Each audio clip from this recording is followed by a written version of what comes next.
Howdy, y'all.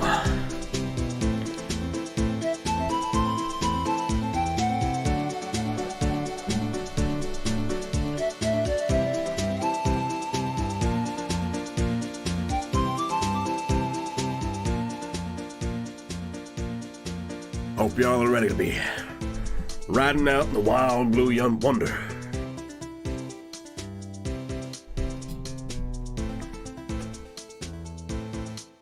Spending lonesome nights out in the desert. The cool wind blows across the sand. Hey guys. Hey Tony, hey Active. How's it going? How's it going?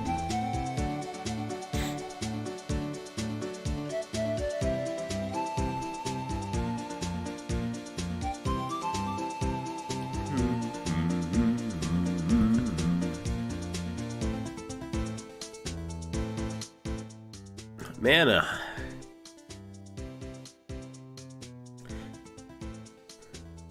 lot of stinkers have been coming out recently, huh? Video game stinkers? Or at least like launching really badly?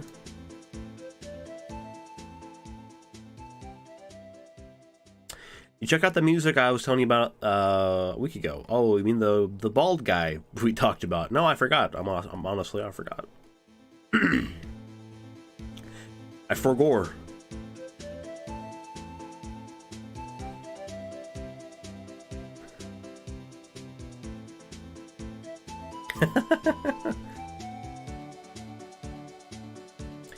It happens, Tony. It happens. I forgore. I forget a lot.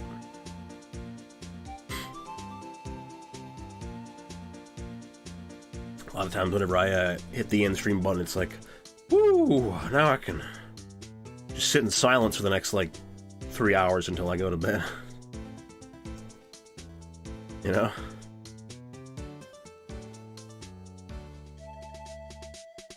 I was, that game Redfall came out today. The new game from Arcane Studios, the same people who made, Dishonored and Deathloop.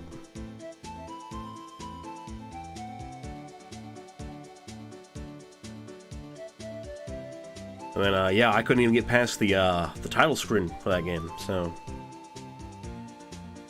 Guess I won't.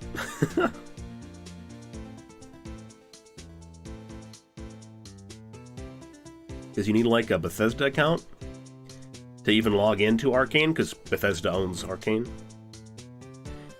And, yeah, I haven't like, signed in my Bethesda account, like, fucking 5 or 6 years. Probably even longer than that, honestly. And, so I had to go find what my username was, and I'm like, I don't know what the fucking password is, so I guess I'll just try a couple of them. I put in the first one, didn't work. I'm like, okay, I'll try the next one. I couldn't put in the next one because the backspace key did not work on the login sheet, like the login field. So I couldn't clear out the password at all. I'm like, okay, well, shit, I guess I'll fucking try just canceling out and then loading it back up. Maybe it'll clear the field. Nope. It refilled the field. Didn't even get to launch the game or play it. But from what I've seen, even if I did, I would have been disappointed because all of the gameplay I've seen have been so bad. So bad.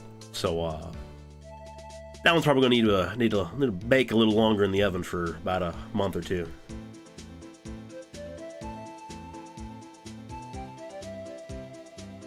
Same people come up with bands they like, and I'm like, yeah, we'll check them out. Yeah. Typically, whenever I tell someone I'll check something out, it's like I'll either check something out as soon as I can, or I'll forget about it and I'll never do it ever again, because that's just how I am.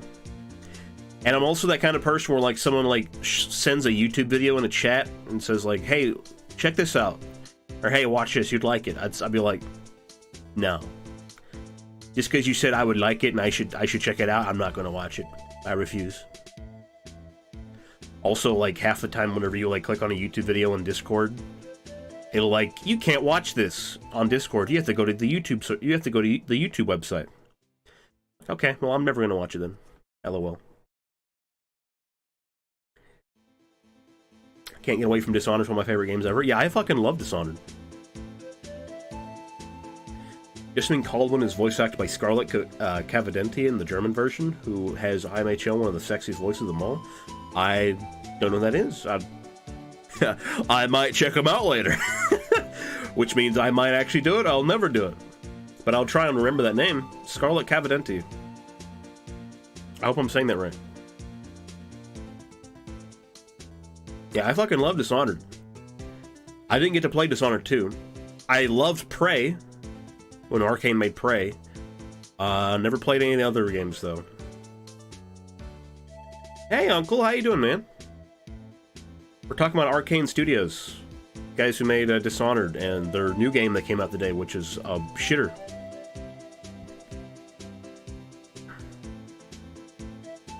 She's also Jessie in Pokemon and Ika Robin in One Piece in the German versions. That's pretty cool. Oh yeah, Redfall came out today. I was going to try and play it today. Never got the chance to because I couldn't get past the Tony. I couldn't get past the loading screen or like the title screen.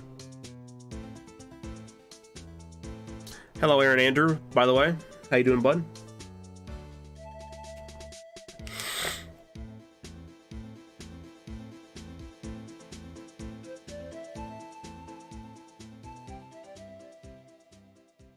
I've only heard bad things about Redfall. Same.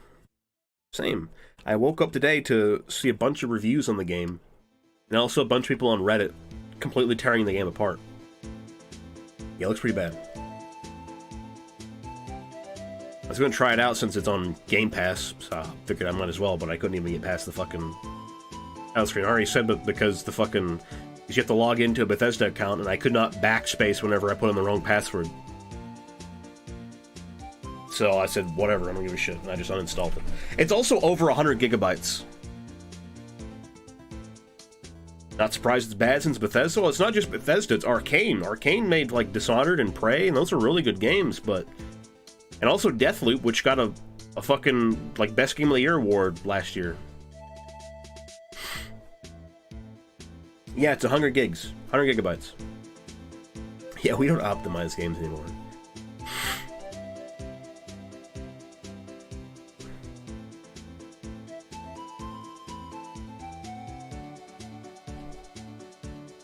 Arcane carries Bethesda IMO? Honestly? What else? I feel like, what's this? Hold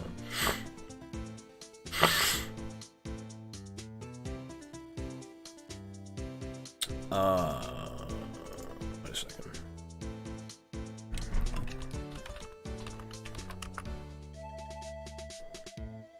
Do. Give me 1 sec. Damn it, hold on. I'm trying to fucking look at something here. Honestly, well, I would say is ID Software right now is what's carrying Bethesda, because ID made all of like the Skyrim editions. Like they're like the main company of Bethesda right now. They've also made all the Doom games. No wait, no, wait a second. Why does this tell me? Okay, I clicked on ID. Oh no, I'm reading it wrong. I clicked on the developer ID Software and fucking what's it called? On Steam, but it just pulled up the Bethesda page. Hold on a second. What games do they make? Because they make Doom, which Doom is fucking... oh, and Wolfenstein. I think, honestly, ID Software is just carrying Bethesda. And Quake and Rage. All those games were pretty successful, I think. Except for Rage 2 wasn't very good.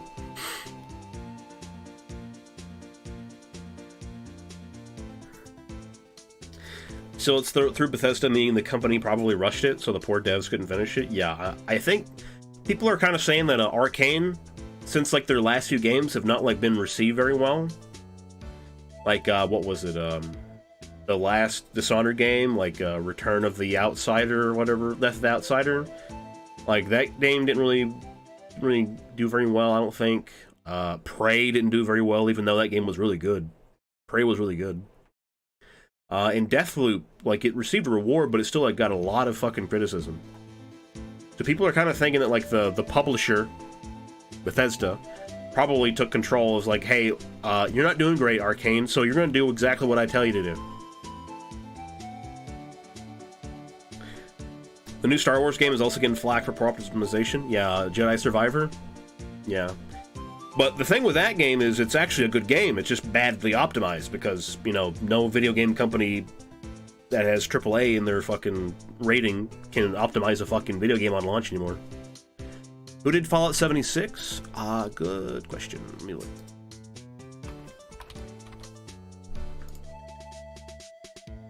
It's Bethesda's Game Studios, so it's just Bethesda. Bethesda Game Studios does Fallout and Skyrim. So like there's the developer, Bethesda Game Studios, and then the overall publisher, which is Bethesda Softworks. Hey, Worm.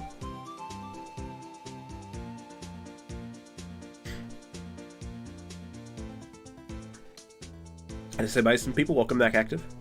Unpopular opinion, I don't like Doom Eternal. Doom 2016 was so fucking good, though. I think Doom Eternal was really good. They just did something like really different with like the ammo management in that game that kind of put people off. But I still think Doom Eternal was pretty good. But I know what you mean, Uncle. That's a valid opinion. The devs honestly try because a number of poor games this year have good concepts, but the major companies rush them. Yeah, the developers are typically not to blame. It's usually the publishers. It's like we've sunk a lot of money into this project. You need to we need like some dividends right now. Like we need like some money back.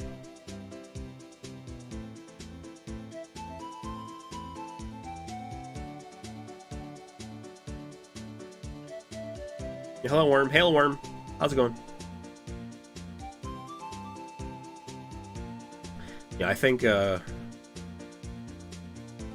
just like a lot of the other game studios, or like all the publishers, major publishers, Bethesda's got problems. Ubisoft has problems, EA has problems, Microsoft has problems. A lot of problems in the game, in the game industry these days. Mainly because gamers don't have any sort of, like, patience or, like, any, like, I don't know, means to, like, not self-indulge themselves. So you give a gamer, like, instant gratification, they'll take it every time. Hi, Goots! OMG, hi! Hello, Goots! You started at the exact time since I just got home. Nice! You know, I'm not going to say that I you know, delayed just so you'd, just because I knew you were going to get home late, but, you know, I'm going to say that I did. Because, why not? Hope that new Zelda game isn't rushed too much because my folks are really looking forward to it. I think the new Zelda game will probably be pretty good. They have a pretty good track record. It'll be pretty good. Also, they like, delayed it anyway. They delayed the game anyway because it's the fucking name of the game is called Tears of the Kingdom, and fucking Elizabeth II, or Queen Elizabeth, passed away, like, last year. So they're like, yeah, maybe we put this off a little bit longer. Companies love the quick cash grab now. It's no longer about the integrity of the game. Yeah, companies, like, publishers are always out to make money, is what you should understand. Publishers are always out to make money. Developers are also always out to make money as well, but developers are made up of people who are passionate about video games and stuff like that, who want to make video games. But they're often the ones who are taken advantage of the most because they're the ones who are gullible enough to fall for it. Because they have passion. Yeah, developers tend to be the good guys. Publishers are the soulless shitheads. Like, developers obviously want, like, their games to be successful and they want to be good so they can make money, but, like, There's also people in developers who are making the games and they have like a hands-on like experience with it. Like PopCap and EA. PopCap, dude. Oh, PopCap. Remember when PopCap used to make good games? Used to actually make games, I should say. Isn't PopCap like all in on like mobile games? Isn't PopCap fucking Candy Crush? Wait a second.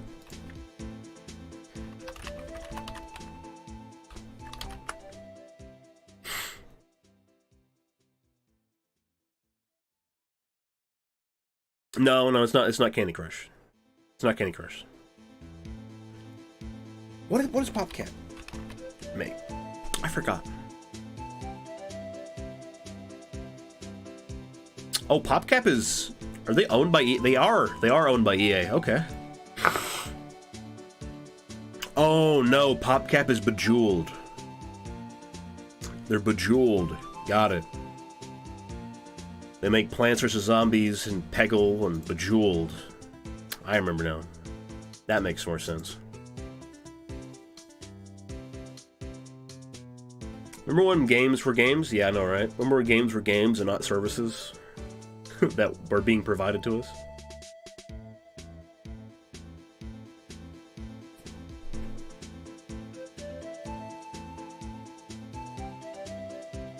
I'm trying to think of another, like, good example of that.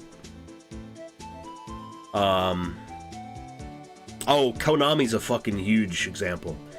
Remember when Konami used to make games, and now they just make fucking, what are they called? Pachinko machines? Have any of you guys ever played Pachinko?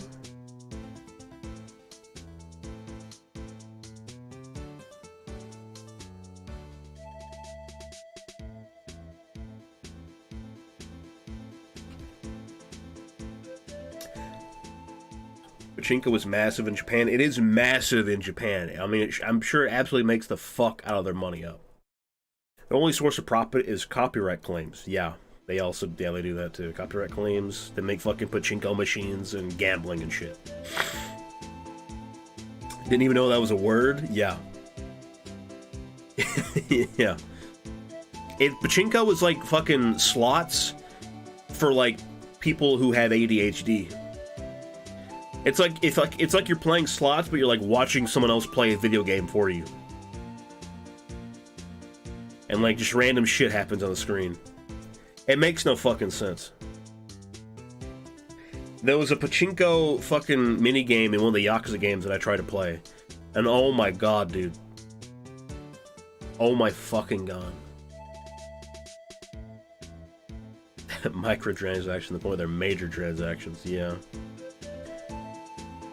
Sounds dumb as hell. Yeah, it is exactly what it is. Mega transactions. Fucking omega super duper fucking triple combo transactions. Super double, triple double, fucking quadruple mega super nano goddamn fucking transactions. You know. Mortgage your house transactions, yeah.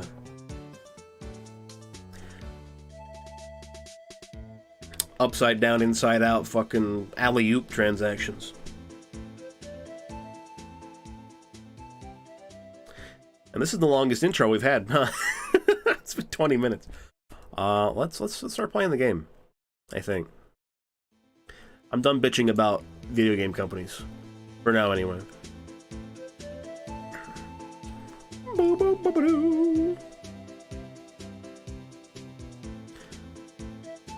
How much was that one ship in Star Citizen? 16K? I don't know, man. I don't know enough about Star Citizen to comment, and I definitely don't want to know. But I do know there's like a lot of expensive shit in that game.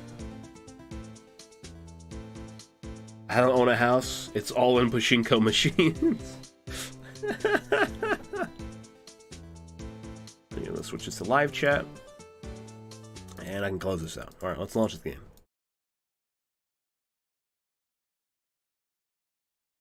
I might just like I don't know. I might play Prey a little bit on stream, just to like, just to fucking play a better arcane game than Redfall. Cause good lord, dude, what the fuck?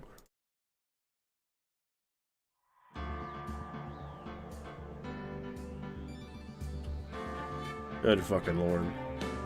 Let's splice up the world by basing our economy off of pachinko machines? Yeah, dude. Let's really spice it up. You know, you have to like win so many pachinko machine games to like get credits, and you can only spend those credits on like basic necessities like you know, food and water. That's how you eat. The good mini theme, yeah. I mean, a lot of the music in this game is just fucking good. It's good. It's catchy. It's fun. Isn't the stock exchange basically one big pachinko machine? I mean, the stock exchange, you can actually see, like, what's going on, I think, for the most part. You can see people are, like, putting money into it, and people are selling money, or, like, selling their stocks and it goes down. Or they're selling it and it goes up, or they're buying it and it goes down, or they're buying it and it goes up. You know, there's, like, charts and shit. You can learn how to fucking... Like, I learn how to fucking see stocks in the stock market. Pachinko machines, it's just like fucking coded in the game that you don't know what the hell you're doing, and you have to like, you would have to like fucking break into the hardware to get to the software and fucking learn like exactly what the fuck kind of numbers are going on. I don't know. Oh fuck, yeah, that's right. Hey, we're on day 3, and we have the trial. I forgot, we stopped before the trial. We're gonna be here all day. Because whenever I looked at the save, it said trial former, which means we're gonna have 2 halves of the trial. Means the trial's gonna be so long it has to take a break in the middle for us to save. And then it's gonna do the trial ladder, and then we have the investigation afterwards. Somehow I feel like pachinko would fix our economy even in the smallest amount. Stock exchange is cards, but even less ADHD and more rigged. Yeah. Yeah. I mean, both pachinko and the stock market are rigged, but, you know, at least with, like, the stock market, you know it's rigged. And it's presented as, it's basically being presented to you as rigged as fuck, because you know it's rigged as shit. Pachinko machines is like, I'm just a funny little video game. What, just, like, put little fucking pinballs and launch them across the screen as the funny little video plays. Hee hee, tee hee.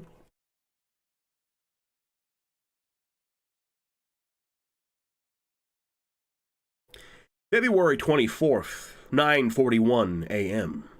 District Court, Defendant Lobby number 2.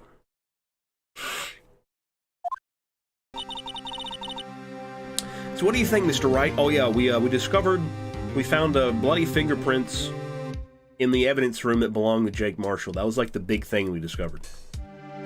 Also, that was like the same guy was murdered in 2 different places where it seems like it. Anyway. Oh, also in fucking Officer Meekins, our Blorbo, got assaulted on camera. So we're probably gonna see that. Oh, you know what? Actually, I remember we're gonna see it a lot. If I recall, there is a video, like the security camera video, and it plays it like, not even kidding, like 17 different times. What do you think, Mr. Wright? I think the prosecution is as confused as we are. After all, the victim was oh, this is Lana. The victim was murdered in 2 different places at the same time. And a different suspect was arrested at each of the crime scenes. Lana. Good morning, Mr. Wright. I apologize for yesterday. I was indisposed. I hope they didn't hold you too long for questioning. We just finished, actually. I'm used to all-nighters, though. Those guards are probably stoned by now. Yeah, it's like in the detention center where you can examine the guard, and he's like, man, he's really good at his job, but he's not even moved an inch since I came in the room. Saw a mechanical pachinko machine and was talking to a guy who worked with him, and he was annoyed about them being even more rigged after going digital? Oh, yeah.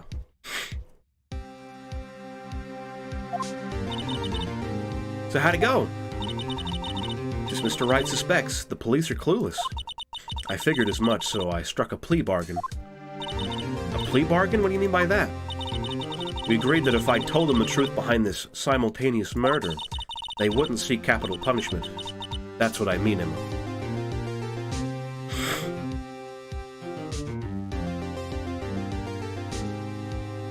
Digital machines can be rigged in any way? Yeah. And a lot of times it's more than one way at once. I'm gonna fucking hit myself with some nasal spray in a second.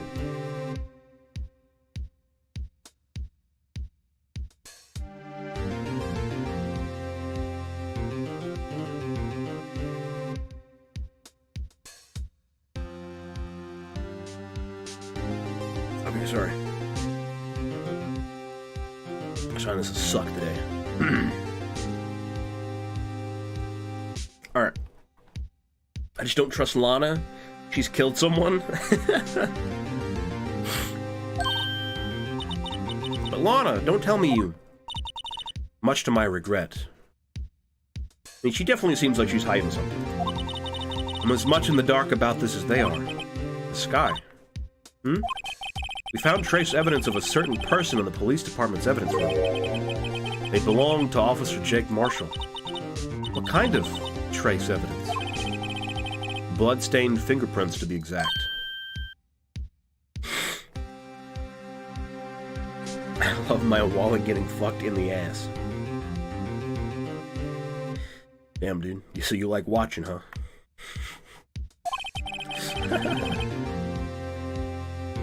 That's the trump card I have up my sleeve today. You do understand what this means, don't you?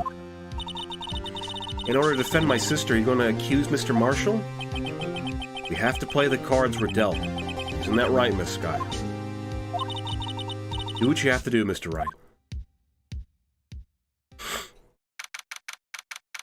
So our play today is we're going to basically be blaming Mr. Marshall for murder. Alright, 10 a.m.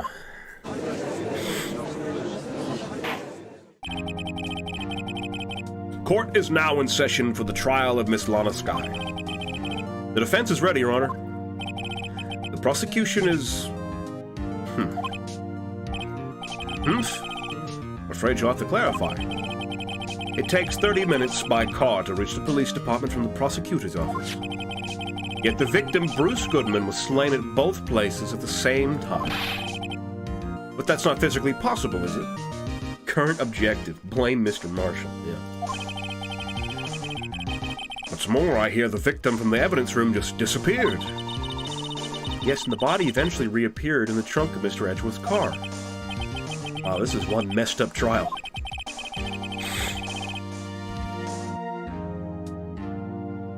One of my duties as prosecutor is to present impartial evidence. Today, I will present evidence relating to the murder at the police department. In so doing, I believe the way in which we should proceed will reveal itself.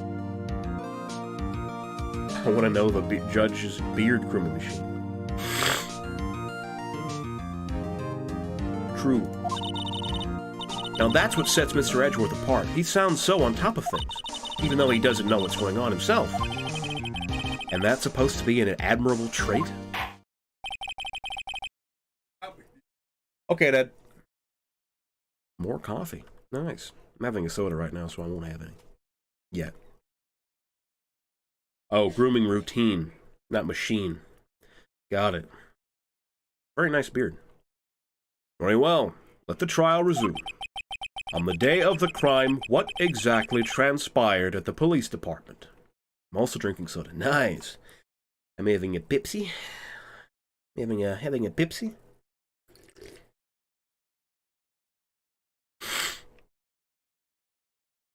Edgeworth just carries himself, unlike you, Phoenix. Nothing against you, just saying.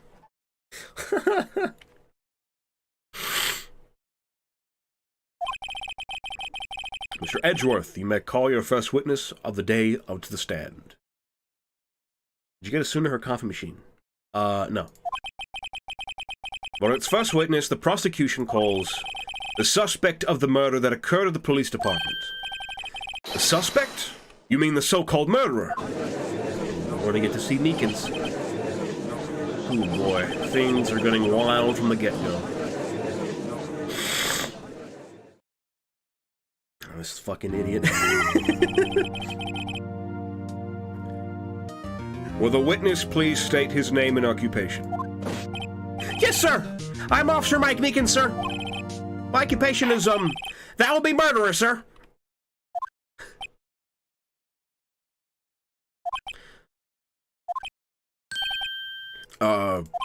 So you're telling us you're a professional killer? Sir, it was me, sir. I'm the one who did it. I'll never kill anyone again, sir. You've got to believe me, sir. Actually, Sir, I'm what you would like... Oh my god, I can't read. Sir, I'm what you would call part of the younger generation, sir. A person whose actions adults can't possibly comprehend. True. He's a zoomer, is what he's trying to say. Please, Mr. Edgeworth, sir, help me, sir. Officer Meekins. Yes, sir. Give us your report of the crime. Consider that in order.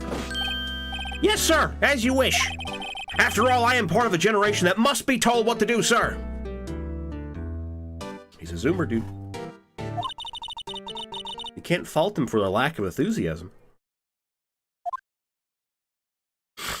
No?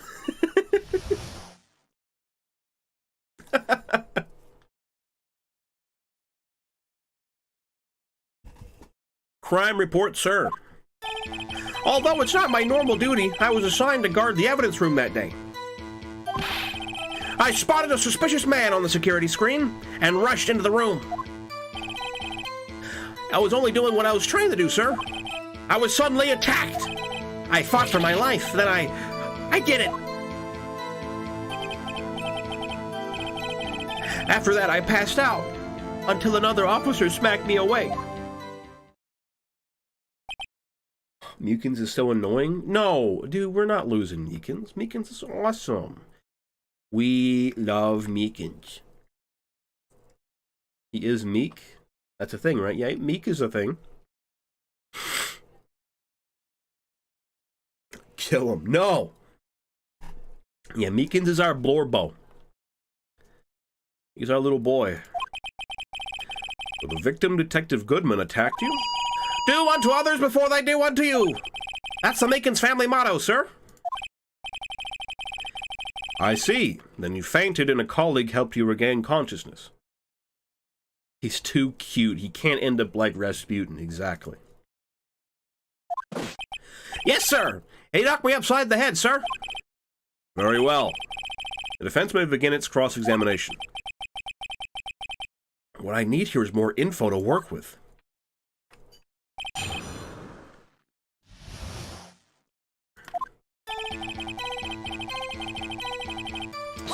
Press all the statements.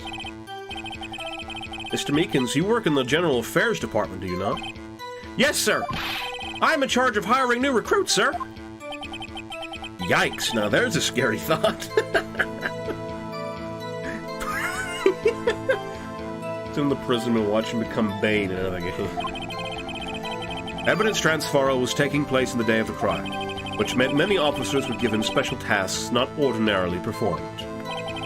I was in charge of guarding the Blue Badger, sir. The Blue Badger? Yes, sir. The lovely police mascot created by the chief of detectives, sir. This fucking thing. I was to ensure it wasn't broken during the transferal process. That was my sole mission for the day, sir. He has the :3 face. He does have that. They really have no hiring standards. Yeah, that's kind of scary. They put him in charge of anything. I see. Sounds like a very important mission. After the award ceremony finished that day, there were so many people running around that I relocated the Blue Badger to the evidence room. Oh, so that's why you went to the evidence room. Tell us, what did you see when you got there? That is a thing that should be sent down the river. Yeah, the fucking blue badger needs to go. In order to enter the evidence room, you need an ID card, am I correct? Precisely, sir. I have one right here around my neck. So then, your ID number should be listed on here, right? Now, this is the card number. There it is! I found it! This is the one right here. Could you please read us the number? Yes, sir. It's 4989596. That's my number, sir. I see. Huh.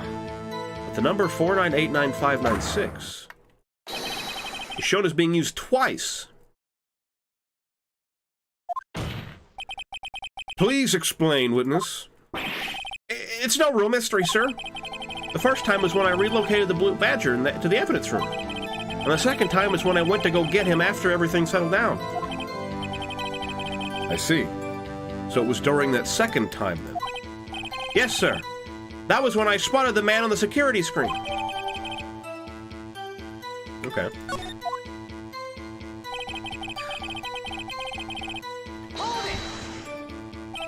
So you were attacked. Can you please tell us exactly what happened to you? It was a knife, sir! A knife! Detective Goodman pulled a knife on you. What happened then? Well, with me charging in on him like that, he looked as surprised as I was. You weren't exactly the kind of person someone would want to run into. That's when I reacted, sir. I swung my arms like an octopus, struggling to detain him. That's how I got this gash in my hand. Maybe if you just kept your cool, your hand wouldn't be... When I saw the blood trickling down my arm, I panicked. I grabbed the man by his collar. I fought for my life, then I did it. What exactly do you mean when you say you did it? I know I don't look the type, but I'm really into kung fu films, sir. The man let his guard down for just an instant, so I'd snatched his knife from him. You took his knife? I spun him around and performed a disarming maneuver. I made sure to close my eyes like a man. I made sure to close my eyes like a man. I see. Must have been desperate. The next thing I knew, his white coat was drenched in a sea of my blood, and the next thing I knew... Yes? He punched me right in my face, sir!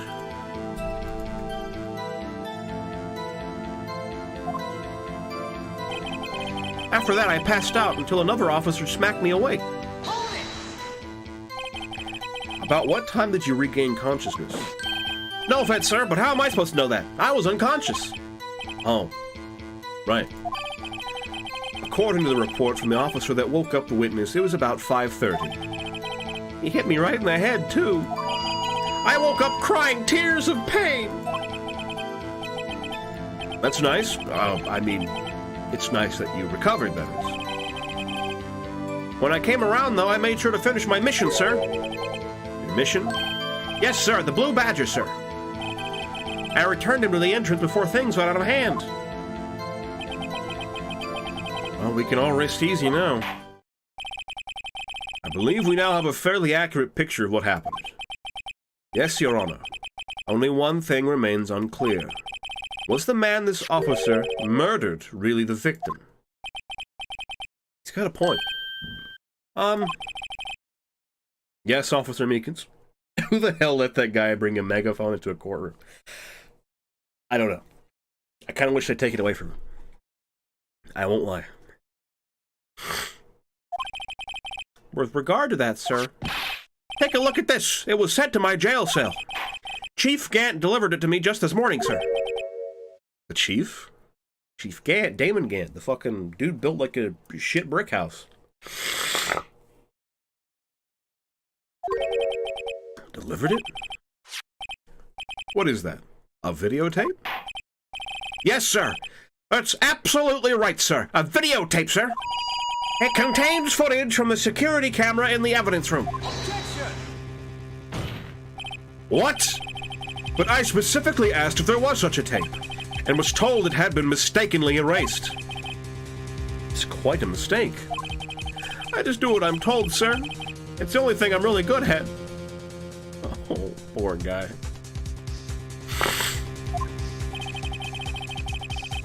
Looks like communication with the police department is as good as ever. Well then, let's have a look. Show us the video of you murdering the victim. Oh, please stop using that word, murder, sir. It scares me. Video of a real murder. Just what are we getting ourselves into? We're gonna watch this video about 17 times. Hope you're ready. And this fucking devil is in the middle of it.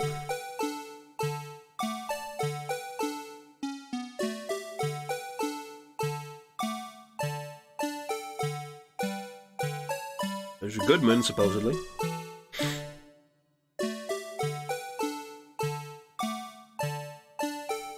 He's opening a locker. A glove fell out. There's Officer Meekins.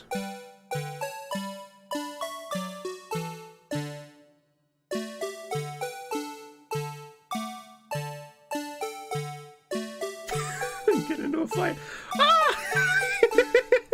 Help! Help!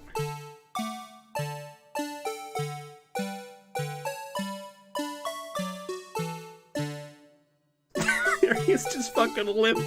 Just knocked out.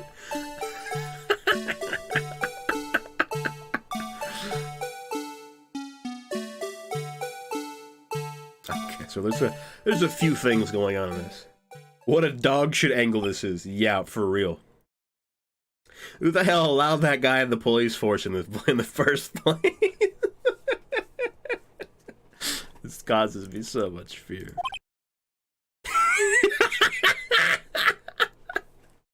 Enjoy it.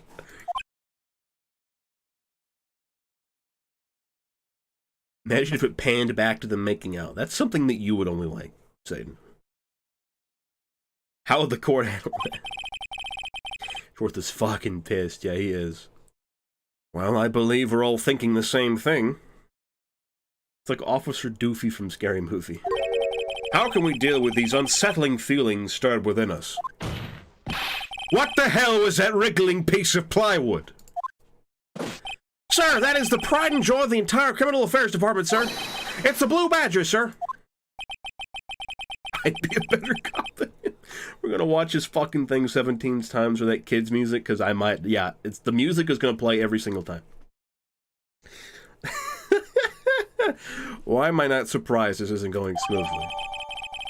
Security video added to the court records. Yes, well, anyway. This tape seems to prove that the witness did indeed encounter, someone. In the evidence room, and some sort of, activity did take place. Your Honor! Instead of relying on clearly incomplete footage, the witness's testimony will suffice. Is that alright with you, Officer Meekins? Yes, sir, as you wish, sir.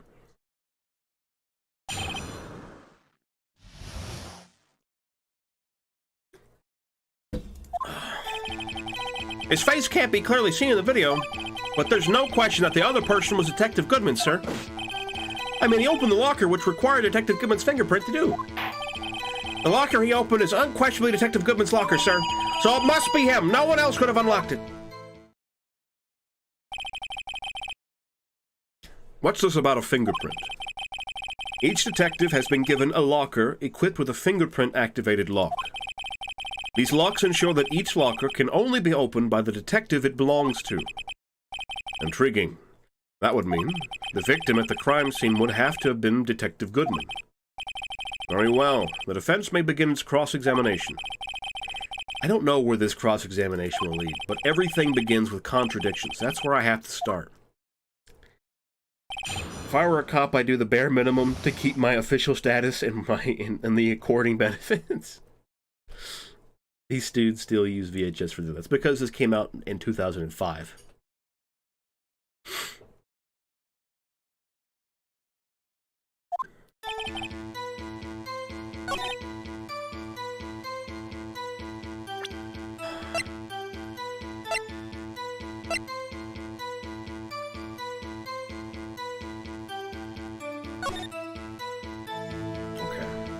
Let's see if we can see something here.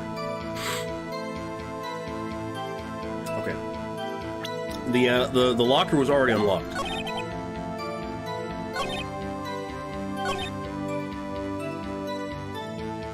We can present this here.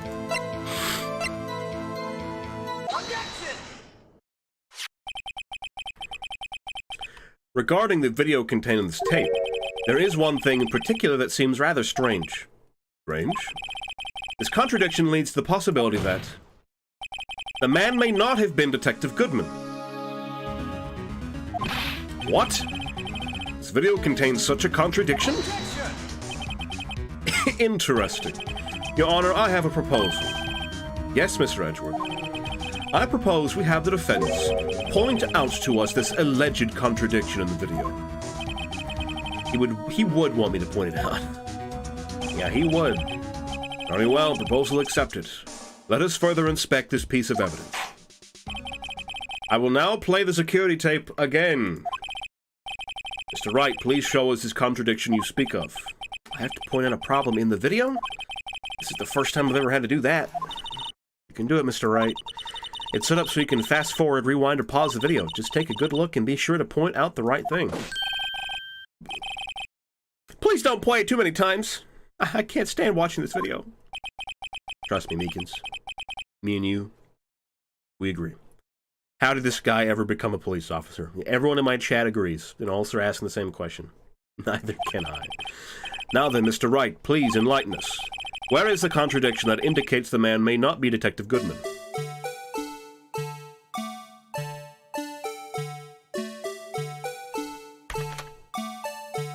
Take that!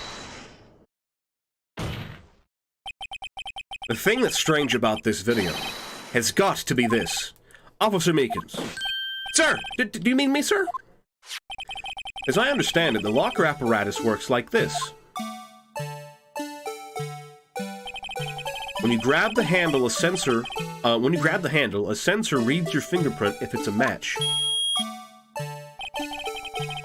The light turns on, and the lock is released. According to my very limited experience, that's the way I understand it, sir. If so, then something is seriously wrong with this picture. And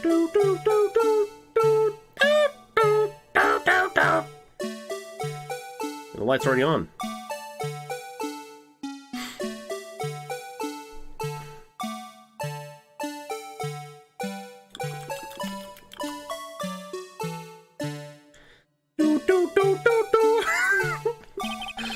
And the victim reaches for the handle to open the locker.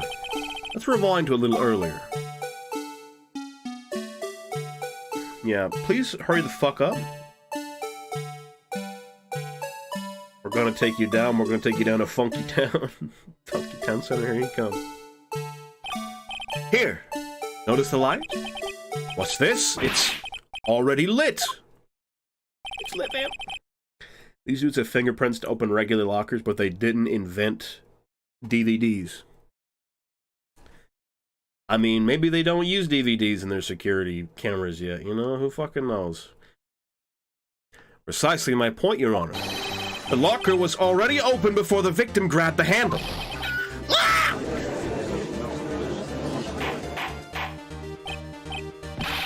Order! Order! What is the meaning of this? Very simple, Your Honor. It's 2005, the height of DVD. Well, let's be honest, any sort of municipal or government organization is not on top of trends.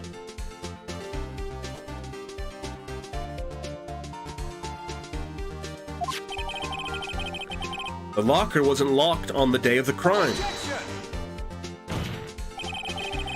But the locker locks are controlled by an electronic system. When the door is shut, a sensor is triggered. And the locker is automatically locked. Oh, I know. It must have broken down. Of course, I'm not an expert in this. It's not likely, Your Honor. The sensor would detect and report any malfunction. Oh well, it just goes to show novices should keep their mouths shut. Yes, Judge. Get the fuck up. So then, Mr. Wright, do you have an explanation? Me, Your Honor? Yes, why wasn't the locker locked? Me, Your Honor? Yes, well, you see, this is exactly my field. What do you think, Miss Scientific Investigator? Huh? Oh, maybe something like jam the system sensor? Something jammed the sensor. Say, there's something else that seems out of place in this video. Oh, well, we're going back to the video. We're going back to the video, guys. Already, so soon. Hey, Worm. Hello, Worm. Welcome back. Yeah, I thought so too. There's gotta be another clue somewhere in this footage. Very well, let's inspect the video once more. The locker wasn't locked. Mr. Wright, please point out... Okay.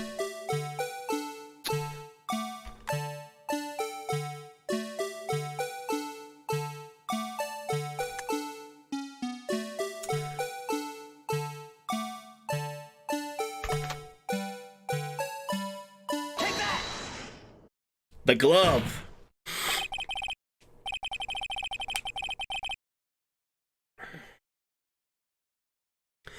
Please watch closely. This is the continuation of the part I showed you earlier. I don't want to watch this again. Hose, dude.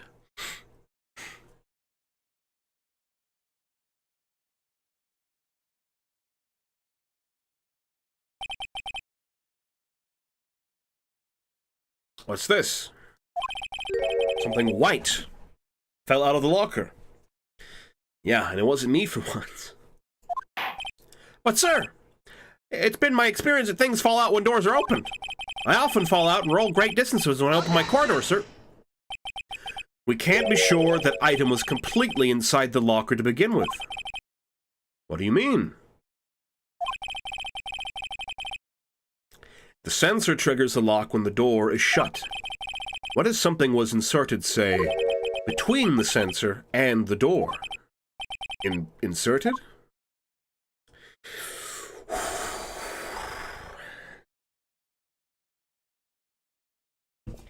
How about them Lakers, huh? You guys, how about them Lakers, huh?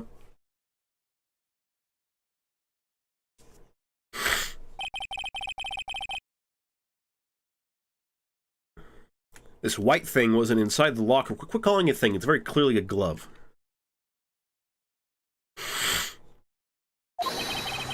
It was stuck between the door and the sensor. Even the mascot got jammed. Yeah. Oh, I understand now, sir. It's just like my tie.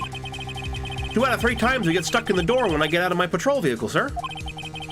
Instead of the door closing, my tie chokes me. But the object would have to be extremely thin to fit in the door. Not only that, it would also have to block electrical currents. It would need to be an insulator. Yes, an insulator. But at the crime scene, there just might have been something that fits the description. But sir, by insulator, you don't mean... I think I finally got this figured out. Very well, will the defense please present the relevant evidence? What was this insulator that was stuck in the locker door? It was the glove.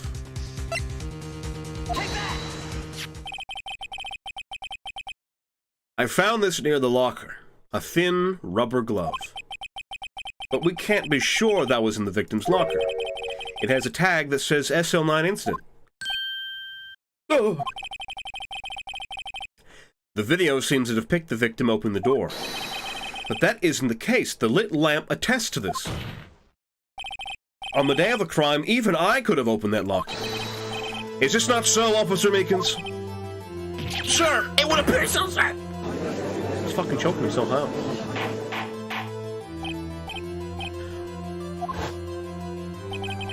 So are we to believe, then, that the victim, whom this witness stabbed in the evidence room, was not Detective Goodman? Do not be misled, Your Honor. What do you mean, Mr. Edgeworth? The defense has merely demonstrated that possibility, and nothing more. The victim in the video was indeed Bruce Goodman. The prosecution will offer one more testimony to prove this. What? Officer Meekins, please testify about this. Hi, Kez. Sir! Me, sir? I'm not sure what you're referring to, sir. How you doing, Kez? Oh, you mean that, sir? Of course, sir. Is this a joke? Very well, begin your testimony. Mystery Man 2. There's one other thing that proves the man was Detective Goodman, sir. To enter the evidence room, one must use their ID card. When an ID card is used, there's a record of it. At the time of the crime, the detective had used his card. Doing man wanting to pop in here after doing business? Well, hope you can find some at least some mediocre entertainment in the stream.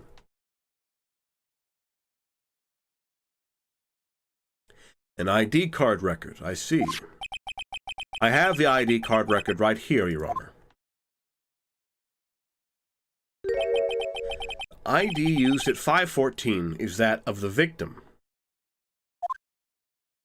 And welcome entertainment, so that's telling you something, right? Yeah, exactly. Just before the crime, Yes, without a doubt, this is the victim's ID. However, one thing does strike me as unusual. Several hundred cases should have been due for transferal. Why were there so few people using this room? This particular evidence room was only used for storing certain special cases. Special cases? Extremely violent cases involving police staff. Hearing that makes my hair stand on end. Me too, although it doesn't make much of a difference. His hair is fucking spiky, get it? There were only a few cases up for transferal there. Most were cleared up by noon. Right, I see. Now, let us move on to the cross-examination.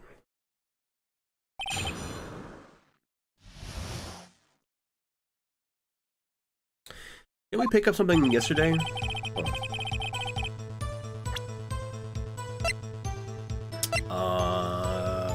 Yeah, there we go.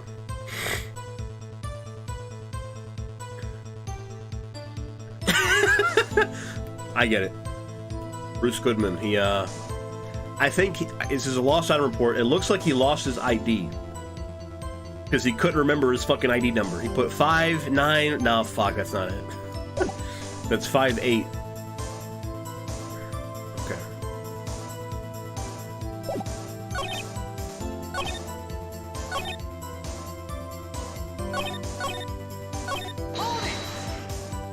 Let's press all the statements. So unlike your earlier testimony, you believe this to be rock solid, do you? Yes, sir. Solid as stone, sir. If my hand wasn't wrapped in bandages, I'd even give the V for victory sign, sir. Couldn't he just use his right hand for that? Check him out fully. As we've seen, one never knows what he might say until the very last second. Yeah. Is that card hanging from your neck one of these ID cards? Yes, sir. This card right next to my cuff, sir. I keep it there so I won't ever forget it. But what if someone were to steal it from you, keeping it out in the open like that? What's going on? I wasn't able to join until now? Okay. Someone update Kez. I don't know where to start. Meekins is testifying because he's a suspect to murdering someone in the evidence locker room. We suspected of murdering Bruce Goodman in the evidence locker room. But we know Bruce Goodman was actually murdered, or like his body was found in the parking lot at the prosecutor's office 30 minutes away. So he had like a little altercation with Bruce Goodman in the evidence room. And it's been caught on video, and we're kind of discussing that. And right now we're like trying to figure out whether or not the person he fought with in the evidence room is actually Bruce Goodman, which we don't think it is. Because we saw evidence that that Bruce Goodman's locker was jammed open. And so anyone could have walked in and opened it. Because typically you need a fingerprint to open the lockers. So now you're caught up. But what if someone were to steal it from you, keeping it out in the open like that? Maybe I shouldn't wear it around my neck. Remember when I said 2 out of 3 times my tie gets stuck when I get out of my car? Well, the remaining time it's my ID card that gets stuck. Instead of the door closing, my ID card chokes me. I should just leave this one alone. At any rate, each police officer has only one ID card. Both the police department and the prosecutor's office can attest to this. Please proceed with your testimony.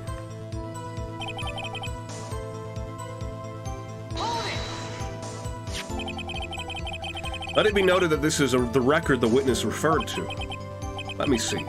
Yes, that would be Detective Goodman. What's the matter? According to this, Mr. Edgeworth, your name is on here. So it is, Your Honor.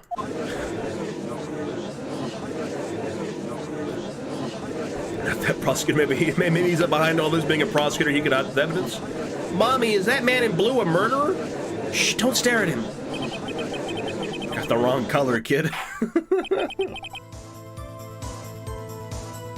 Also, Meekins is a huge goof. Yeah, he is completely incompetent. But means well. It would seem the inquiry committee will want to speak with you again today. I have nothing to be ashamed of regarding my actions or their consequences. For now, let us continue with the cross-examination. Poor Mr. Edgeworth must be so difficult for him. Who gives a shit?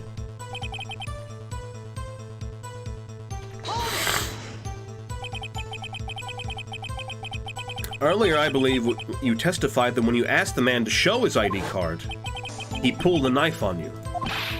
Yes, sir. He didn't show me any ID card, sir. Don't you think that's odd? I mean, if he had his ID card, all he had to do was show it to you. There wouldn't be any reason to draw a knife. Maybe he just panicked? The thing stems from contradictions. Let's point them out. Mr. Wright, what do you think? I'm confused. What? The problem with his ID card testimony is far too obvious.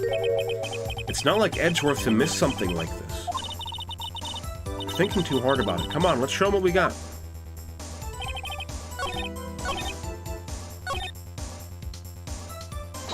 No, I didn't want to press again. Fuck me.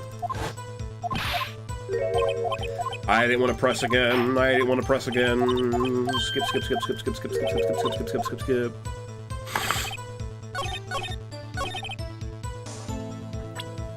Let's present the lost item report. Wait one moment, Officer Meekins. Cops like Meekins are a reason to become a career criminal. I'm not good at waiting, sir. I have the victim's ID card right here. I found it at the crime scene. That makes sense. When I say crime scene, I'm not referring to the evidence room at the police department. I mean the other crime scene. The underground parking lot of the prosecutor's office. Your Honor, I have one more piece of evidence to present. It's a very important clue regarding the victim's ID card. A lost item report? It's only half completed. But it shows that Detective Goodman had lost something on the day of the crime. Something important enough to fill out this report. Let me guess. You believe there's something to be his ID card, right? I can't say for sure, but there is a high probability. On the day of the crime, Detective Goodman was not carrying his card. Order, order. So now, what does this all mean? It can only mean one thing. It doesn't even require much thought. The man Officer Meekins encountered in the evidence room was not Detective Goodman, but rather the man who stole his ID card.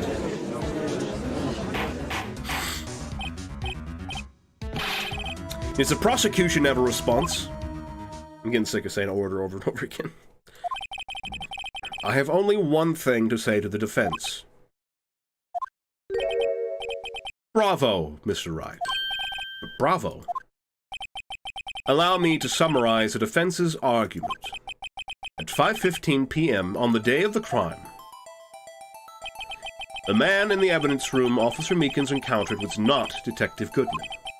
There are two grounds to support this. First, the locker in the evidence room was already unlocked. Second, the victim lost his ID card. Am I correct so far, Mr. Wright? Yes? What's he up to? He's gonna throw, like, oh yeah, well, if Officer Meekins clearly didn't fucking kill Goodman, then obviously it was Lana, our defendant. That being the case, we must inevitably arrive at a single conclusion. If the victim in this video is a fake, then the murder in the evidence room is also fake. In other words, the security camera does not show the instant of the murder. That is... Well, I guess that's right. Something wrong, Mr. Wright? Only moments ago, you seemed content to be pointing your finger around. This isn't going to end well.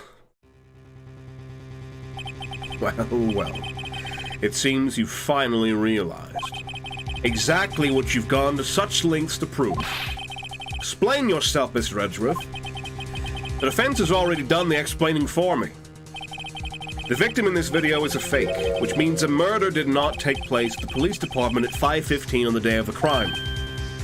So the real crime could only take place at one location, the underground parking lot at the prosecutor's office, the murderer being Lana Skye, the defendant. The evidence is compelling. A trustworthy witness observed the moment the defendant used the murder weapon. Yeah, we drove ourselves into a corner here.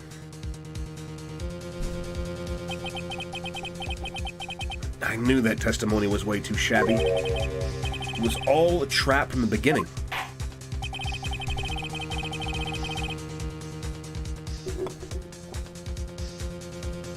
Activity in the evidence room still leaves many questions unanswered. Who exactly was the victim Officer Meekins encountered? And where did this person disappear to? However, this trial's purpose is to examine only the murder of Detective Goodman. Just so, Your Honor. Mr. Wright, you have to do something or else Lana... What do I do? How am I supposed to get myself out of this mess?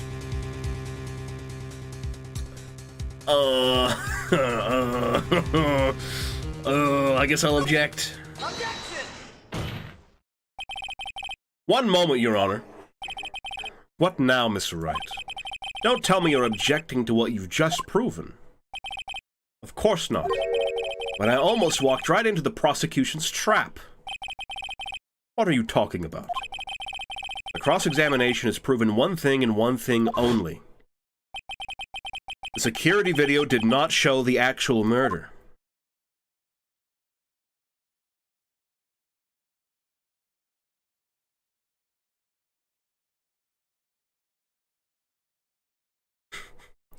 Silence is worse than like the fucking kids tune sometimes, I'm not gonna lie. Do do do do do do do do.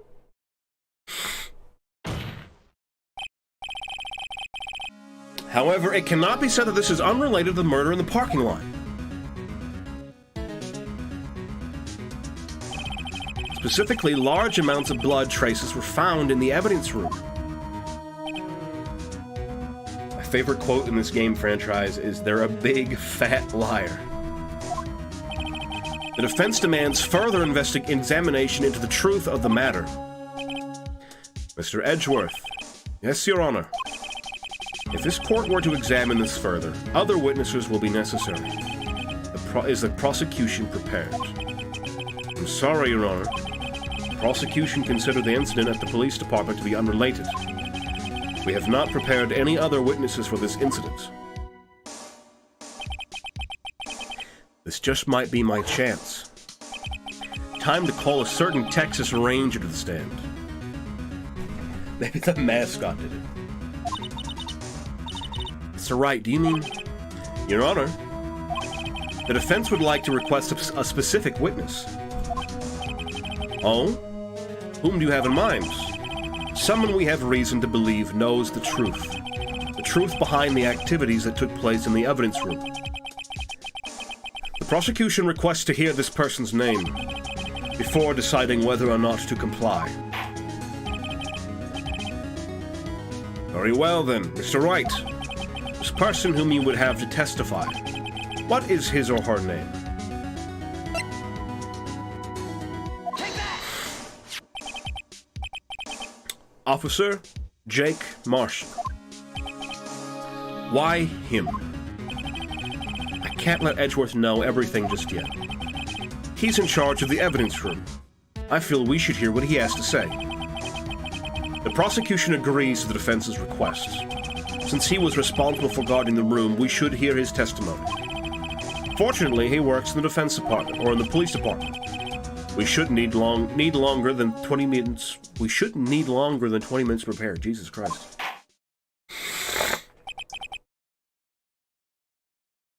Very well. The court will take a 30-minute recess while the witness is subpoenaed.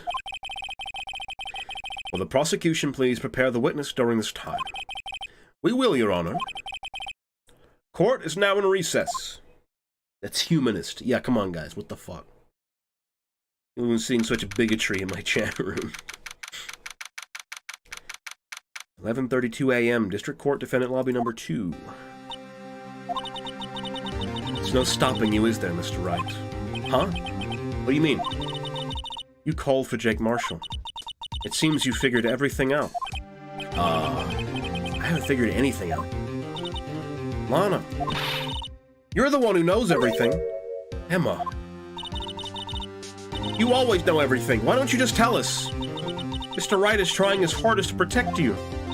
I don't recall ever asking for his protection. How can you be so cold? Yeah, we tolerate humans in this house. Come on, guys.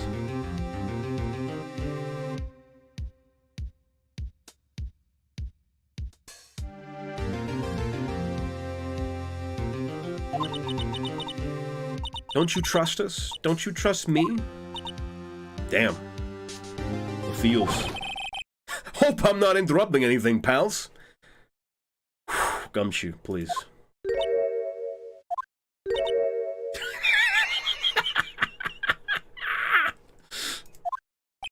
Oh, guess I am. I'll come back later. Wait, Detective Gumshoe, what is it? You got a lot of nerve, pal, making a detective run around all day while on duty. And to top it off, you called me here. I've seen happier people at funerals. Sorry, Detective. You better be, pal. Hey! Hey! Hey! Hey! Hey! I didn't see that pre-prosecutor Sky.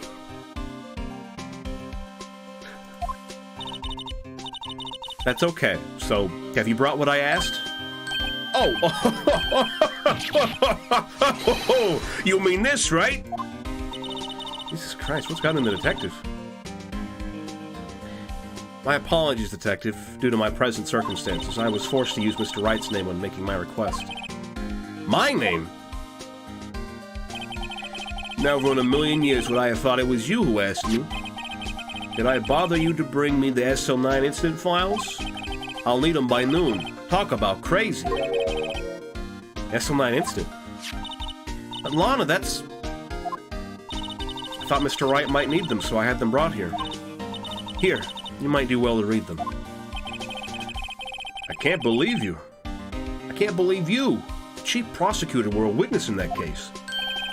The Sky was a witness? Is Gumshoe okay? I don't know, man.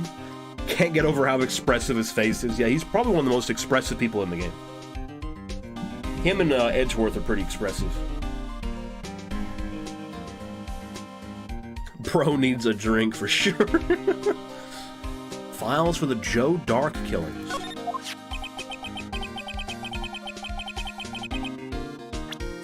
Let me read these real quick.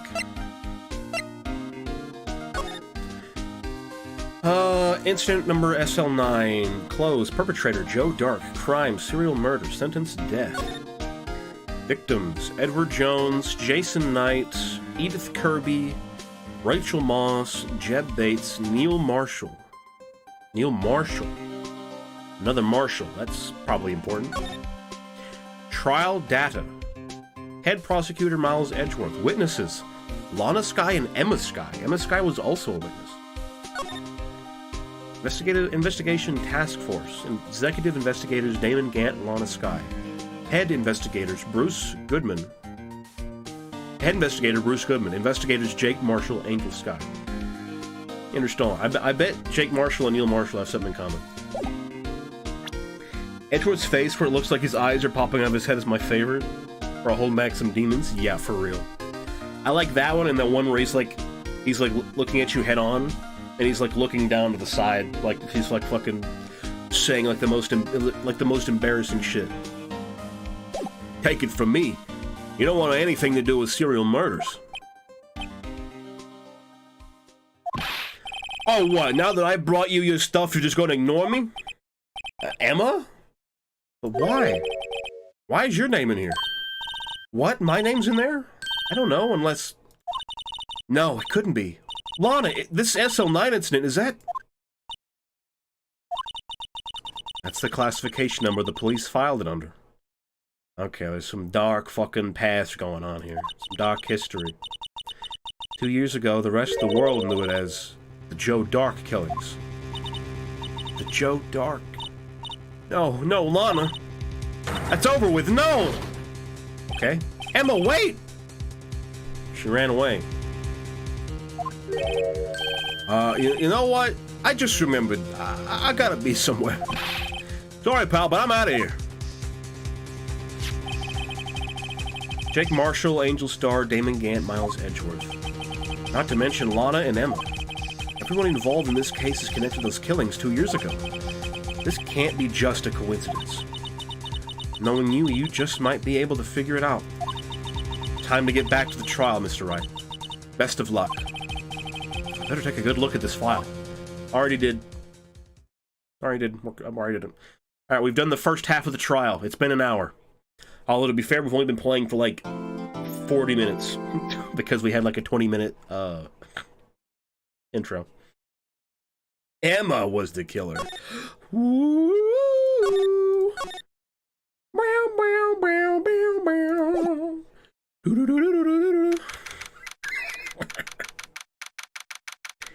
February 24th. Actually, before we start this, I'm going to go use the bathroom. I'll be right back.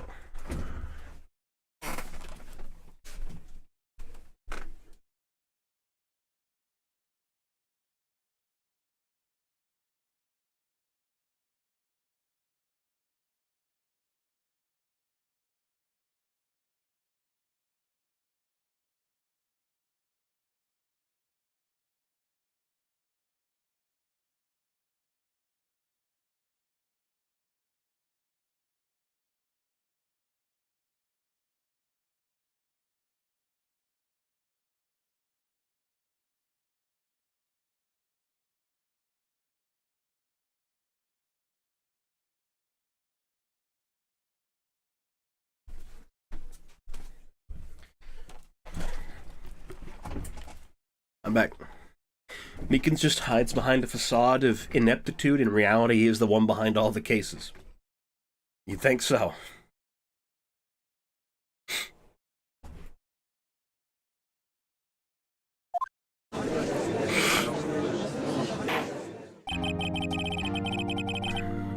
The court will now reconvene for the trial of Miss Lana Skye. Emma didn't come back. Allow me to call the next witness to the stand. The officer in charge of guarding the evidence room on the day of the crime. My favorite character. Witness, please state your name and occupation. Me, partner? Well, I'm just a man, same as you. Wandering the trails of civilization. Occasionally helping the elderly cross intersections when needed. Yes, we get it. Oh, I know. You're a patrolman. As for my name, you listen hard enough, you can hear the howling wind calling it out. To be exact, it's Jake Marshall, Your Honor. Howling wind. I've never heard Edgeworth described that way before. Edgeworth, the howling wind. Now, Mr. Marshall, let me ask you something. You were in charge of guarding the evidence room on the day of the crime took place. Also, this is the first time a witness is, like, not given their name and occupation, and Edgeworth, like, didn't yell at them. Is this correct? According to the papers, partner. What do you mean? A desperado's soul is as boundless as the desert sands. No paper can sum it up. Maybe it's best we get on with this quickly. Please share with us your testimony of the day of the crime. In plain old English.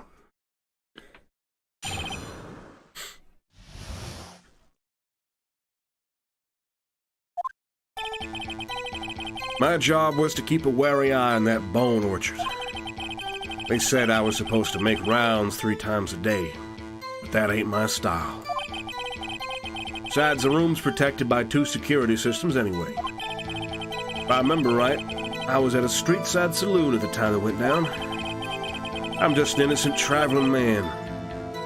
So if you're out of ammo, it's time I hit the trail. I can't say I particularly care for your attitude. I can't say I care for your beard. But you don't see me complaining. Dude, what the fuck, bro? Judge's beard is nice. Wait a minute. What do you mean by 2 security systems? I mean the security cameras and the ID card reader. I reckon even a cowpoke like you knows about those. Yes, well, what about the fingerprint-activated locks on the evidence lockers? Fingerprint-activated locks? What kind of newfangled doohickeys are those? He doesn't know about the fingerprint-activated locks. He's not being very helpful. He's not that good with machines, or with following orders.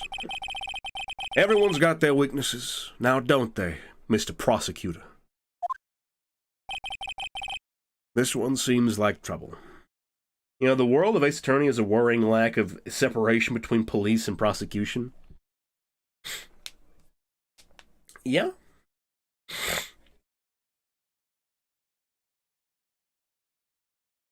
Well, the prosecutors, I think, typically work with the police, don't they? Because the police find the evidence for the prosecution.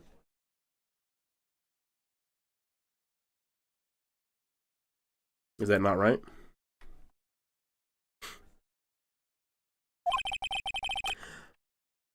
Okay, Mr. Wright, he's all yours. Day of the crime. My job was to keep a wary... Okay, yeah. How exactly did you keep an eye on the evidence room? I just made sure nothing moved in the security camera monitor. That room's so still. Even time dies in there. I was just a caretaker who interred the recordings. Who interred them. Videos and nothing aren't that useful. When the time would come, I'd erase the tape. If nothing unusual was recorded, tapes were to be erased every 6 hours. Each time I'd erase a tape, it felt like I was erasing a part of my life. Damn. This guy has a flair for the dramatic, but it isn't going to be doing him any good. So in actuality, you don't physically enter the evidence room.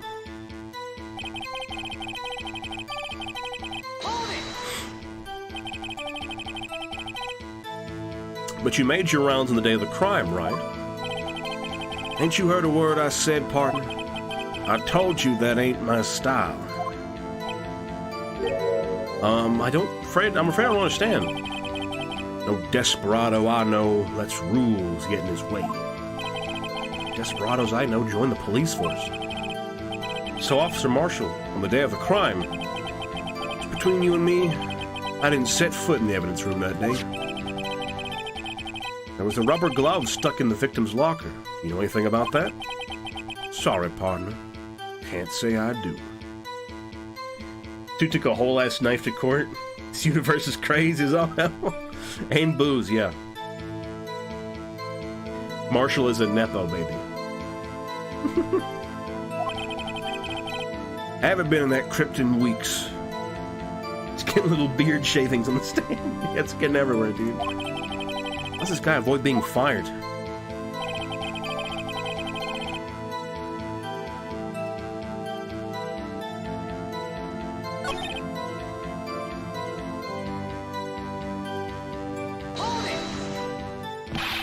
What were you doing in a place like that? I was eating spaghetti. Not even Angel's steak lunches can beat that parlor's Vongoli sepia pasta. You mean to tell us you abandoned your police duties to eat some noodles?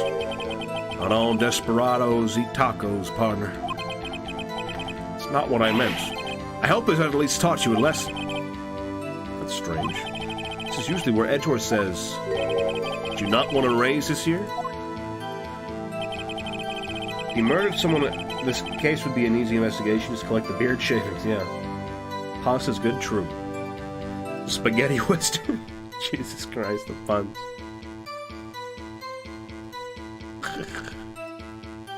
Pasta ain't noodles. Are you sure, dude? You sure? You've never heard it called spaghetti noodles? Same thing, but spaghetti is a noodle.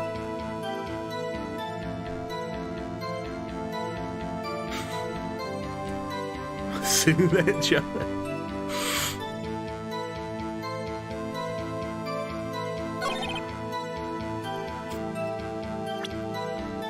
I'd say pasta's a type of noodle. Yeah, I mean, kinda. It's made of the same shit. It's just like wheat dust, wheat dust, flour, water, and some other shit. I don't know what else. Just put into a fucking weird, funny shape.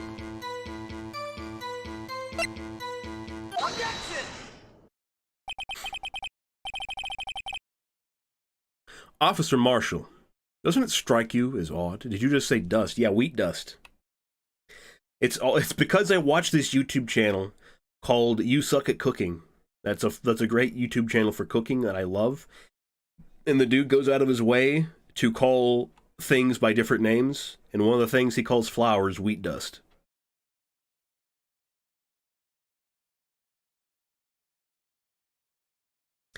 I hate everyone involved in that case. Can't we just forge some evidence, sentence them all to death, and go to shit posts on Reddit? Yeah, that guy. Yeah, I told you about him. Dude, his videos are so fucking good. Also, every time he, like, puts something in the oven, it's always at, like, fucking 400 degrees. So he goes, like, yeah, we're just gonna pop that bad boy in the undo at 400. So funny. I love him. That is, you being called to testify like this. After all, you weren't in the security room at the time of the crime. And yet you dragged me down here. Explain yourself, partner. It's quite simple. You left a very large trail behind at the scene. Or to be exact, a handprint. Tony would make an excellent lawyer. Listen real good, partner. Like I said, I'm the caretaker of that crypt. I pay my respects. That is, make my rounds about once a month. It's only natural my fingerprints will be in there. I only wish it were, officer. But you see, your fingerprints were covered in blood. Witness, what's the meaning of this? Your blood-stained fingerprints with the crime scene? The blood was wiped away. However, a luminol test clearly revealed this. Well, Officer Marshall? Seems to me there ain't a person in this room with a head on his shoulders. I take it you have an explanation then, Officer Marshall? About the blood-stained fingerprints? Very well, you may begin your testimony about your fingerprints found at the scene of the crime. Let's say some dumb shit that he cut himself shaving or something.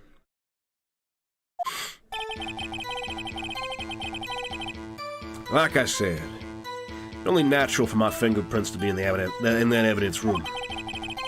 One of them just happened to be at the same time as the blood-stained handprint. The murderer touched the locker where my fingerprint was by chance. The bloodstain and the fingerprints are completely unrelated. Or didn't you know the murderer was wearing gloves? See? I had nothing to do with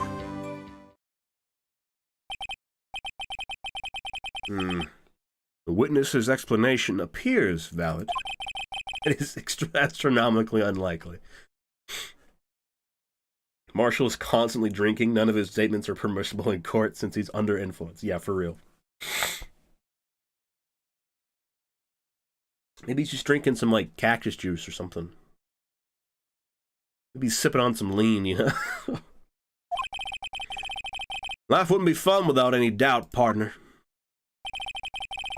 The defense may now cross-examine the witness. This guy's hiding something. I can feel it. Now's my chance to prove it.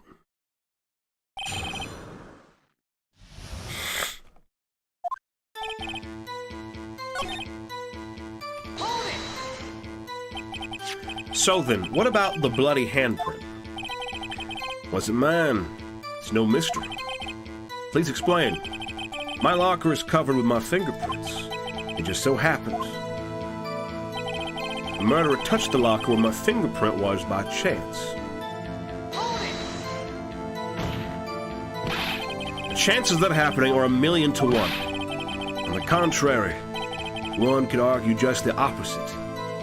Chances of that not happening are 1,000,000 to 1. Get one thing straight, partner. You ain't gonna get no reward from me with a mere fingerprint. You wanna know why? The blood stain and the fingerprint are completely unrelated.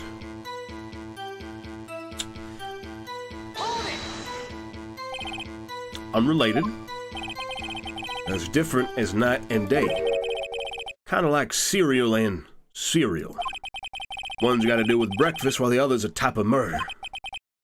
He's right. Although seemingly alike, they're totally different. Shut the fuck up, Judge. Shut up. I don't see what homonyms have to do with this. Or a type of plugin. Didn't you know the murderer was wearing gloves? How do you know that? I may be a loner, but I still do my job. I keep up on the reports. There was a blood stain at the scene, thought to be left by the murderer. That's right. It's found in Detective Gumshoe's locker. However, no fingerprints were detected on that handprint. Oh yeah, I think we tried that too.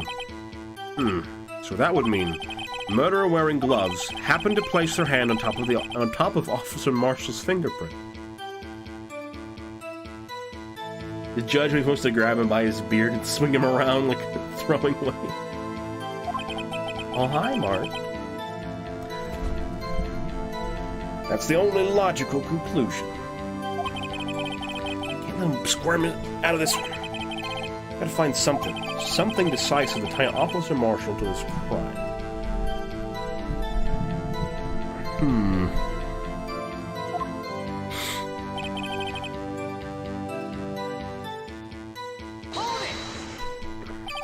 It's because you, how did you put it, pay your respects once a month? Yeah, that's right. That and one more thing. That locker happens to be mine. What? What do you mean? I mean what I said. That's the locker I used when I was a detective.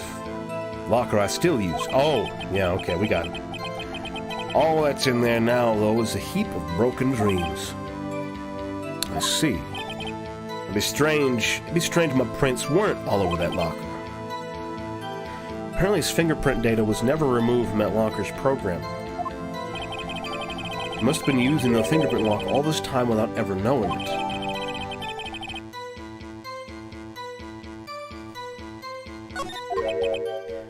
Are you starting to get the picture, partner? The picture? A seal of blood. In the desert, it's just food for the buzzards. There's only one reality, and that's this. The security tape. So long as my trail isn't in there, you can't say otherwise. This isn't getting us anywhere, Mr. Wright. Please consider carefully where you're going with this cross-examination. Okay, so the proof is in the video. Hold on a second. Wait. No, God damn it, okay. Okay, so, oh, I get it, okay. There's nothing hanging out of the locker right there.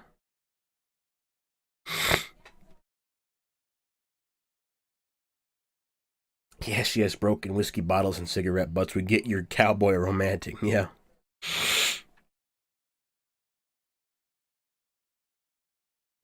I think whenever the very last shot of his camera, when it pans back over the locker, there's something hanging out of it. That thing we saw hanging out of the locker.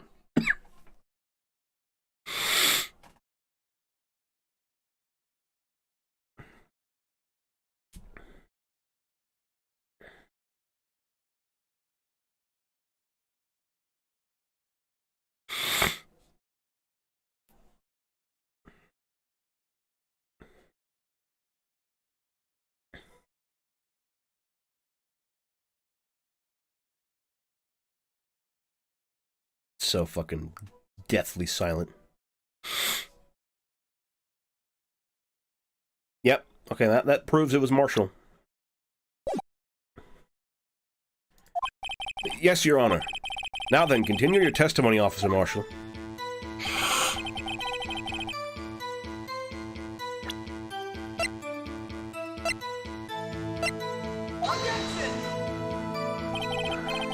Okay, well, I was trying to prove it was him, but, you know, whatever.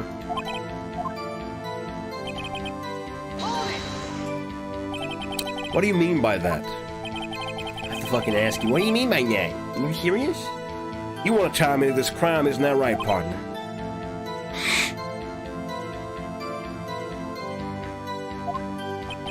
If so, that video is the only direct evidence you have. That video is next to useless. It's full of blind spots. Blind spots? Places you can't see. Cameras panning back and forth, the floor isn't shown. If someone was familiar with the camera's position, they could leave the room without being caught on tape. We don't have time for your speculations, Mr. Wright. Now, Mr. Wright, if you can show us evidence this video that... Yeah, okay, we got it. We'll show evidence. Very well. Allow me to point out your mistake, Officer Marshall. Tread carefully, Mr. Wright, or you might wind up being the one making the mistake. Show us this agreement. Yeah. Okay.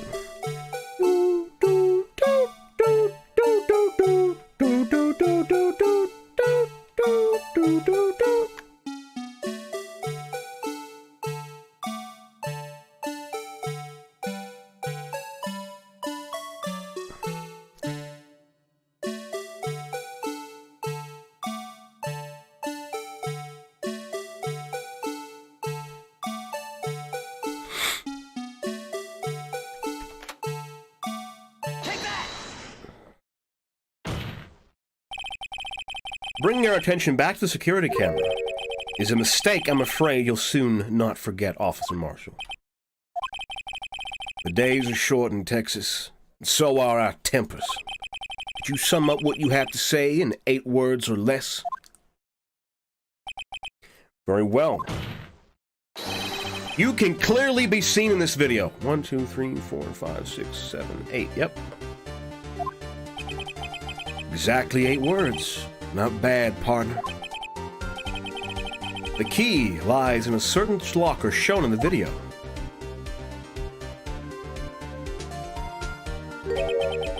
A locker with the white cloth sticking out. That was the witnesses, I believe. Now then, let's rewind the video a bit.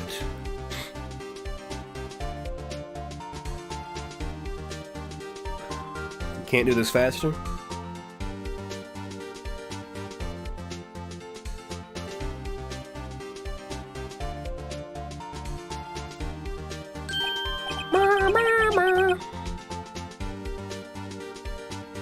Oh, the white cloth, it's gone. What's the meaning of this, Officer Marshall? When the crime took place, the white cloth wasn't there. Then it suddenly appeared. There's only one explanation. Officer Marshall, you were in the evidence room at the time of the crime.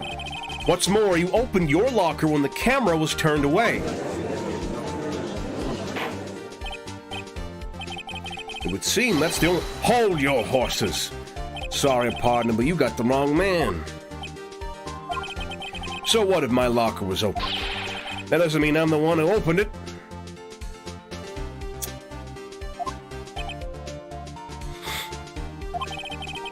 The murderer needed to hide something, so he opened a locker and stuck it in.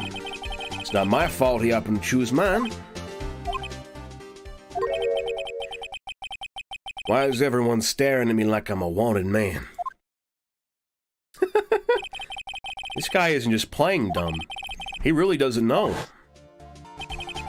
I hate to rain on your parade, but you're the only person who can open that particular locker. Oh yeah? I call your bluff. You say I opened that locker, now prove it. Okay?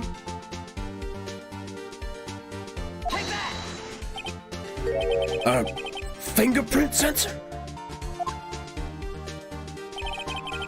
Was he holding a piece of beef jerky? We talked about this earlier today. The lockers can only be opened by the detectives they belong to.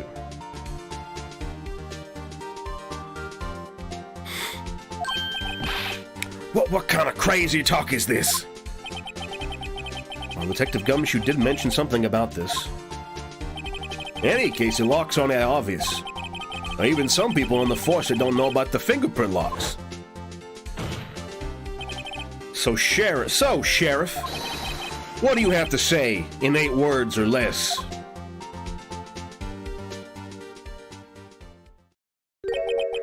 I only got 1 word for you, partner. No!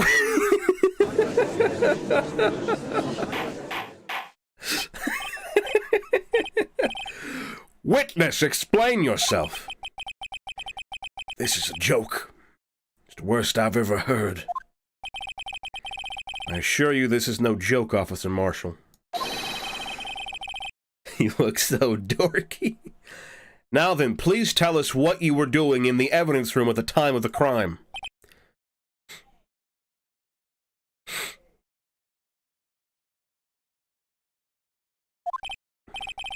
Olay! Please answer the question. Don't say that. Judge, come on. Dude, stop. What is he now, a bullfighter? It's all right, Officer Marshall. I believe we can figure the rest out from here. We can? Have a look at these floor plans.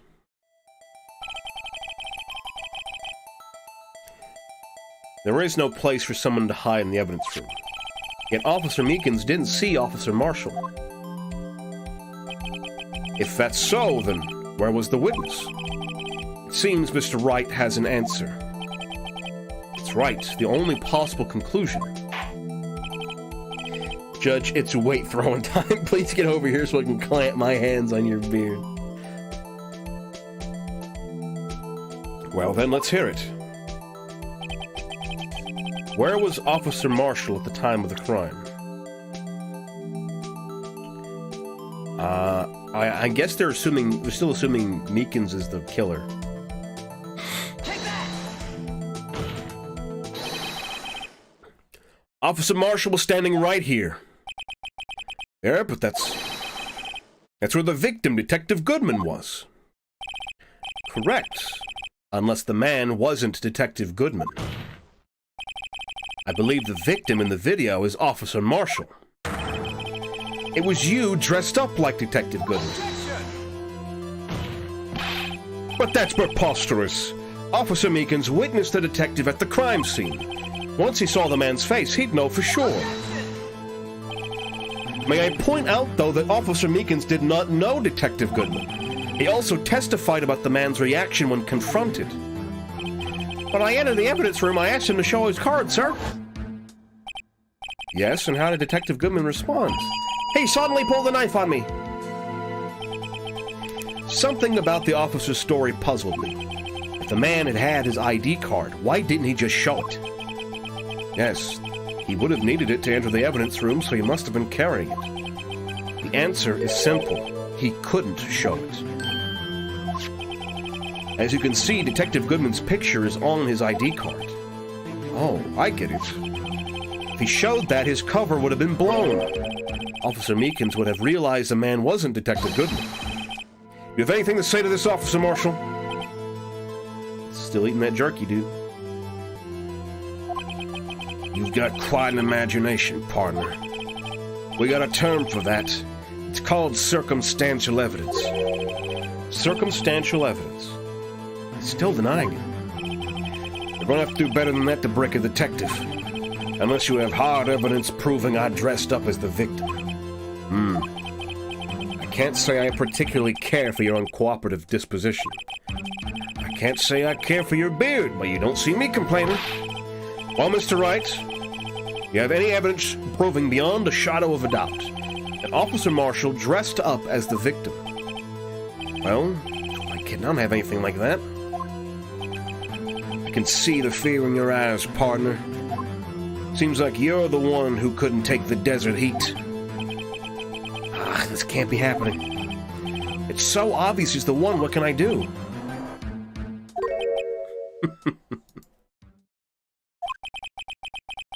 It looks like your lack of experience has finally been exposed.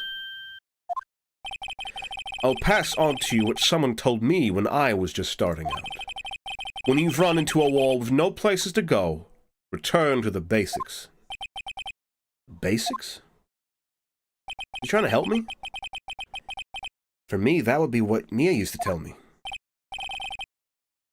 Phoenix, try thinking outside the box. I shouldn't look for proof that Officer Marshall was in disguise. But rather, I should look for evidence that came about because he was in disguise. Huh?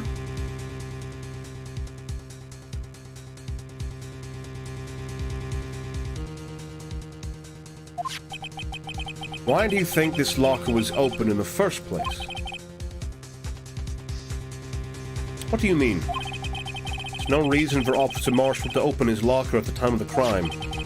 Yet he did, despite the chance it might be discovered later as it has been. It means he didn't originally plan to open his locker. According to the defense's arguments, Officer Jake Marshall dressed up as Detective Goodman at the time of the crime. Then, after the crime was committed, he opened his own locker for some unknown reason.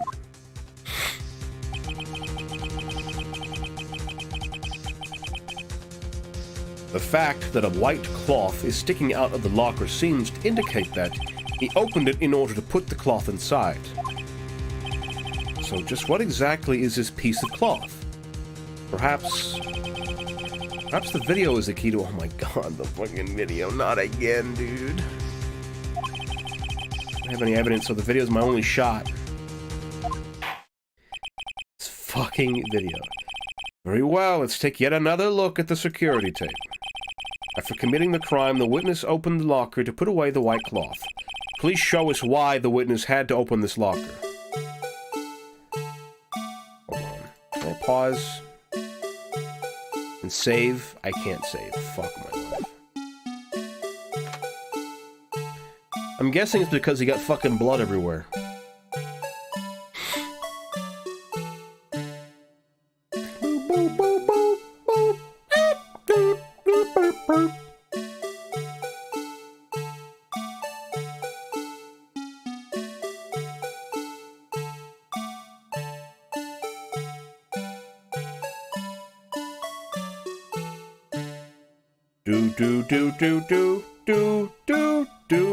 Blow on the shoulder, maybe?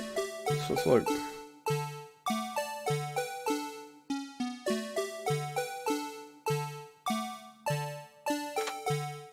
Yeah, right there it is. Take that! Well, you're right, Tony. Good eyes. Fucking hate that music. For some reason, you disguised yourself as Detective Goodman and entered the evidence room, though I don't know to what end yet. However, something unexpected happened. Officer Meekins barged in on you. When asked to show your ID card, you pulled a knife on him. However, Officer Meekins panicked. Look at his stupid fucking face, dude. Look at his stupid hands. The white coat you were wearing was soiled with blood. A bloody white coat. You couldn't just walk out like that. So you hid the coat in your locker. Not bad, partner.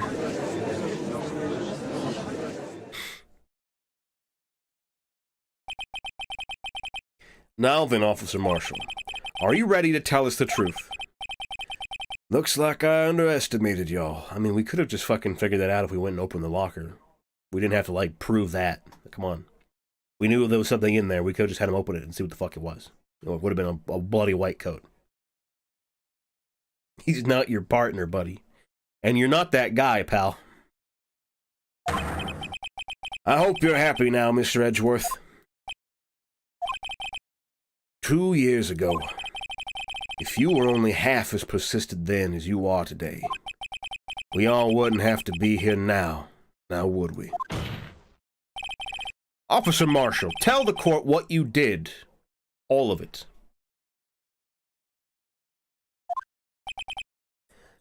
All right. Seems the time has come.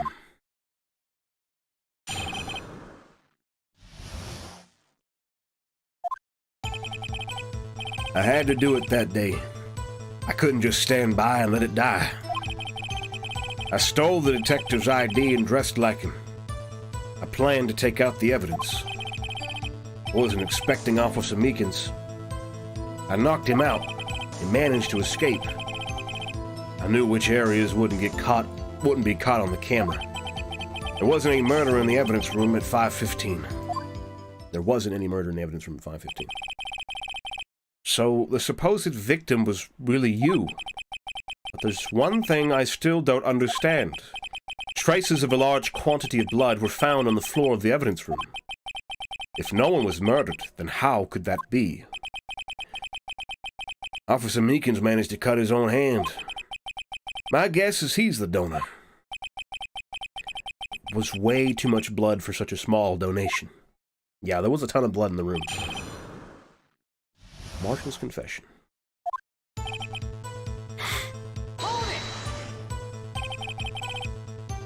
When you say it, you mean... Do you even have to ask, partner? SL9 incident. 2 years had passed since that case was closed. It was going to completely end with a transferal that day. Not if I have anything to do with it. That incident's not over. What did you hope to accomplish by sneaking into the evidence room? When the case is closed, only that case's lead detective can look through the evidence. I wanted to have a look at it myself one more time. No matter what the cost. I don't care what anyone says, partner. That case is mine. Well, Officer Marshall wasn't in charge of that case, of that investigation. I bet this has something to do with that Neil Marshall. It's like his brother or father or something got killed in the serial killings. Why does he care so much about it? That day was my last chance. That's why I stole the detective's ID and dressed like him. I planned to take out the evidence. Why did you disguise yourself as Detective Goodman? I didn't make it look like Goodman was carrying out the evidence transfer. I'd be arrested for stealing evidence, which wouldn't get me anywhere.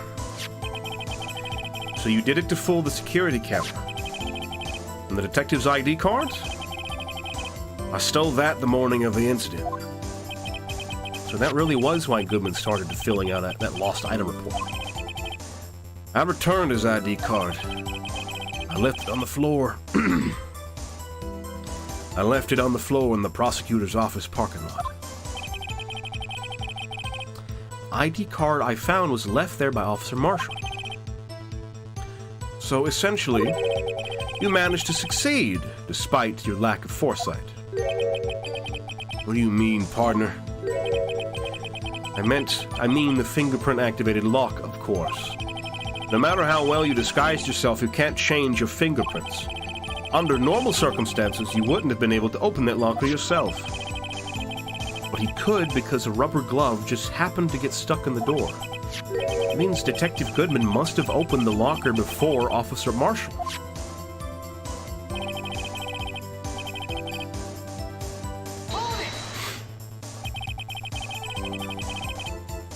You pulled the knife on Officer Meekins and tried to drive him off? Let's just say I was a little surprised. I only planned on being in the evidence room for no more than 5 minutes. I didn't think anyone would actually come in during that short time. Officer Meekins, certainly a 1 in a million type of person. Can we just point out if he wasn't lazy and went before the last possible chance, he wouldn't be he wouldn't be here? Yeah, I guess. I guess it just started eating him up, you know? Staking a detective for an intruder and demanding to be shown his ID. I'll have to think a little more about his raise this year. Officer Meekins might be getting a raise, dude. When did Edgeworth get so much influence? Anyway, he threw himself at me, and I ended up cutting him slightly. Sorry I had to turn out that way. Me knocking him out and everything. By the way, what happened to your knife? Oh, you mean this one?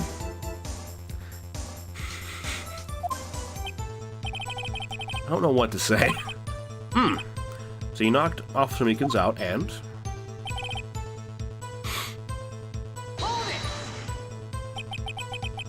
So you did your research beforehand. Those who go into the desert unprepared don't live long, partner. I didn't think it would make a difference, though.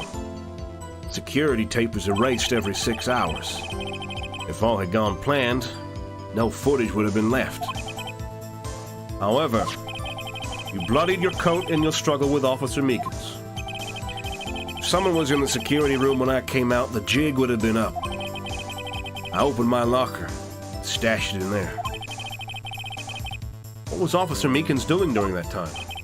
What else? He was sleeping like a baby. So what you're saying is on that day, wasn't any murder in the evidence room.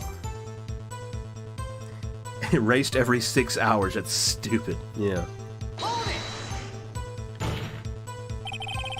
But the blood found at the scene certainly indicates a crime took place.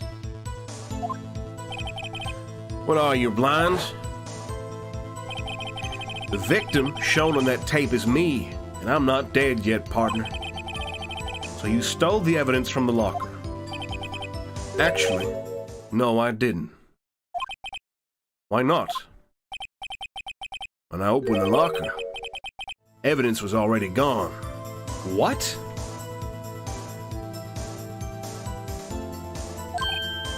What? Mr. Edgeworth, where is that evidence? It's still missing, Your Honor. Detective Goodman's locker was already empty. Someone else stole the evidence? You're never gonna be free from this case. It's been 2 hours. Officer Marshall, may I ask you one thing? Fire away, partner. It's a free country. Just remember, I'm also free to decide whether or not to answer. Why did you do this? Stealing a detective's ID? Injuring a police officer? This is no small offense. Moreover, you're an officer yourself. This will have serious consequences. It can't just be forgiven with a simple cut in salary. Not that salary cuts are ever a valid solution. Like I said, this isn't your case. This one is mine. And I'll do anything it takes to get an answer I'm satisfied with. The witness has an unusual amount of zeal. Let's hear more. I seriously start to question how this game series became so popular at all. Dude, it's so good though. Like, it's sure it takes fucking forever, and because we're in like a live stream setting, I have to read everything and it takes a long time. But you know, imagine sitting here like having plenty of time and just fucking going through this case with all these twists and turns and funny characters. That's great. He looks so weird when he looks straight at the camera. Gay fan fiction. What does that mean, Ward? What does that mean? Oh, that was your answer to Tony's question. Oh, I got you. Yeah, gay fan fiction. There you go. Yeah, there you go.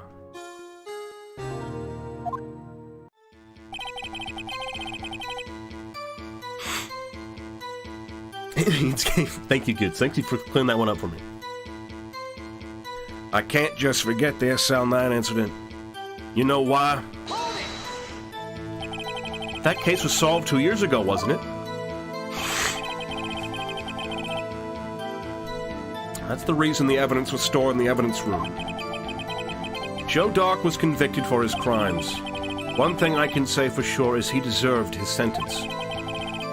I remember the Joe Dark case. It involved serial murders, didn't it? I don't intend to complain about how it turned out. But there's something that still bothers me. Something went down at that trial. Something no one will talk about. What happened? I don't know. That's what I'm trying to find out.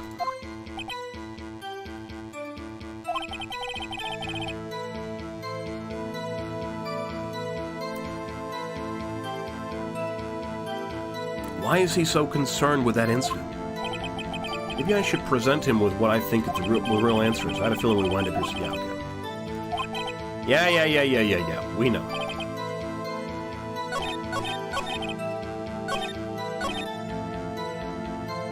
We present case files for the incident files. Gay fan nonfiction. I would hope so. Yeah. Gay fan fiction is in fact a form of fiction. That's what makes it so fun. It's not real. People can gush and make AUs and OCs and ships and whatever bullshit they want for their fan fiction. That's why people like it so much. Just have some gay nonfiction. Yeah, come on. Come on, guys. Gay people aren't real. Worm. I don't think you can say that.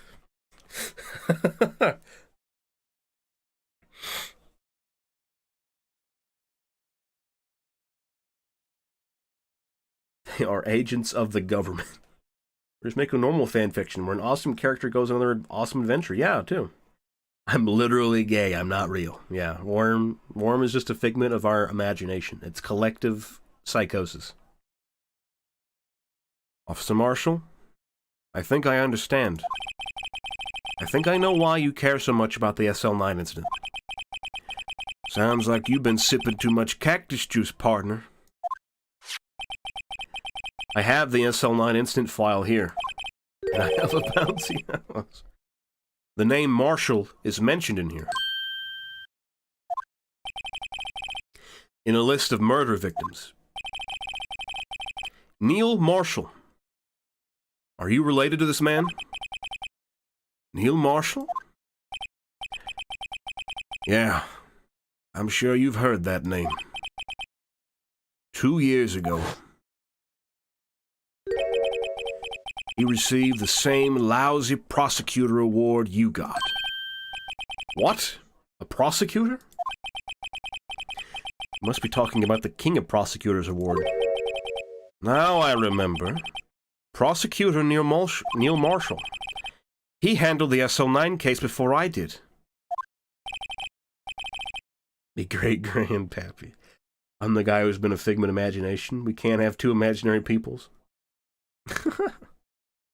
That's right. He was killed. And the case fell into your hands. But what's his relation to you? He was my brother. He took his hat off. This is kind of sad. He was investigating the murders with Damon Gant, the then deputy chief of police. Yeah, that's who this guy is. The group of detectives I was part of worked under them. We were desperate to prosecute the killer. Look at this fucking edgelord. Joe Dark. My brother fought Dark and was killed. That was the first time Dark left behind any evidence. That was all we needed.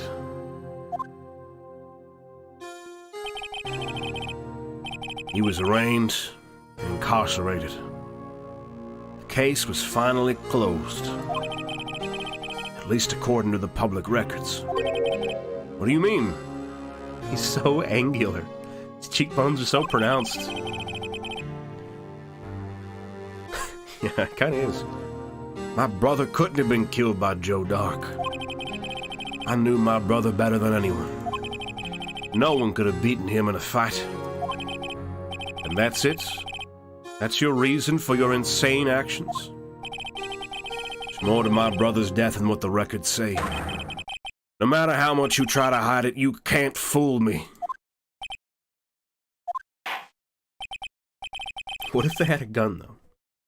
My brother was killed by Joe Mama. Shut the fuck up, Worm. We're trying to have a moment here, alright? This dude's brother was killed. You're making a Joe Mama joke? Jeez. Well, at least one thing's for certain. Now we know what happened at the police department on the day of the crime. So was my brother was killed. I just told you my Joe Mama. Shut up. Stop. No. That was the last day the SO9 case could be reopened. Not satisfied with its resolution, Officer Marshall planned to steal the evidence. Disguising himself as Detective Goodman, he entered the evidence room.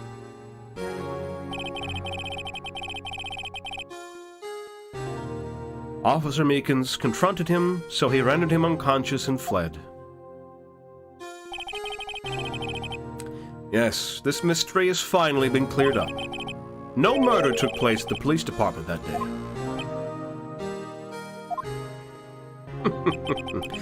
The things that happen by chance never cease to amaze.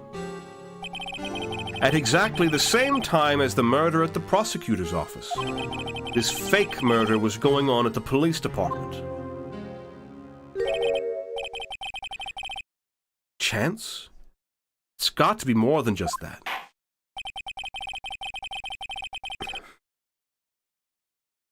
So if no one was murdered at the police department on the day of the crime, that means the murder in the prosecutor's office parking lot was the real one.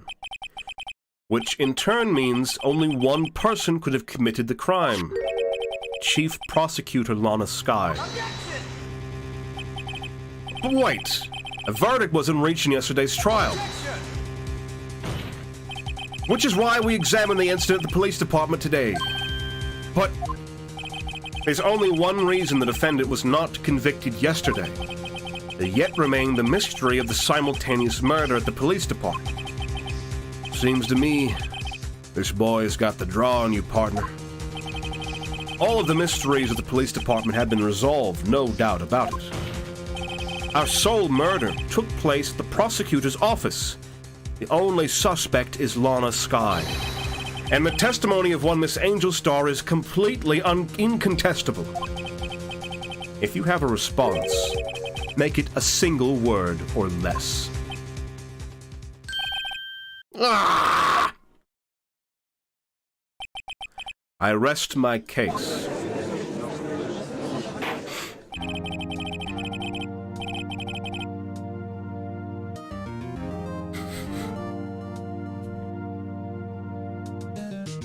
Smug bastard, yeah. It seems this trial has reached its conclusion. There's no room for doubt. Well done, Mr. Wright. Thanks to you, I didn't need to waste my time disproving the alleged murder at the police department. There's no doubt what I proved today is true. The apparent murder on the security camera's tape really was fake. But I didn't realize that would end up proving Lana guilty. Yeah, you dipshit. Now then, the time for a verdict has arrived. This court finds a defendant. Oh,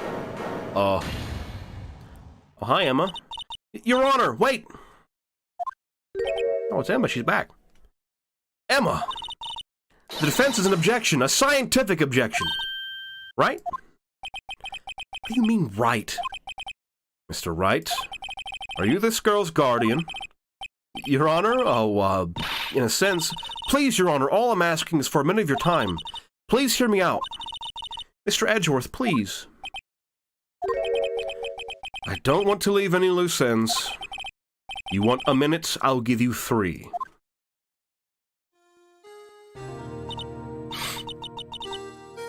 I was kind of in shock. I mean, finding out the SL9 incident referred to the Joe Dark killings.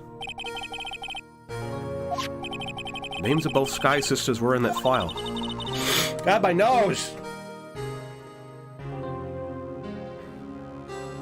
I wish fucking Joe Dark would slice my nose off and do something with it, because I'm dying here. Hold on a second. I gotta... You know, a fucking fat hit of nasal spray. Give me a sec.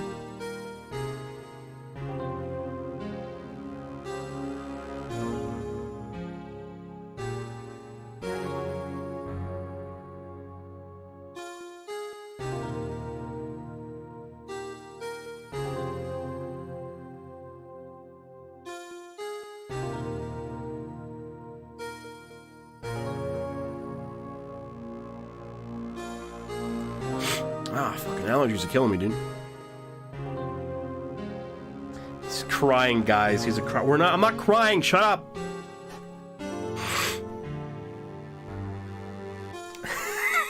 Shut the fuck up, guys. Shut up. I'm not crying.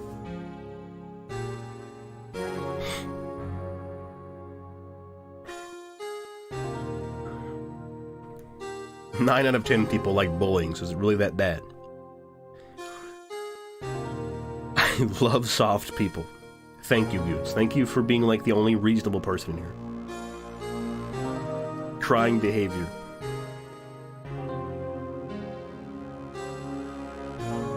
Anyway, back to the case. I kind of want to get this done at some point this year.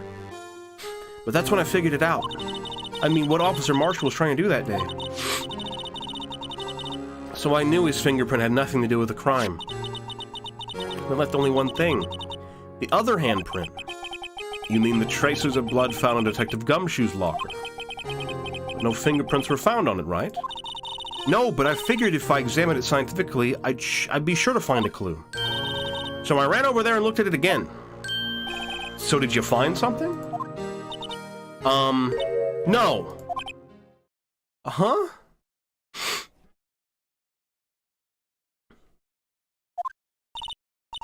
Sorry, I guess I'm not much of a scientific investigator after all.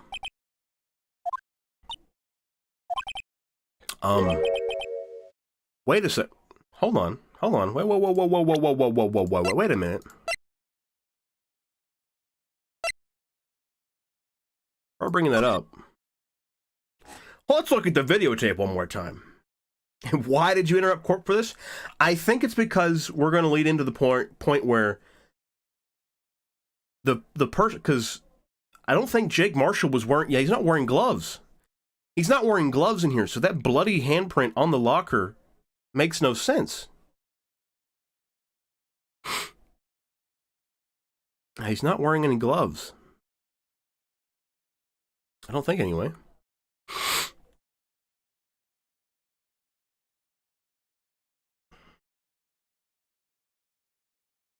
How old is Emma? Is it okay to call her cute? She is not 16, she's almost 16. She's almost 16.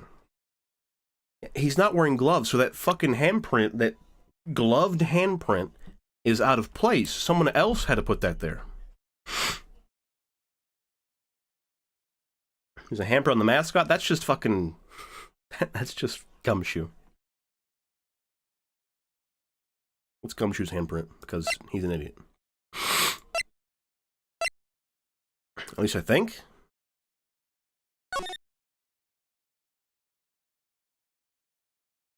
I don't actually know. Hold on. Is that all?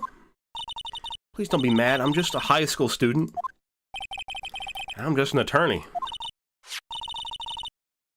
Mr. Wright, those traces of blood were the only clue we have. If we can't find something wrong with them... Please, Mr. Wright, you're a professional. If anyone can save Lana, it's you. Me? Oh, boy. Time's up. Now then, Mr. Wright. With regard to the incident at the police department, does any reasonable doubt remain? It appears the defense is troubled by the other blood mark. Looking at the floor plans, a handprint was discovered around here. Is there a problem with this? Mr. Wright, I'm sorry I can't be of more use, but still, Can't find anything wrong with that blood mark. Lana will be... Please answer my question, Mr. Wright. We don't have all day. Yes, Your Honor. Whatever I need from concentrate, it's now. Okay, I think it's the video. Yeah, you can call her cute, you know. Because she is cute. She's sweet. But, you know, don't say anything suspect.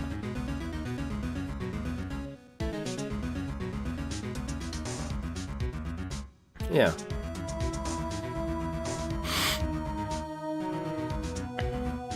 What could be wrong with that handprint? Yeah. Would there be something I'm missing? I object. Objection! This handprint left at the crime scene clearly shows a contradiction. Don't be like active here, almost at the timeout.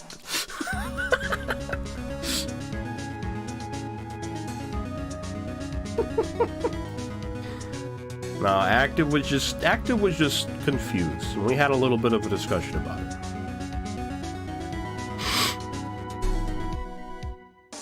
Let's not bring that back up. The only thing that seems clear is your grasping, Mr. Wright. You've been staring pretty intently at those floor plans. Tell me, is there a problem with them? Yes, this is strange. Take a good look at these floor plans. Something is missing. Oh, you know what? It's actually not because he doesn't have gloves. It's actually because the blue badger was in the fucking way. Missing? You mean something hasn't been drawn on there? Yes, something that, when drawn, will completely change the meaning of the blood mark. The blue badger is in the way. Let us pray the defense isn't simply trying to buy time. Very well, Mr. Wright. All this evidence here. There's got to be something I can use. The question is, which item can prove something is missing in the floor plans? Fucking video. I gotta watch the video again. Take that!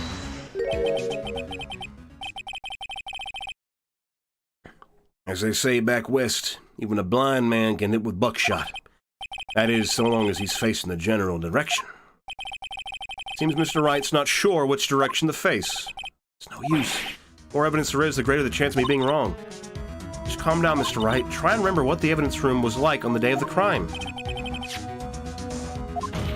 Okay.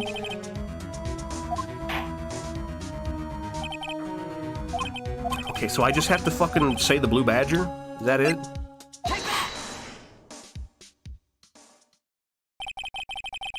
What about that piece of plywood? Why are you still here, Marshal?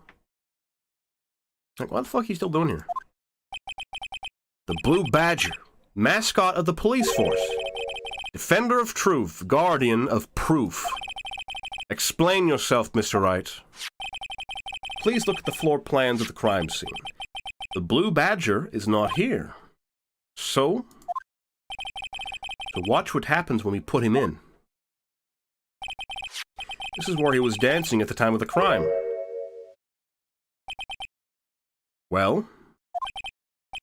Well, what? Ugh! That's right.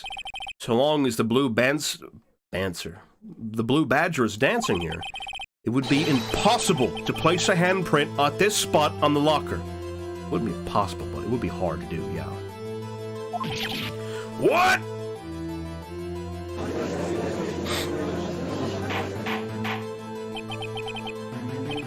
So that means... just what exactly does that mean? It means it can't be done. What are you saying? Blood traces were undeniably found on that locker. Don't look at me, I didn't put it there. Mr. Wright, think it through scientifically. Emma. On that afternoon, Officer Meekins was the one who brought the Blue Badger to the evidence room, right? After he put it down, it would be impossible to leave a handprint in that locker. So that must mean this blood mark was left there before the Blue Badger was brought in. Just one moment. I will not allow such far-fetched balderdash in my courtroom. It may sound far-fetched, Your Honor, but it's the only possible explanation. On February 21st, in the police department's evidence room, blood was spilled not once, but twice. But how? One time was captured on this tape, taken by the security camera. Officer Meekins cut his hand, from which a trivial amount of blood fell. The problem is the other time. Judge is a goober? Yeah, he sure is.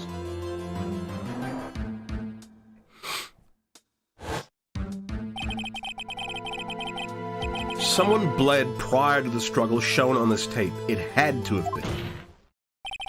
It had to have been Detective Goodman when he was really murdered. Are you fucking kidding me? We're gonna be here all day. That's ridiculous. That's ridiculous. I refuse to accept your absurd claim. The murder portrayed in the security tape has been proven to be fake. However, that does not explain the blood mark found on the locker. So then, assuming this murder you purport really happened, when did it take place? I demand you show evidence that proves when it occurred. When did the first incident occur? Summarize the defense claims. Prior to Officer Meekins being cut by Jake Marshall, who was posing as Detective Goodman, another incident took place in that evidence room. That's right. The blood mark on the locker proves this. Very well. And tell us, when did this first incident occur? As Mr. Edgeworth said, proof must be presented. Proof that shows when the murder took place. There's only one piece of evidence that can show that. Now then, will the defense please present its evidence? What shows when the first crime took place? I'm guessing it's the ID card record. Yeah, right here.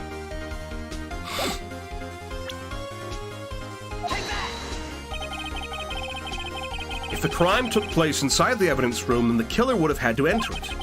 And in order to do so, an ID card would have been required. An ID card. Oh! ID card record. I feel the wrinkles forming in my face. The movie is way better.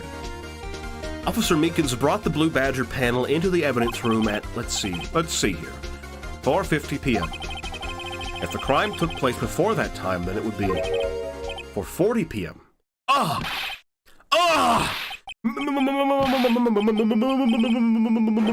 Man Ray! Miles Edgeworth, just what have you done? I never would have figured you had the nerve, boy. Drop the act, witness. It doesn't take a lot of thought to figure out it couldn't have been me. Nope, I ain't getting it. I'm afraid I don't understand either. It's clear from the luminol test that blood was there. However, when the second crime took place, both Officer Meekins and Officer Marshall failed to notice the blood. That means the blood from the first crime was wiped away by the real murderer. I would have had just 10 minutes to murder the victim, carry his body away, and clean up the blood. Unfortunately, that's physically impossible. That would mean the crime must have taken place before Mr. Edgeworth entered the evidence room. Let's look at the chart again. To blame the offense destroy his credibility. There's only one other card number remaining. 7777, yeah, 7 sevens. Talk about a lucky number. But wait, that doesn't make sense. How could Detective Goodman have entered the evidence room? Since there's no record of his card being used beforehand, he must have entered along with the real murderer. That's the only plausible explanation. He went in with 7 sevens. Mr. Edgeworth, please look into this ASAP. Find out whose ID number is 7... Yeah. That's 1 7 too many. That's 1 7 too many, Your Honor. Unfortunately, I'm unable to look up the owner of that ID card. At least at present. What? Explain yourself, son. ID number 7 sevens belongs to someone with a higher rank, with a rank of captain or higher. It's Chief Gann. It's gotta be Chief Gann, dude. It's gotta be Chief Gann. There's no fucking way. Someone who is a so-called executive officer. We don't have the authority to inquire into such a person's identity. Objection! But that's ridiculous! Just how... I'm not finished talking, Mr. Wright. There is one situation in which we can be granted such authority.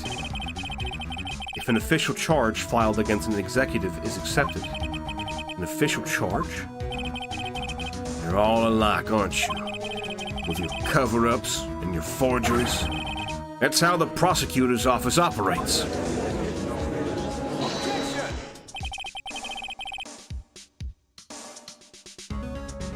I take pride in my work, Officer Marshall. I would appreciate it if you would keep your slander to yourself. Slander, is it? Okay. Let me ask a question. Yes? No, not to you. To her. The defendant sitting over there. Your own little executive. Lana? Objection! Don't be stupid. She's been charged with murder. Of course we've looked up her ID number. And it's not 7 sevens. Don't play me for a fool, partner. That's not what I want to ask. All I want to know is one thing.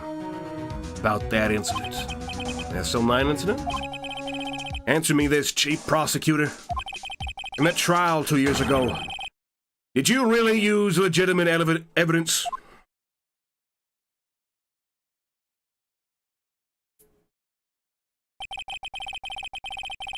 Do you need the witness to repeat his question, Chief Prosecutor? I heard him fine, Mr. Edgeworth. 2 years ago, I was in charge of the prosecution for that trial. At the time, we felt the powerlessness of the law. At least I did. Lana? I became a prosecutor in order to suppress crime with the law. Before I realized it, we were the ones being suppressed by the law. Defendant, just what are you saying? I'll ask you again, Chief Prosecutor. During that trial 2 years ago, did you really present all the evidence in court? Can you look me, an investigator in that crime, in the eye and tell me that you did? Chief Prosecutor, you didn't. I don't have to, Officer Marshall. Why won't you answer him? Drastic crimes require drastic measures. That's just the way it is. We did what we had to, in order for him to get the verdict he deserved. But Lana, even if it involved forging evidence.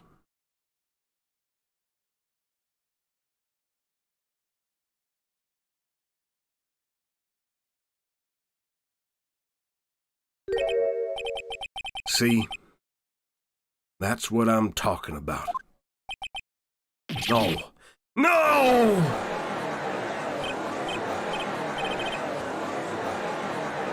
Oh, court is fucking demolished.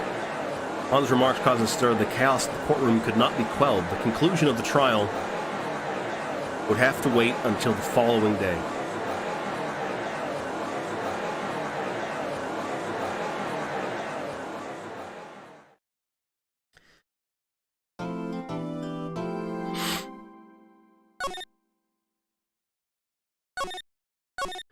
Hey guys, guess what? We're on the investigation portion of 10-3. It took us 2.5 hours. It took us 2 hours to get here. 2 hours to finish the trial. The day 3 trial.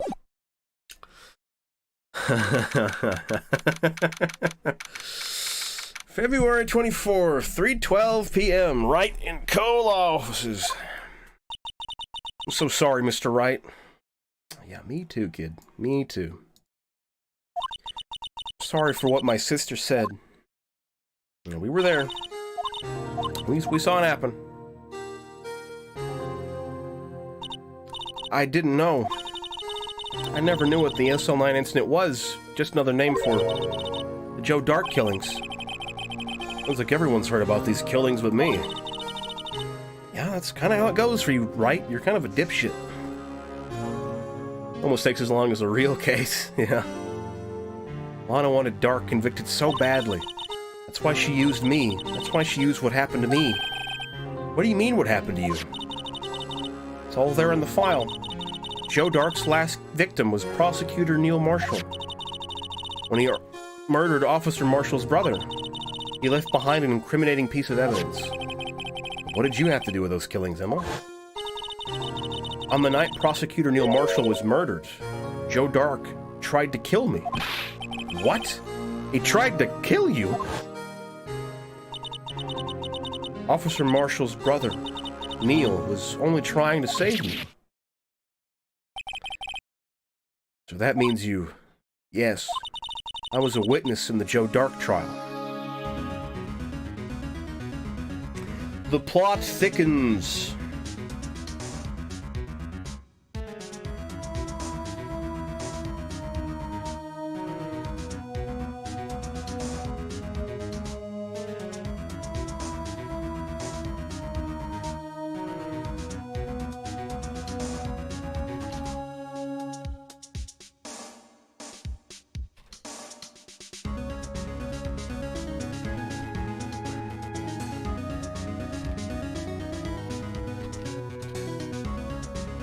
Sorry, I got a work message.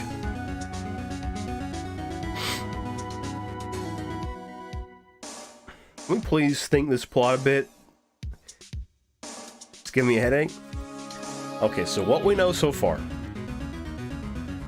is that our defendant, Lana Skye, who was the chief prosecutor of this district, is being accused of murder for killing Detective Bruce Goodman. Now, Bruce Goodman was supposedly killed in the prosecutor's parking lot. Like the underground parking lot. We know we have a witness, Angel Starr, who saw Lana stabbing Bruce Goodman. You're gonna go? Bye, Goots. Take care. Have a good day. Lana Skye was seen stabbing Bruce Goodman. There's a witness who said so. And Bruce Goodman was found in Prosecutor Miles Edgeworth's trunk of his car. Okay, so now all of these people, Officer Marshall, Angel Starr, Bruce Goodman, Lana Skye, Chief Gant, and apparently Emma Skye now as well, are all connected. They all have something to do with this case that happened 2 years ago, the SL9 incident, which is also called the Joe Dark killings. There was also apparently an incident at the same exact time in the, the police department's evidence room, which we have found out was actually not it wasn't a murder, because we believed that Bruce Goodman was murdered there and moved to the parking lot, but no, that was not the case. Instead, it was Jake Marshall trying to reopen the old case, but the evidence was already gone, and we discovered that there was likely an actual murder that occurred in the evidence room before the recorded incident.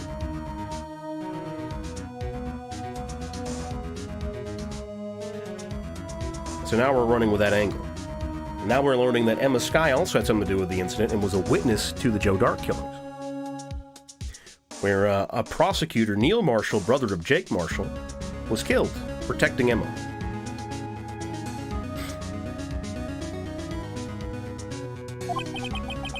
I didn't see that one coming. It happened 2 years ago. It was right about this time of the year, too. There was a terrible thunderstorm that day, unusual for the season. I was alone in my sister's office. We were planning to eat dinner together once she finished her work. And suddenly, this terrifying man came bursting into the office. Joe Dark. It seemed like he was running from someone. He pulled out a knife and screamed at me.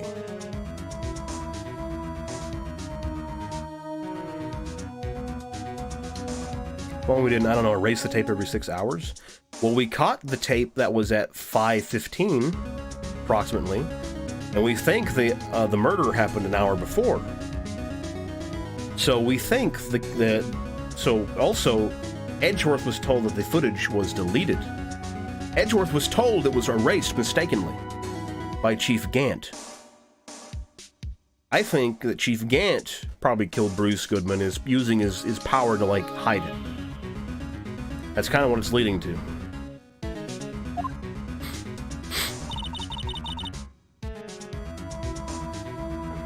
I didn't know what was going on. Just then, Prosecutor Marshall showed up.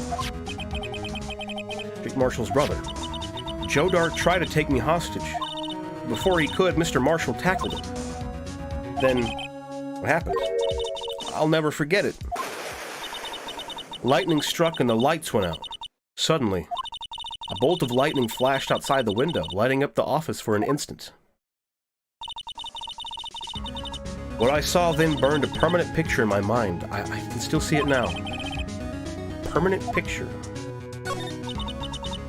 I remember the moment when Dark stabbed Mr. Marshall. So you weren't able to testify about that. No, I was only asked about when I was attacked. That must be why why she made up the crime.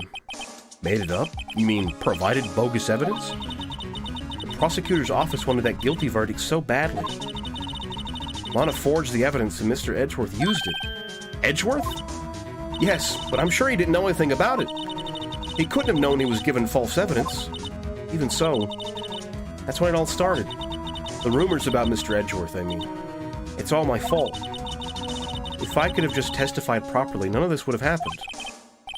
So it's true, even though he may not have known it. Edgeworth really was involved in falsifying evidence. After that case ended, Lana was never the same. She became cold, like she is today. She must not have been able to face up to what she did. Especially not to Emma. We please have a sidekick who doesn't have PTSD. We gotta have a character who has something interesting going on about him.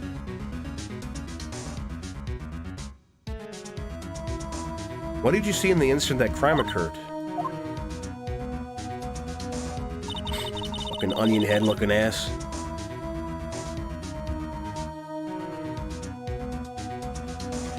Dark knocked down Mr. Marshall and raised his knife. Neil Marshall was stabbed right in front of this poor girl.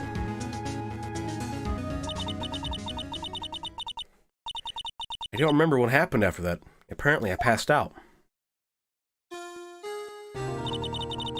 When I came to, Lotta was cradling me in her arms. Poor Emma, you've been through so much.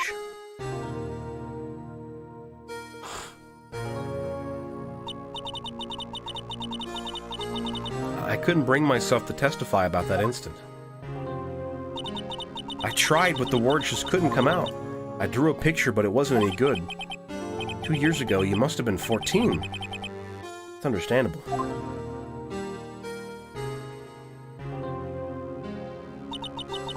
Once it was all over, I made up my mind. I decided that when I grew up, I'd become a scientific investigator. I want to be able to fight crime with my testimonies and find the evidence to make an airtight case. That way Lana would never have to forge any. I see. I think I'm finally starting to understand what makes Emma tick. There's still something that bothers me about that crime. There's something that's puzzling me, Emma. What is it? You said you were in Lana's office at that time, right? That's right. Why then would a serial killer come running in there? Not only that, but he was being chased by a prosecutor. Oh, there's no mystery there. Joe Dark had been taken in for questioning that day. Taken in for questioning? You mean by the police? Of course. This happened at the police department.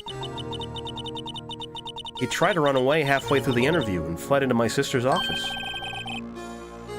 So...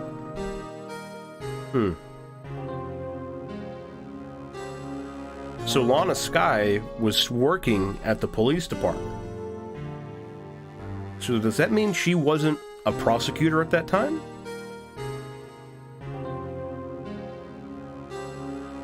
Was she like a fucking investigator?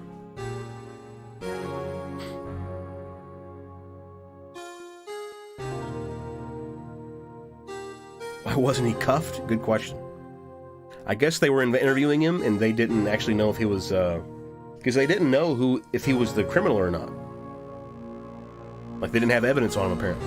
But this is like the one incident where he did leave evidence. Maybe they didn't have anything on him and they couldn't take him in. But why did he run all the way over to your sister's office? Because the detective offices and the questioning room are right across from the elevator.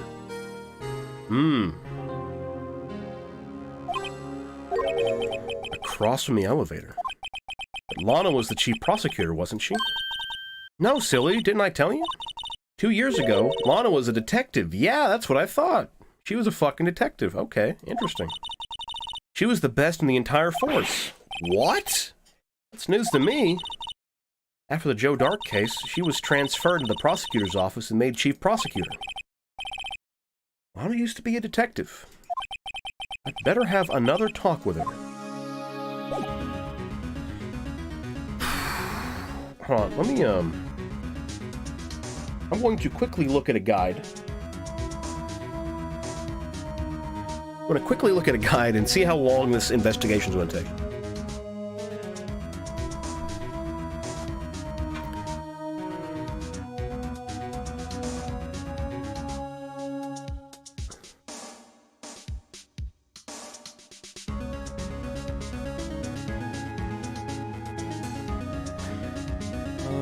Okay, we do that. Do that. Oh my fucking god. Oh my fucking god. Okay, hey guys. Hey guys, we're gonna be here for a while. Holy shit, okay.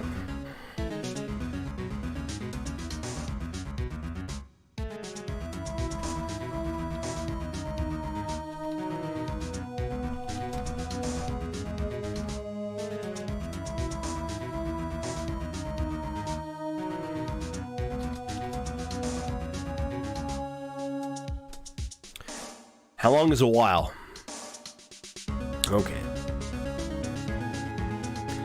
So we talk to one person, go to the next area, talk to another person. We go to another area, talk to another person. We go back to one area, something happens. We go to another area, something happens. We go back to another area we've already been to. We talk to someone. We talk to someone after we present them a bunch of stuff. We go back to another area.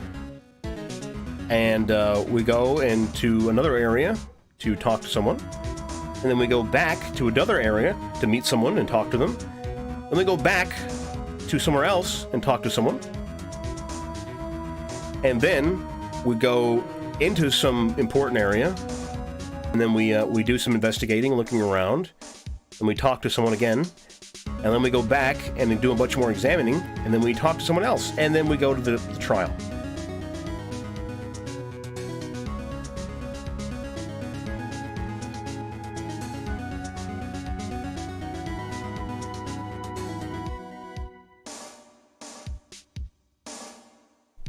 Yeah.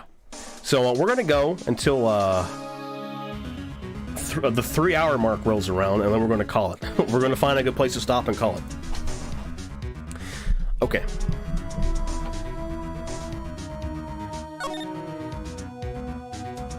That's a bit, yeah. And then we have another trial we have to do. I think we can get some done for the investigation today, and then next week, next Monday, we can finish this fucking case up. So after this stream, we should only have one more stream of this case. And then I'm probably going to take a break from Phoenix Wright. Alright, let's go to Detention Center and talk to Lana.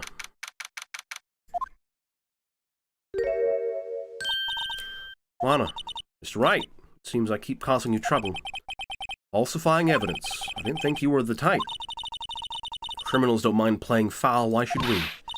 But Lana, if you're wrong, an innocent person might be found guilty. Believe me, I understand the risks. Lana, Emma told me about you. Oh? About how you were a detective 2 years ago, and how the SL9 incident was a reason for your transfer to the prosecutor's office. One more, he said. It'd be fun, they said. I gotta reply to another message.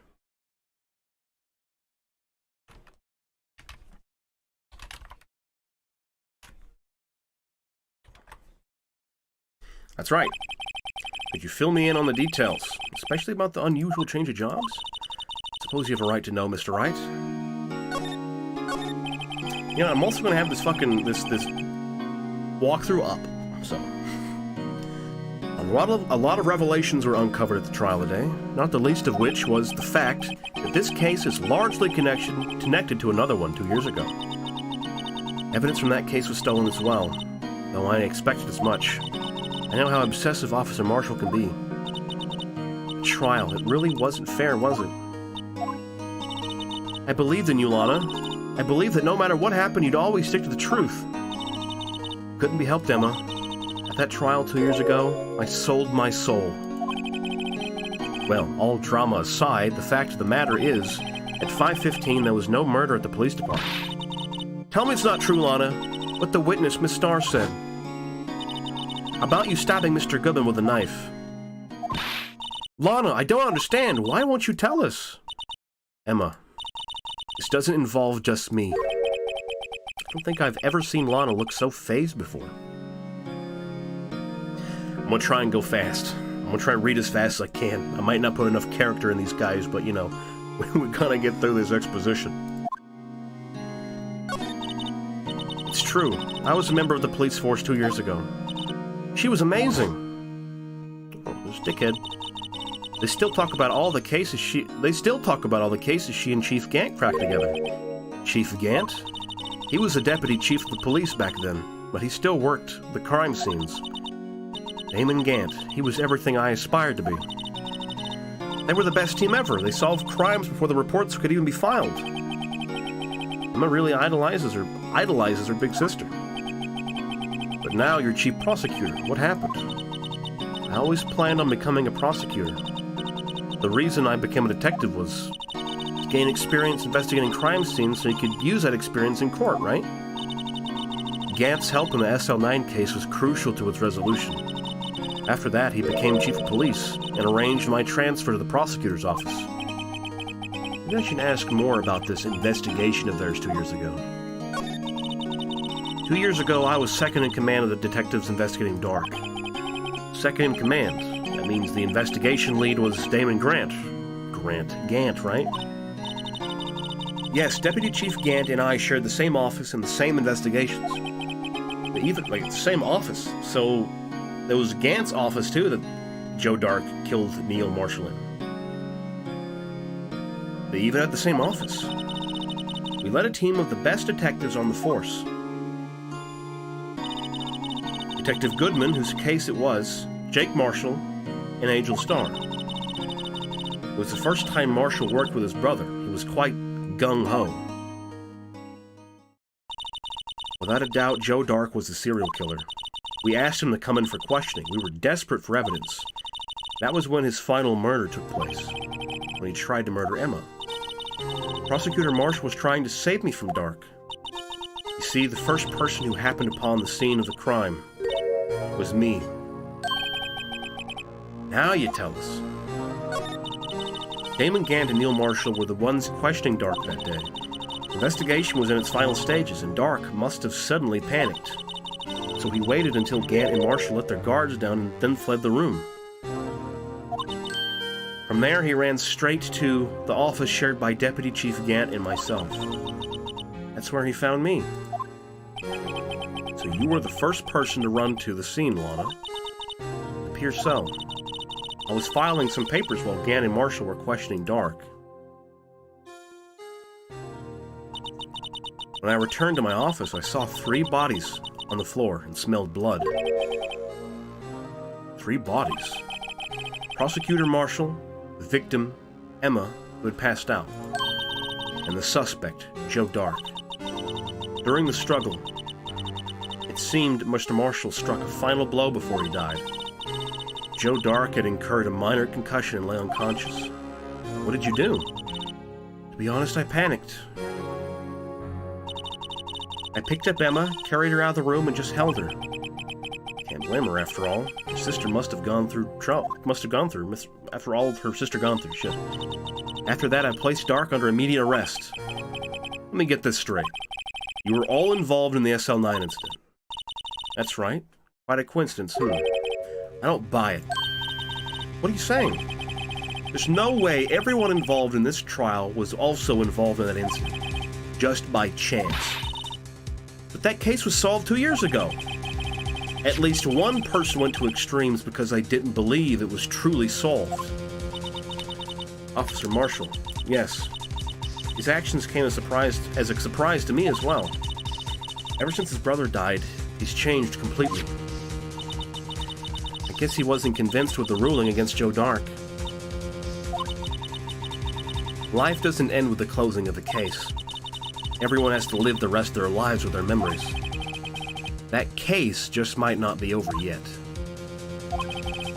Emma was assaulted by Dark at the police department, right?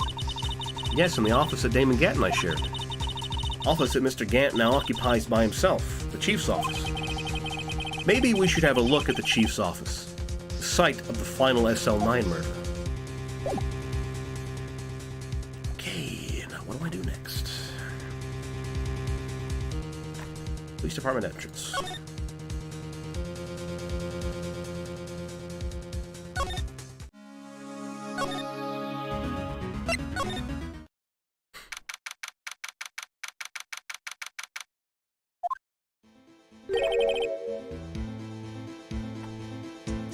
Howdy, Bambina. Oh, Mr. Marshall. I never thought things would turn out this way when I woke up this morning. Que sera, sera. You never know where life will lead you, hey, Bambina? I should have known my luck had run out when old Billy dried up this morning. Billy? Must be his pet cactus. Yeah, Billy. See, where are you headed? Just over to the prosecutor's office for a little interrogation. It's a voluntary appearance, but we all know I won't be coming back. Sorry, but you can't go in the evidence room today, partner. Mr. Marshall, why did you do it? Why do prospectors head west? If ever there was a case I needed to know the truth about, it was that one. Before you turn yourself in, Mr. Marshall, would you mind telling us exactly what happened? Looks like I won't be getting a steak lunch today. Something was fishy about that trial from the beginning. It wasn't just me either. All the detectives thought so. What do you mean fishy? Some of the facts reported were inconsistent with the evidence we found. For example, a murder weapon. Murder weapon? You mean that switchblade knife with the broken tip? That was Joe Dark's, all right. But in the initial autopsy report, a question was raised. A question? The blade of the knife was not a perfect match with the wound the victim sustained. What does that mean? It means there's a good chance that knife was not the murder weapon. However, in the report that was finally submitted, that possibility had been erased. The facts have been concealed with forged evidence? It would seem Neil Marshall was killed by something else other than Joe Dark's knife, but it was hidden. That case left behind scars in all of us. Scars that the SL9 incident left behind. I got the looks, but he got the brains. He was one of the best prosecutors around. I had just made detective when he went down. It was our first case together. How old was he, your brother? He was 27 at the time. He was awarded the highest honor that very day. Highest honor? You mean the King of Prosecutors? I knew it. What are you looking at me like that for? That's an honor for a prosecutor. Mr. Marshall must have really been close with his brother. The day the SL9 incident took place, that wasn't the same day as... That's right. It was the day of the evidence transfer. Interesting. It was drizzling that morning, and by nightfall there was thunder. I can't believe 2 years have already gone by. I tried to steal the evidence so the case wouldn't die. Apparently someone tried to stop you. Detective Goodman was murdered, and the evidence locker was empty. Good old 27 Club, yeah. Good old 27 Club, dude. When you turn 27, you get killed. Kurt Cobain, yeah. Crut. Come on, Tony, you'll get it. You got it, bud. Kurt, there you go. Isn't that a thing where, like, rockers or, like, musical artists, they die when they hit 27? Or something like that? A weird consistency with that? There was something going on behind the scenes in that case. We all knew that later. Every detective involved in that investigation, save one, was taken care of. I thought that was something like that. I think they mentioned it in fucking Hitman. Whenever we played Hitman.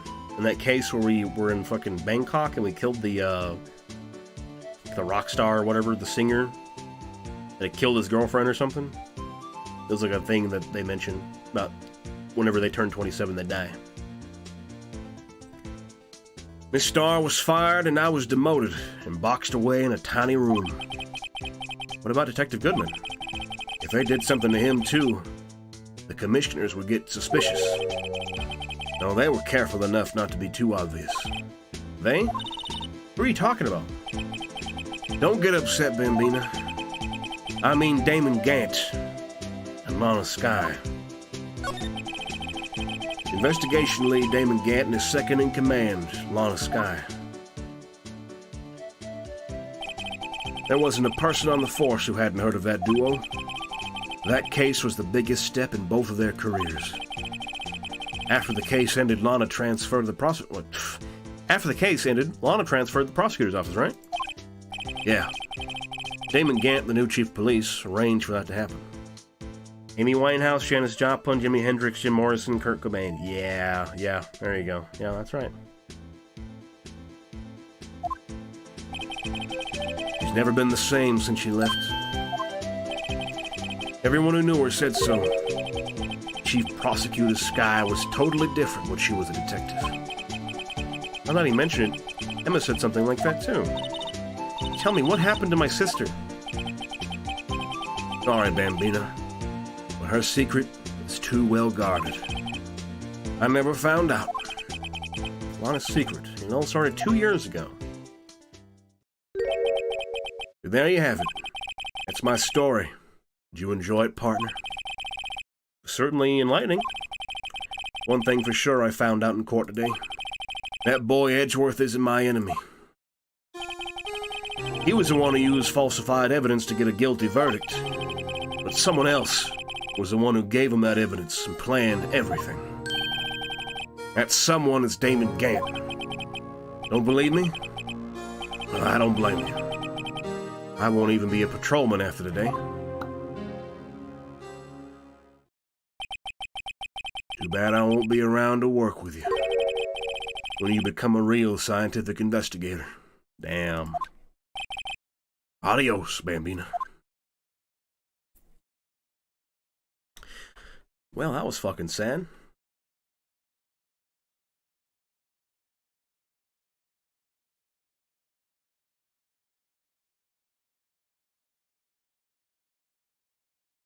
Okay. Now I move to criminal affairs. Place is always pretty empty, but today it's deserted. Must mean everyone's busy solving crimes. Oh, it's if you're looking for the others, they're all in the conference room. Thanks. Wow, he actually talked to us. But the chief prosecutor is saying what she said, what she did, and the decision about what to do about Mr. Edgeworth, not to mention our statement to the media in tomorrow's trial. More chaos going on than Thanksgiving and Christmas put together. I think festive is the word usually used for those. Sir, we'd like to have a look around Chief Gant's office. Just use the connecting hallway to the other building and take the elevator to the top floor. Really? You mean it's okay for us to go in there? I mean, we aren't police officers or anything. Hey, you're right! You can't go in there, it's off limits! Now I see where Detective Gumshoe gets his unique charm. Oh boy, I sure do love corruption, yeah. Alright, the 3-hour mark is hit, but we're going to keep going a little bit. What are we waiting for? Let's head to the chief's office.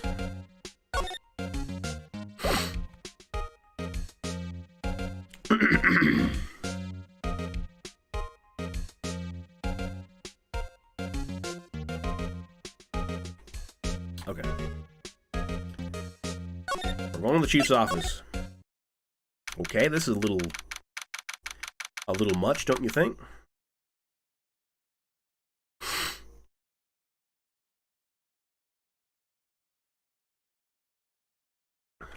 Okay. Do do do. Do do do do do. Whoa, where am I? In the chief's office, silly. At least that's what it said on the door. Check out that pipe organ. That's real, isn't it?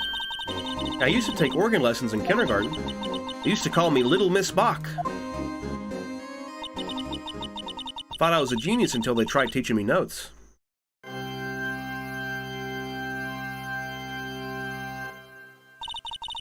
Never could remember where C was. Hmm? Oh, it's him. Oh, it's you two. Chief Gant. He put that paper he was reading in his desk. So, Righto. Have you been swimming lately? No, I haven't. I've been kind of busy lately. I can appreciate that. I've had my hands full, too. With Mr. Marshall's misconduct and Lana's provocative statement. Provocative statement? Oh, you mean about the forged evidence? 2 years have passed since that incident. My, how time flies.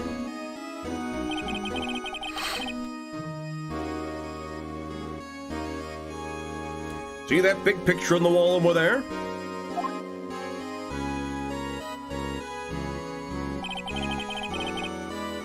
That's a picture of Lana, Neil, and me.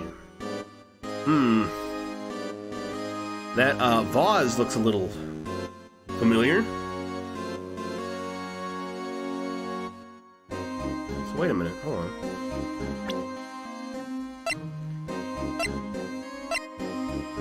The King of Prosecutors trophy has a sword in this one. Huh. This is Mr. Marshall's brother, Prosecutor Neil Marshall.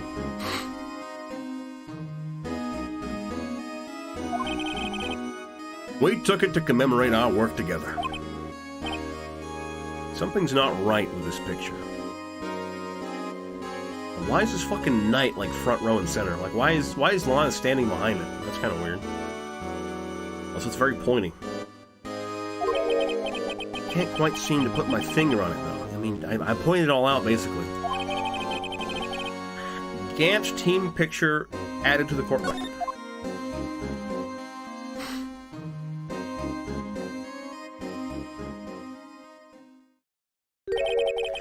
Anyway, I'd like to reminisce all day, but there are matters that need my attention. I'm going to lock up here, so let's go out together. Oh, but this office. It was a crime scene 2 years ago, wasn't it? That case has long been since over. No need to investigate it anymore. All the same, we'd still like to have a look around. Perhaps you didn't hear me. I said there's no need to investigate it anymore. He's getting a little terse with me, I think. Oh, hurry up and get out. I have a meeting to attend. Looks like we aren't welcome. It seems that case isn't over with yet after all. What do you mean? Chief Gant denied our request to search the crime scene.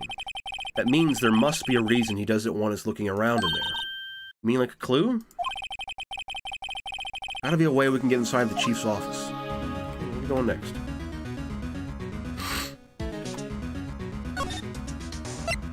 Back to criminal affairs.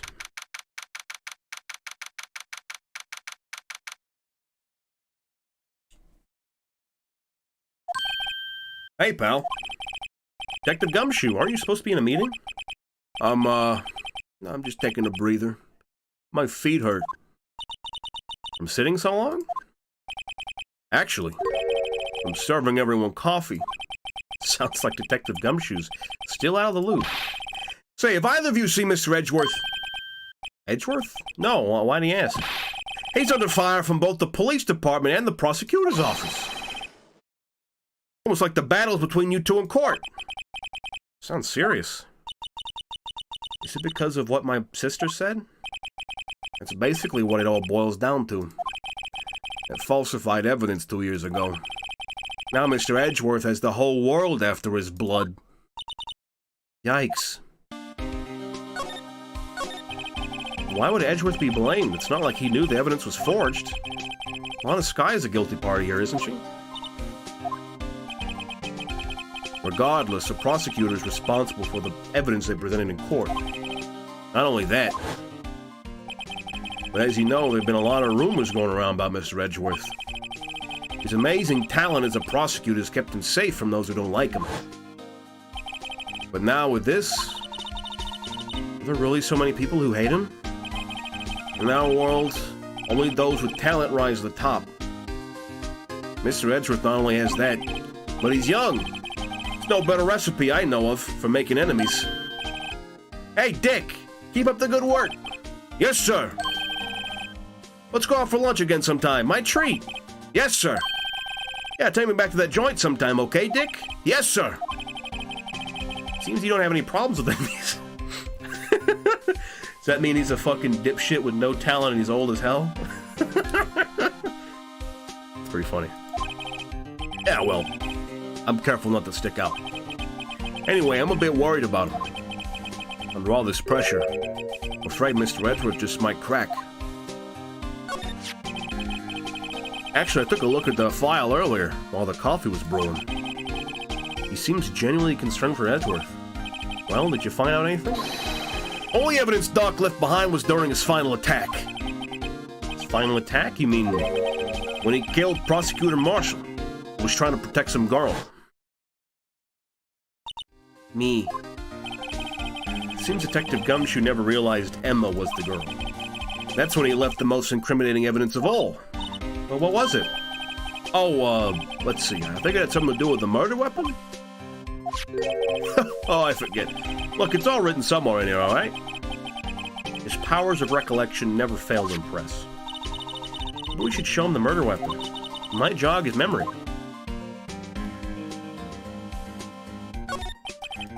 Joe Dark was 42 at the time of the crime.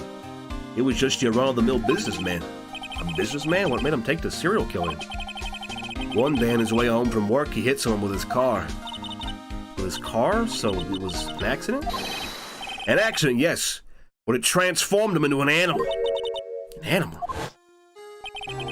He killed a man that witnessed the accident. Then he killed the lady who saw the second crime. A kid walked by just then too, so he killed him too. A jogger came up to the scene and was killed as well. Finally turned himself in. Okay. Interesting. Seems he was a pretty careless animal. Of course, this is all conjecture. There wasn't a single shred of evidence. So he turned himself in. So there was like 5 bodies found. And he all killed them in one day. But he left no evidence behind. Are you kidding me? Yes, but in the middle of his questioning, he fled and murdered his final victim.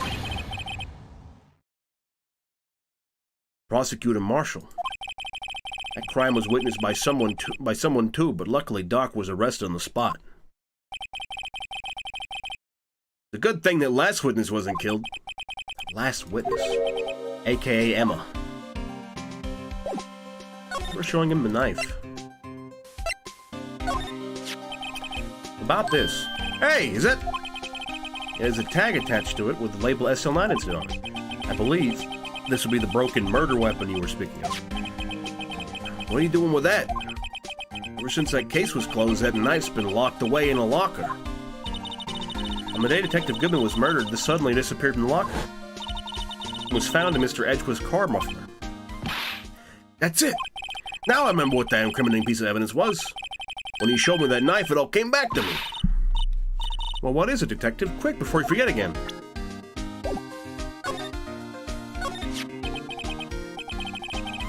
This knife, it was Joe Dark's, wasn't it? That's right. We traced it back to the store we bought it at, plus it had his fingerprints on it, too. But no one actually witnessed him using it to murder anyone, right? That's where his luck ran out. When you take a good look at the knife, you'll see it's broken. You don't have to take a good look to notice that.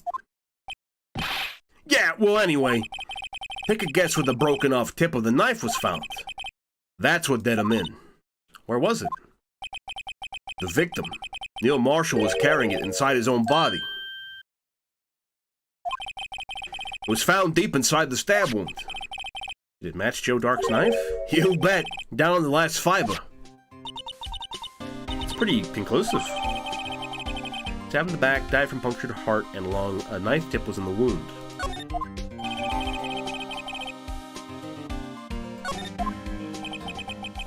Well, there you have it in a nutshell. That's all I know. Can I ask you one more thing? What is it? If it's money if it's money you need, you should ask Chief Gann.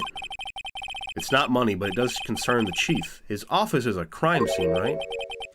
It's where Prosecutor Neil Marshall was murdered. The chief's out now, and his office is locked. We'd like to have a look around if that's okay. Well, any detective's ID card can unlock the door. What, really? What if I let a civilian in there? I'd be charged with breach of trust. Breach of trust? Simply put, I'd be canned. Oh. Sorry, pal. I don't plan on getting fired because of you. They didn't realize the knife broke in the victim till now. No, the knife tip that was broken... No, this dipshit was like saying, oh, the knife is broken. Yeah. But the tip of the knife was broken inside of Neil Marshall, and that was the conclusive evidence that tied Neil Marshall to the murder of... Or tied Joe Dark to the murder of Neil Marshall.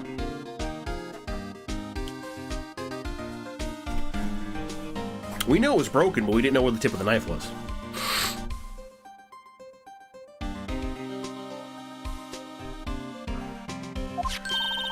How about this ID card? It was Detective Goodman's. That won't work either. The data was deleted the day he died. Oh. In other words, Gumshoe is our only chance of getting into that office.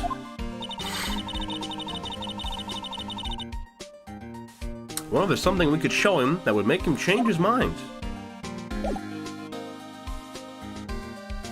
So what part of it is forged? We don't know yet.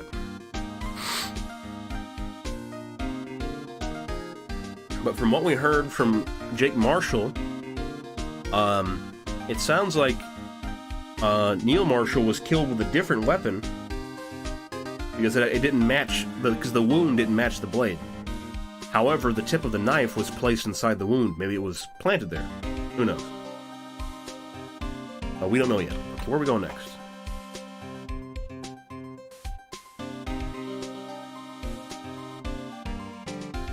Alright.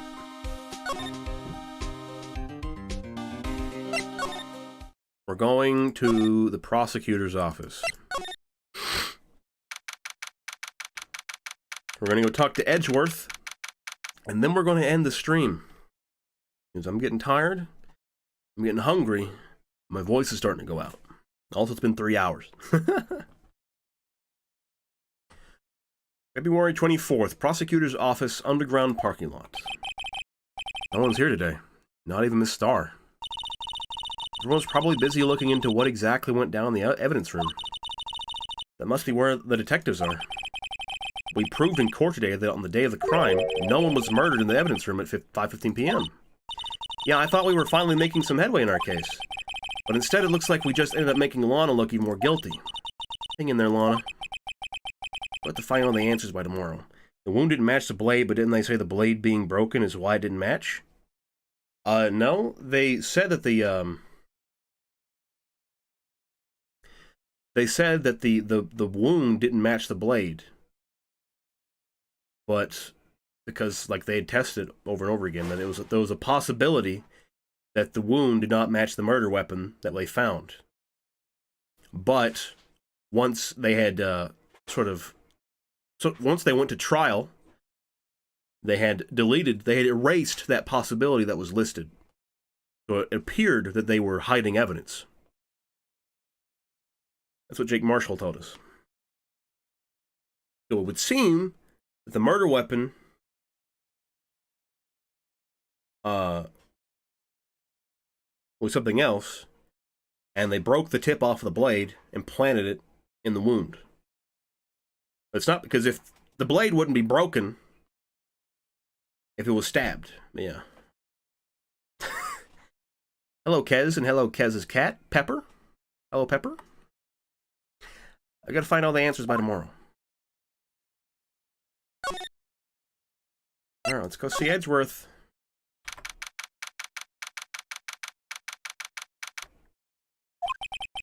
I wonder if Edgeworth is back yet. There he is. Looks like he's writing something. What are you doing here? It was quick to throw that paper on the floor. Tough day in court, huh? I had to live the past 2 years with rumors flying around. What's another allegation to me? Cheer up, Mr. Edgeworth. I'm rooting for you. Gonna be a really rubbish knife? I don't think that's... I don't think that's the case.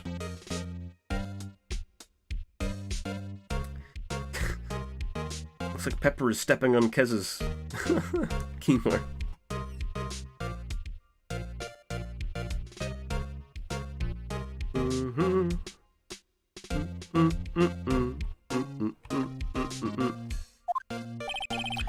Edgeworth for you. Always trying to hide his real feelings. So, what do you want? Unlike some people, I don't have all day. There's no excuse for what I've done. 2 years ago, I used false evidence to obtain a guilty verdict. My God, Kez.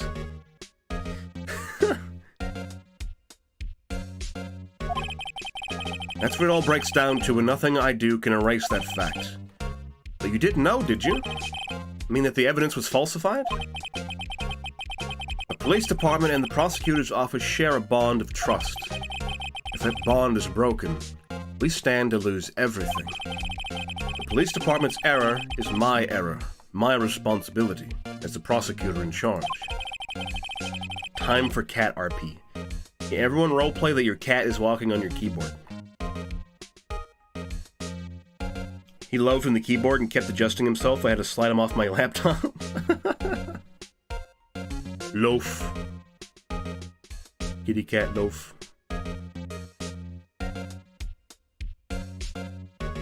The fact remains it's the same no matter what excuses I might have. Mr. Edgeworth, I take pride in my work. So tell me why. Tell me why.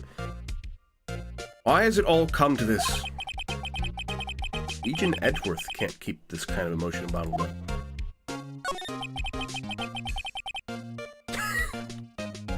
Cat RP, yeah. RP that your cat's walking your keyboard, guys. Come on.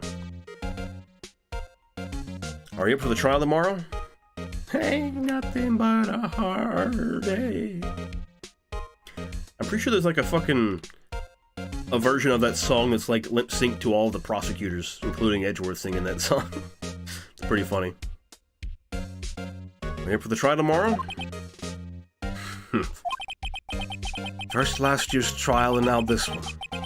It seems all you do is worry about me. To be honest, you're getting on my nerves. Mr. Edgeworth, you can't just walk out in the trial. Tomorrow is the last day. It's too late to change prosecutors. I'll bet that's what my superiors are banking on. Never thought that case would come back to haunt me like this. What do you mean? The list of evidence seems too short. Most lists run twice as long. Only half as long as most lists? That's odd. After Neil Marshall was murdered, I became prosecutor for that case. I may not have been part of the investigation, but I knew what I had to do. Use the evidence I was given to prove the suspect guilty. That was really the only thing on my mind at the time. Saying, we just saw a picture taken around that time. That picture, something seemed strange about it. Yeah. Could you tell us again about what happened that day? The day Detective Goodman was murdered? You were participating in a ceremony up at the station, right? Never cared for ceremonies, but I had to attend that one. Because you were rewarded this? Those receiving awards can't exactly skip out on the ceremony. I finished up at the office in the morning, then drove over to the police department. You finished up at the office? Yes. Just odds and ends. Clerical stuff. I didn't plan on returning to the office that day. That is, until I was asked to take something back. Take something back? This. Oh yeah, Chief Gant asked you to hold on to that, didn't he? Yes, it was a piece of evidence in a case that was closed half a year ago. He asked me to bring it back to the prosecutor's office. That's a story we heard yesterday. So, that's like a reason to get Edgeworth to be in the right place at the right time, correct?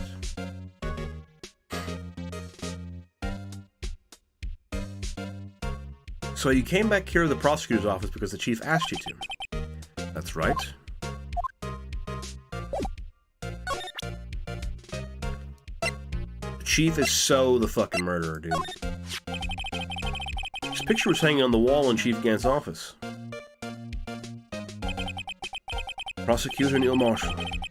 He had just started making a name for himself. Looks like this was taken when he received the King of Prosecutors trophy. Speaking of that, there's something that bothers me. Yes? The trophy Mr. Marshall is holding is a little different than yours. Yes, you're right. Oh, I remember now. Remember what? That was what the official prosecutor's trophy looked like until 2 years ago. There's a story behind its design. Story? Sounds interesting. Would you mind telling it to us? It's simple, really. Contradiction. That's what the award's based on.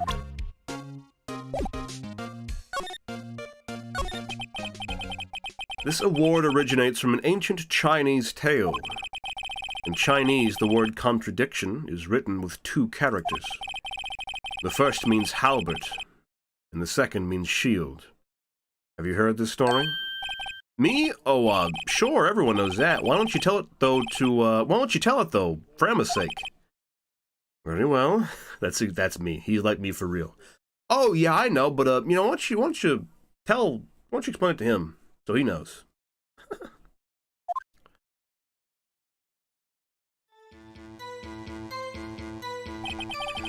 Long ago in the kingdom of Chu, there was an arms merchant. One day he presented the king with 2 items. The first was a halberd he claimed could slice through any shield or armor. The second was a shield he claimed could withstand any weapon. Wait a minute. Objection! Those claims contradict each other. Dude, come on, guys. We doing a fucking corner bit here? Very perceptive. But then again, you've heard this story before, right? Anyway, as you mentioned, the very description of these items discredit them both. When the king pointed this out, the merchant was left speechless, and thus the Chinese word for contradiction was born. Interesting story. Oh, I see. So the chipped shield and broken knife symbolize... Precisely so. They symbolize the merchant's weapons. The ancient tale ends with the merchant at a loss for words, but it's in our nature to pursue matters to their conclusion, even if it results in something as ugly as this. Wow, thanks, Mr. Edgeworth. I learned something new today. That's funny. If that's so, then why were you only given a shield? You'll have to ask Chief Gant. 2 years ago, he had the halberd part of the award abolished. Chief Gant?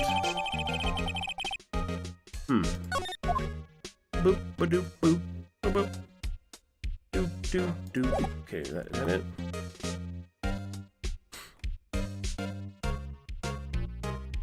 Oh, yeah, we gotta examine this.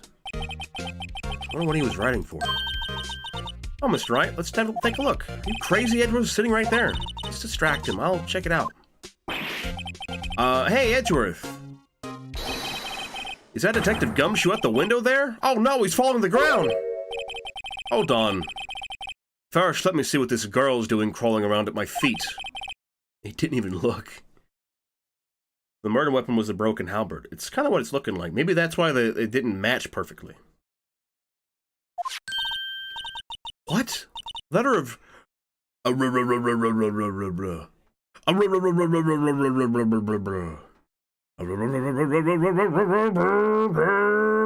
She's getting started. She's starting up her engine. Get it?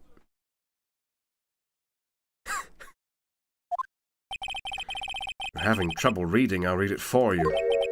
It says, letter of resignation. Resignation? Edgeworth, you don't mean... I'm tired, right? I feel as if something inside me has died. Mr. Edgeworth, none of it is your fault. I know the path I've walked. You don't need to tell me. The path I've walked hasn't been a just one. I can't forgive myself for what I've done. And no one else should forgive me either. Uh-oh, I think he's serious. Mr. Wright, please, you have to do something. This letter of resignation, I wonder if I can use it for anything.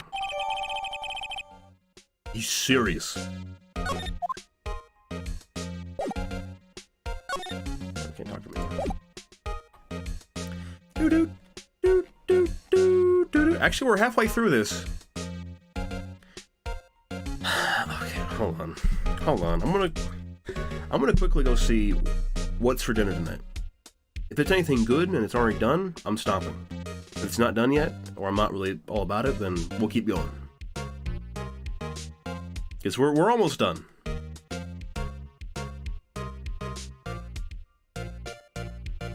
I'll be right back.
I'm back.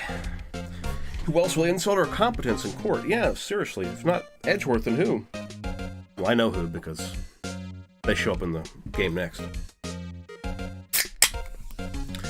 Alright, so dinner's not been cooked yet. Mom's gonna be working on it right now. So I'm gonna try and finish up the investigation portion of this fucking case.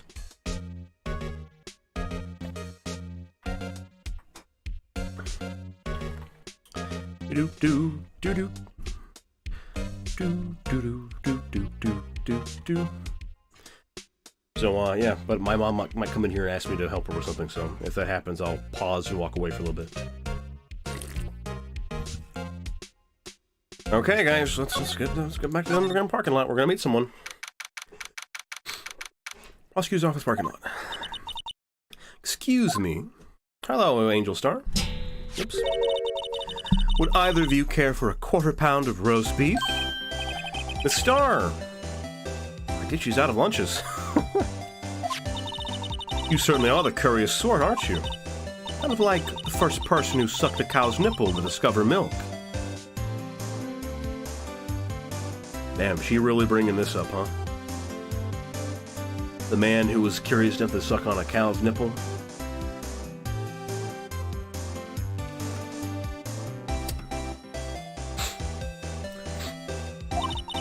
Okay. Is she a Redditor? Still, I never thought you'd go digging up that case from 2 years ago. Everyone in this trial was involved in the SL9 incident. Not only that, but the murder occurred on the very day the evidence from that case was due for transferal. This can't all be attributed to mere coincidence. Aren't you forgetting something? You know, that little scene I happened to witness? The instant Lana stabbed Detective Goodman with a knife. No matter how much of the past you dig up, it won't change what I saw. Roast beef is meant to be savored when eaten. Miss Starr's hatred towards Lana. It all dates back to 2 years ago. Dude, that nipple joke. We're gonna be hearing this sad music a lot, by the way. Joe Dark. That's a name I'll not soon forget. We trailed him for half a year. Oh, the pressure. Still, I don't think I was ever more alive than I was then. Those days were steamier than a bowl of hot gravy. Gravy, though. Yummy. Poor old Jake Marshall, though. Must have been going through hell. I mean, she's hot, so she gets a pass? Yeah. I mean, because of his brother's death. They were close, those two. After Neil died, something took over Jake. He became obsessed.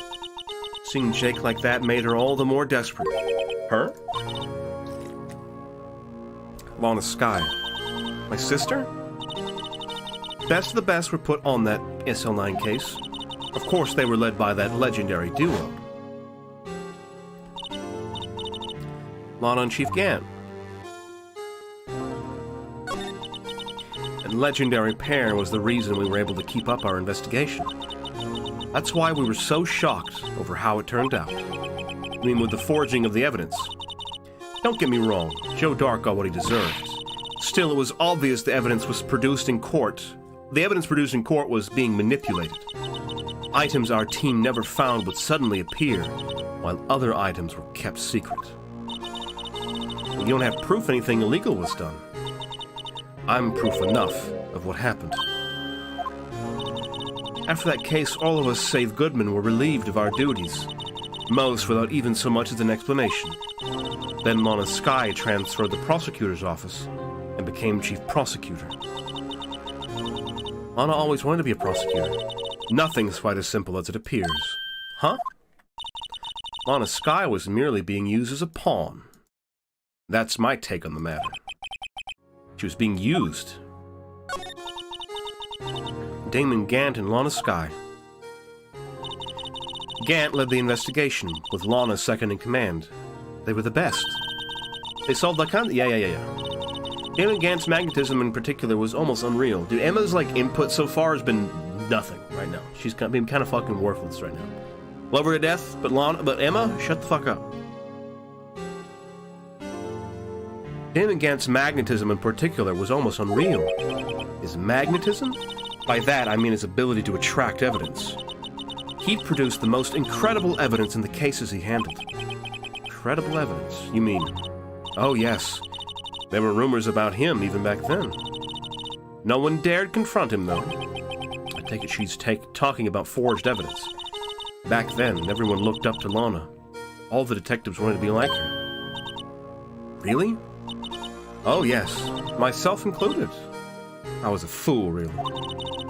She hated anything crooked and always watched out for the other detectives.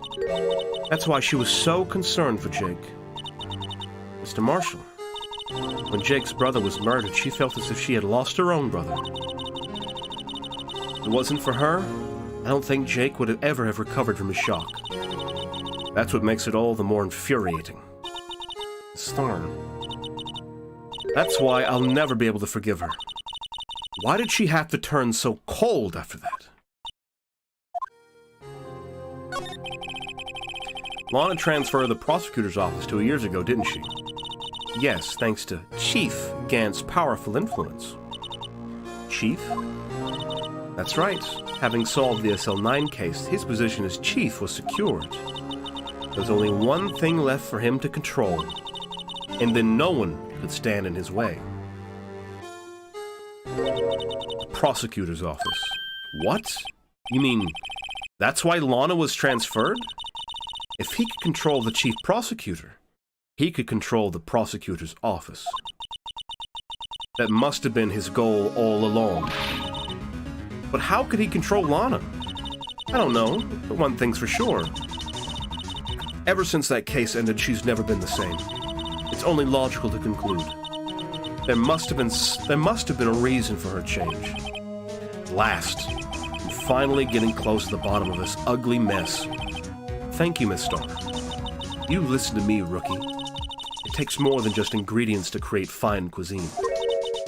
I hope you turn out to be a better chef than I've been. Thanks. Now we're back to criminal affairs.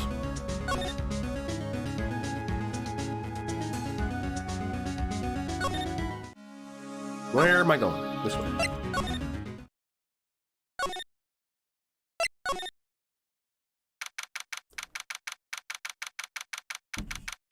This is where it gets real dramatic. Oh, you're back. You're still here? I gotta make 150 copies of these files. Brewing coffee, copying files. I'm turning into a regular DJ. You're a DJ as well?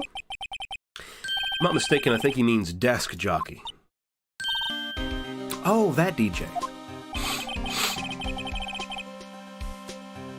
I gotta admire your persistency, but my answer's still no.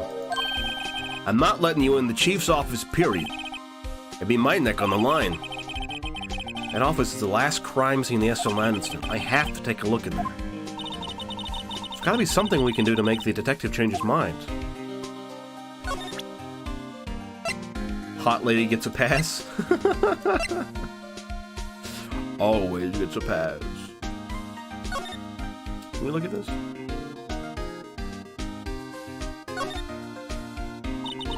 Due to recent events, I hereby announce my resignation as public prosecutor. He really wrote a resignation letter. Wow, even when resigning, Mr. Edgeworth is cool and concise. Yeah. We get it. I don't give a shit. We didn't learn anything else from it. That's all I care about. About to drop some sick beats, I guess so. We're gonna present this to, Gumshoe. What's this crumpled piece of paper?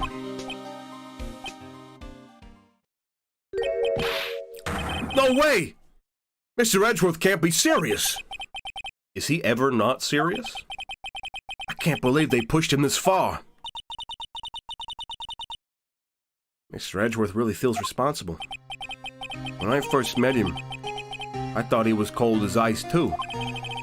But I know different now. He trusted us detectives to my god. Gumshoe's voice is kind of hard to do. He trusted us detectives to provide him with sound evidence. We betrayed him. Detective. That's it. I've made up my mind.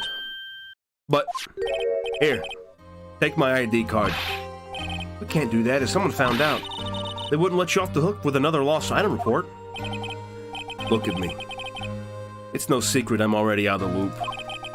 After all, I'm friends with Mr. Edgeworth. Depending on how this case turns out, I may already be as good as terminated. What? But at least let me do this. For Mr. Edgeworth's sake. Alright, Detective. Thank you. Gumshoe's ID tucked swiftly into pocket.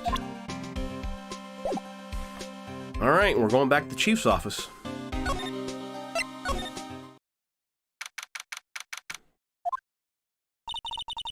Here goes, Mr. Wright.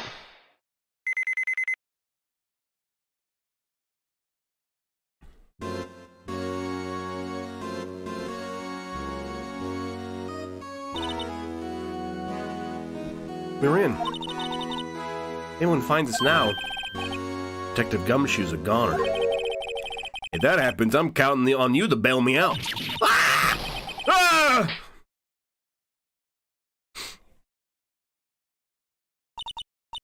Sorry, I thought you were a ghost. I didn't even know you could slap a ghost. Ah, Detective Gumshoe! What are you doing sneaking up on us like that? I wasn't sneaking. I was just worried something might go wrong. So I came too. A night statue with a halberd kind of thing. If you're here, then what's the point in giving us your ID card? Gumshoe's ID crushed and rendered unusable in pocket. Hey, don't do that to my card!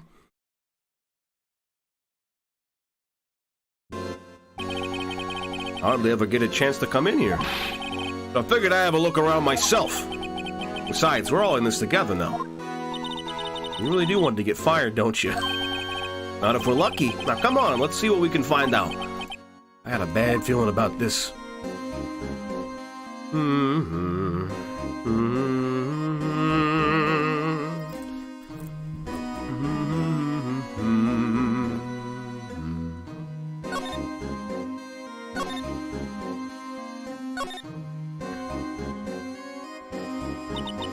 This was taken on that day 2 years ago. The day Joe Dark ran out of the questioning room and tried to kill Emma. After receiving his reward trophy, Mr. Marshall took a picture of it and went along with Chief Ganter to question Dark. But he never knew he'd be dead just a few hours later. Gee, you think? This is Lana's desk. It sure is tidy. Lana's always been a meticulous cleaner. Not even any dust on it. Looks like someone's still keeping it clean. Does Lana ever come back here? No. Chief Gant must still keep it clean in memory of their partnership. They were the stuff legends are made of. Does he keep it in memory of her, or in memory of the crime? These shelves are mostly empty. Lana must have cleaned them out when she transferred over to the prosecutor's office. There's a small picture frame on the left shelf. Hey! This is when Lana and I went to that theme park.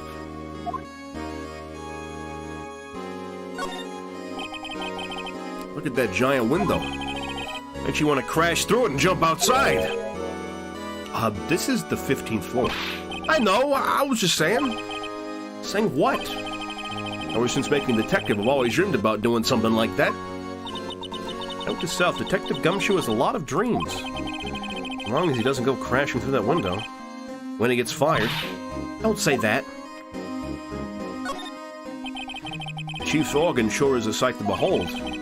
Occasionally we hear him playing it from the Criminal Affairs Department. It's on the 2nd floor, and this is the 15th floor of an entirely different building. When a detective screws up, the chief calls into his office and makes him listen to the organ for hours. What's so sad about that? Music soothes the soul.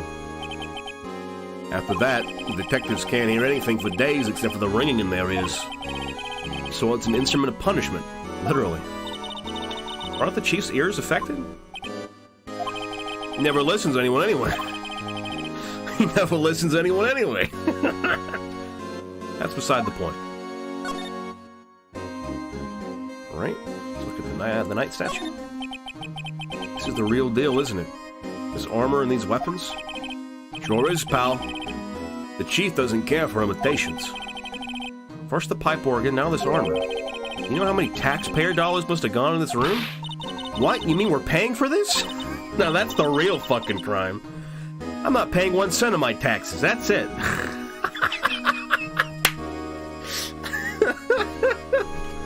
Do you even fucking pay taxes, Emma? You're 16. Not even. You don't have any taxes to pay. Shh. Be careful what you say. Who knows? The chief may be hiding his armor as we speak. I don't think he'd fit in there. Even if he did, he'd never be able to get back out. Cut it out. You guys don't know how scary that guy can be. Wow, look at the size of Chief Gant's desk. Speaking of that, when we were here earlier... Oh, it's you two. Chief Gant. And he slips the paper in the desk. Well, businesses aren't tax exempt from transactions of minors. Tax evasion is cool, according to Emma. Yeah, and she's a scientific investigator, or going to be. So that's a scientific fact. Emma is libertarian confirmed. Jesus Christ. I don't think she's stupid enough to be libertarian. I'm just kidding, I'm just kidding, I'm just kidding. I don't, I'm not gonna make a statement in politics, LOL, Lamoa. She has a job, she pays taxes. I don't think she has a job, though. She's in school. I wonder what he was reading. This looks like a list of evidence. A list of evidence. In most cases, the list runs twice as long as this, though. Hey, look at the case name. Huh? SL9 incident. Well, what this is doing here? Hold on, detective. What did you just say? I said I wonder what... No, about the evidence lists. No more they're twice as long? That's right. I guess it wasn't a lot of evidence. Didn't Edgeworth say the same thing? A half-size list of evidence. Later, she wants to become a lawyer to fight government overreach.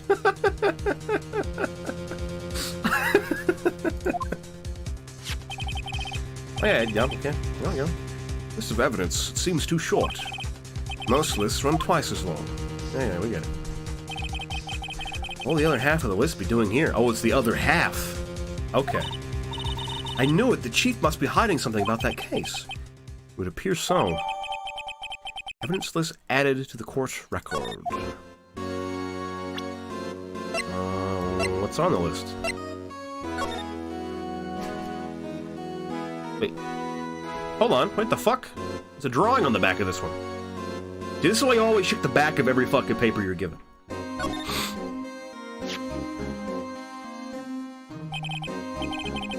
I don't know what this is. Looks like someone drew some kind of sketch here. What is it? Did you find something? Can't make it out. Better keep quiet about it for now. Oh, no, it's nothing. Why are your eyes moving about like that, Mr. Wright?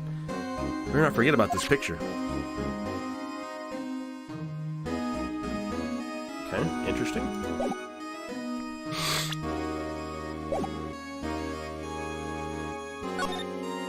Wow, look at the size of Chief Gant's desk. We found this inside the drawer. A list of evidence from the SL9 incident. Mr. Edgeworth had the other half of that list. What would this list be doing here? I better look a little more into this list.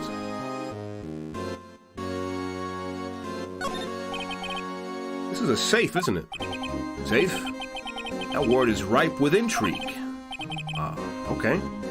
If you say so, Gumshoe. What the fuck? It looks like a code needs to be entered in this panel to open it. 7-digit number. I think I might know what it is. Oh, 7 digits, huh? Gee, I wonder what it is. You know what it is? I have a hunch. I'm surprised this agency has been involved in more falsified evidence when Neekins and Gumshoe works there. Yeah. Oh, I know. I'm gonna try my birth date. It's I'm not gonna try birthday. I have a better idea. Here goes nothing. It's 7 sevens, right?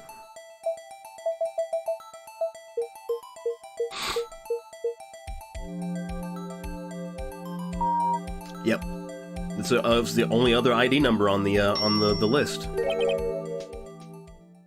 The one we think the murderer is. So yeah, naturally. Bingo. What number did you enter? Whose birthday was that, pal? 7 sevens. The final ID card number on that record. What? The number of the mysterious executive officer who entered the room that day. You mean 77? Yeah, that ID number? I think you're 1 7 shy this time. It can only mean one thing. That's Chief Gant's ID number. Say, anyone care to look inside? Yeah, let's look inside the safe. got any money in there? How much do you have stashed away? Look, it's a shard from a broken cup. It somehow looks familiar. It's a piece of that vase. Where have I seen this before? Something else in here, too. What's this? It looks like a piece of leather cloth with a handprint on it. This is a handprint, isn't it? Hey! I saw someone wearing a shirt like that once. You think the chief made up the design?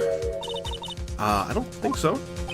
Oh, well, it was just a thought. Is that it? This is all that was in the safe? Apparently so. It's empty now. Piece of cloth with a handprint on it. And a broken shawl from a cup.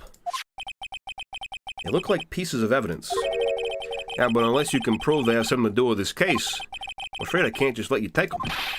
After all, it's my neck on the line here. Right, now I have to prove their relevancy to get them. How are these two items related to SL9 incident? Come on, there's gotta be something we can show the detective. Okay.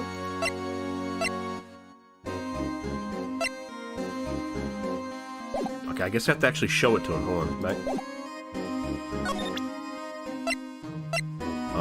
It's clearly part of this jar. Detective Gumshoe, could you have another look at this jar? I remember when the three of us put that back together. Ah, those were the days. It's kind of early to be nostalgic. Wasn't this jar a piece of evidence from that case? That's right. One of the shards had an SL9 incident sticker on it. Doesn't this ring any bells? You know, that fragment we just found? You mean this one? That was in the safe? Yes, that one. That was in the safe.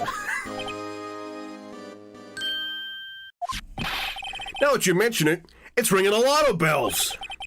Let's see if it fits. Well, let's assemble the fragments. Let me see that shard. I'll take a crack at this. Go ahead, pal. Show us what a rookie can do. Mr. Wright, here's some glue. Picking pieces together again. It'll prove Chief Gant was knowingly hiding evidence. The jar did it.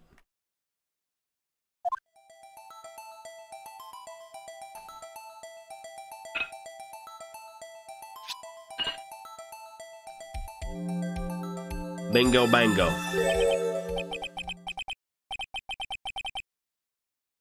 There. It's like a charm. That, of course, means Chief Gant willingly and knowingly hid a piece of this jar in his safe.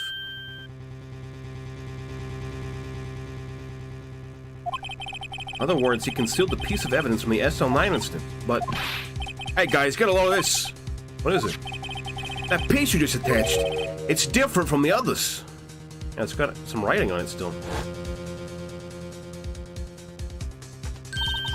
It's a reddish line on it. Reddish line. It's blood. I don't get it. Why would Chief Gant hide this in his safe?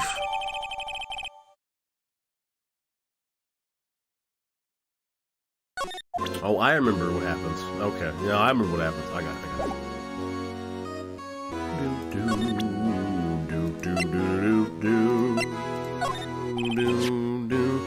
Detective Gumshoe would like you to have a look at this.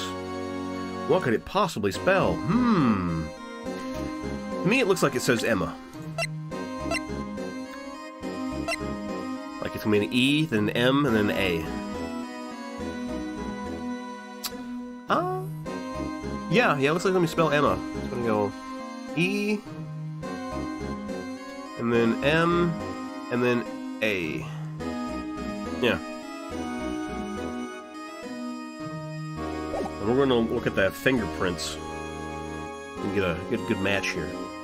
Detective Gumshoe, I'd like to have you to have a look at this. Hey, I know what that is.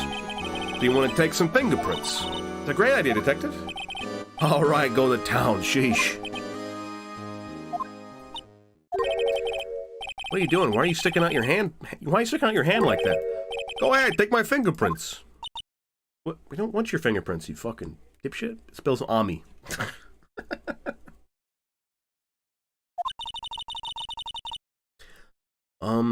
It's not your fingerprints we want to take. Huh? Come on, this isn't the time for jokes. We're talking about the cloth we found in the safe. Oh, Oh! I knew that. The one with the handprint on it, right? Sheesh, where's your sense of humor? Alright, let's check for prints. Drink of the powder on the cloth. Then once they've been absorbed into the prints, blow the rest away. Hey, we get it, we get it. Let's do the thumb. It looks like the best print. I just get this fucking dust all over the place. I want to snort this shit afterward.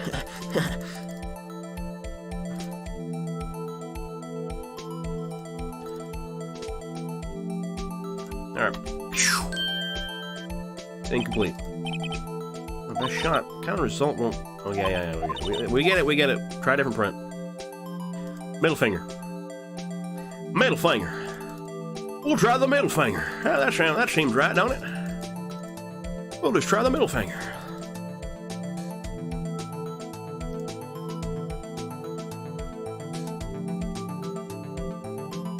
I got more dust here. There you go.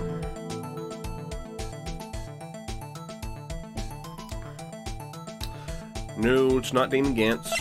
No, it's not Mike Meekins. It's not Jake Marshall. No, it's not Bruce Goodman. It kind of looks similar. Nope. Nope. Oh. He only picked the middle finger because he wanted to flip us off. No, I wouldn't do that to you guys. Hey guys, it looks like... Okay, also, it says her age is 16. Did she fucking lie to me at the beginning of the game when she said she's almost 16? Bitch. Hey Ricky. Hey Holly. How you guys doing? Alright, it looks like it's Emma's fingerprint.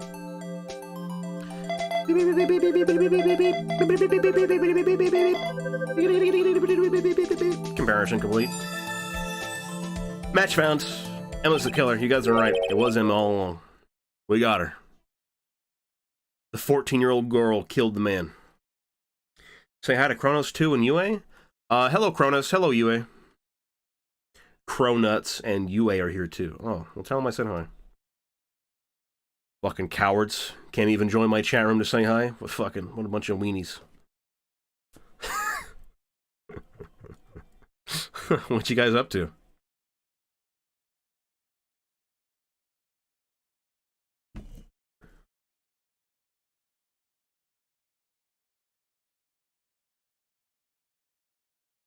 No, how can this be? What are Emma's fingerprints doing here? Hey, you found a match? Whose fingerprints were they? You fucking killer. Just watch Dungeons and Dragons. Without you, by the way. I don't give a shit. I don't watch movies, so. Happy for you guys. Watching games? Nice, dude. Huh? Oh, it seems the prints are too old. They aren't clear enough to get a match. Haha, hee hee. Haha, hee hee. Yeah, I definitely didn't just figure out it's your fingerprints, you fucking idiot. Oh, that's too bad. I thought they'd be Dark's prints. Psst. Hey, you, over here. Trying to find a good streamer, do you know any? No, I don't actually. What do you think I am, some kind of fucking atlas for streamers? You got Google, don't you, jackass? Go to Twitch. Think you're gonna find a good streamer on YouTube? What are you, dreaming?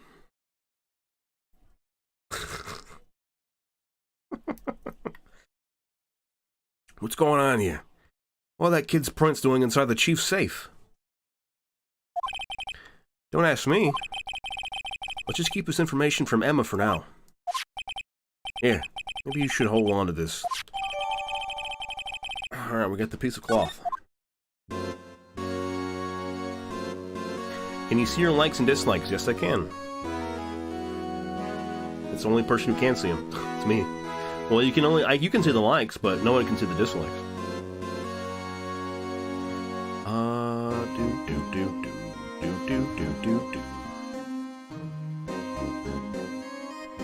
What am I doing?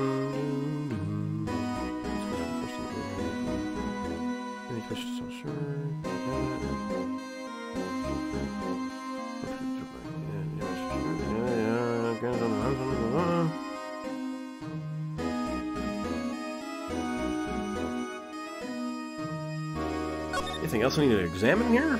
All's done. window? You can see pretty far from 50 stories up. If you were to drop that suit of armor from here... At first, the chief wanted to use stained glass for this window. Really? Why didn't he? You're looking at the best streamer. Yeah, dude. My chat's got my back. Holly disliked it? Well, I dislike Holly, so I guess that's fair, so...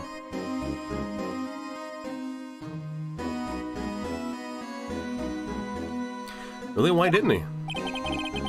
They say he changed his mind because he wouldn't be able to see the view. Oh. Stained glass or not, it's a huge window. Do I need to talk to him about something? Oh, I need to talk to fucking Gumshoe, that's right. That desk on the other side of the room, was that your sister's? Yes, it's where I was waiting for Lana. On that day 2 years ago. Is anyone using it now? No, sir. This is entirely Chief Gant's office now. He practices a strict policy of preserving the crime scene. Strange reason to leave it there. He leaves it as a warning to everyone else. He wants us to be always on alert. He told us so himself at our New Year's party. Of course, he was pretty intoxicated at the time. Wow. Getting fucking crunk, dude. I see. Ever since Lana left, no one ever touches that desk? No one except Chief Gant. And the cleaning lady was in here each morning. No, 2 years have passed since that incident. There can't possibly be any clues remaining. Actually, hold on a second. Whoa, whoa, whoa, whoa, whoa. Wait a second. Can we spray blood in here? Spray for blood in here? There's some blood here. Whoa! This area must have been covered in blood. Is this from that incident? It must be. The prosecutor, Neil Marshall, was murdered. 2 years have passed, so the reaction's kind of dull. But a murder really did take place here. A murder really did take place here. Is there anything on this fucking thing? Okay, no, nothing. Damn, I'm sad. I was kind of hoping there'd be blood on the end of that fucking... that thing. I guess not. Anything else around here?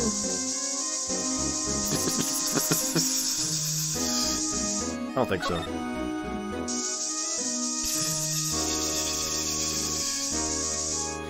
No, there's not. Alright, bye, nerd. Have a good, fulfilling stream. Thank you. Thank you guys for popping in and saying hello and boosting my view count for a little bit. Take care. Have a good time. Can I ask you something?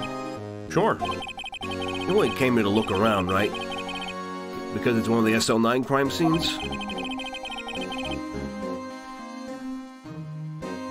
Yeah, you should apologize to chat, Holly. You know, they're the ones you really fucking, you know, interrupted. You realizing Como can still find evidence of my crimes? Yeah. Listen, all I need is some fucking luminol. I'll figure it out. I mean, that's your only reason for coming here, isn't it? Why do you ask? You don't think... Nah, you wouldn't be... No. No, there's no way. Never mind. Don't worry about it. Okay, now then, let's look around a little bit more. Hey, hold on. Not so fast, buddy. Now, what is it? When someone tells you don't worry about it, it's supposed to stop bothering you, pal. You don't just let it go at that. Sorry, this guy's starting to get on my nerves. Okay, so what's bothering you? You two don't think Chief Gant might be a suspect, do you? What? He's right, Mr. Wright. What do we think of him? He's absolutely the fucking suspect. You kidding me? Chief Gant, so it's finally come to this. What do I think of him? Perhaps it's best I don't divulge my feelings yet. There you go, ignoring me again. Well, was I any help? Of course. Thanks to your ID card, we were able to get some hard evidence. Now, that's not very kind, is it? In other words, if it wasn't for his ID card, he would have been useless. Oh, look who showed up. Isn't that right? You in the coat. Ah! Chief Gant!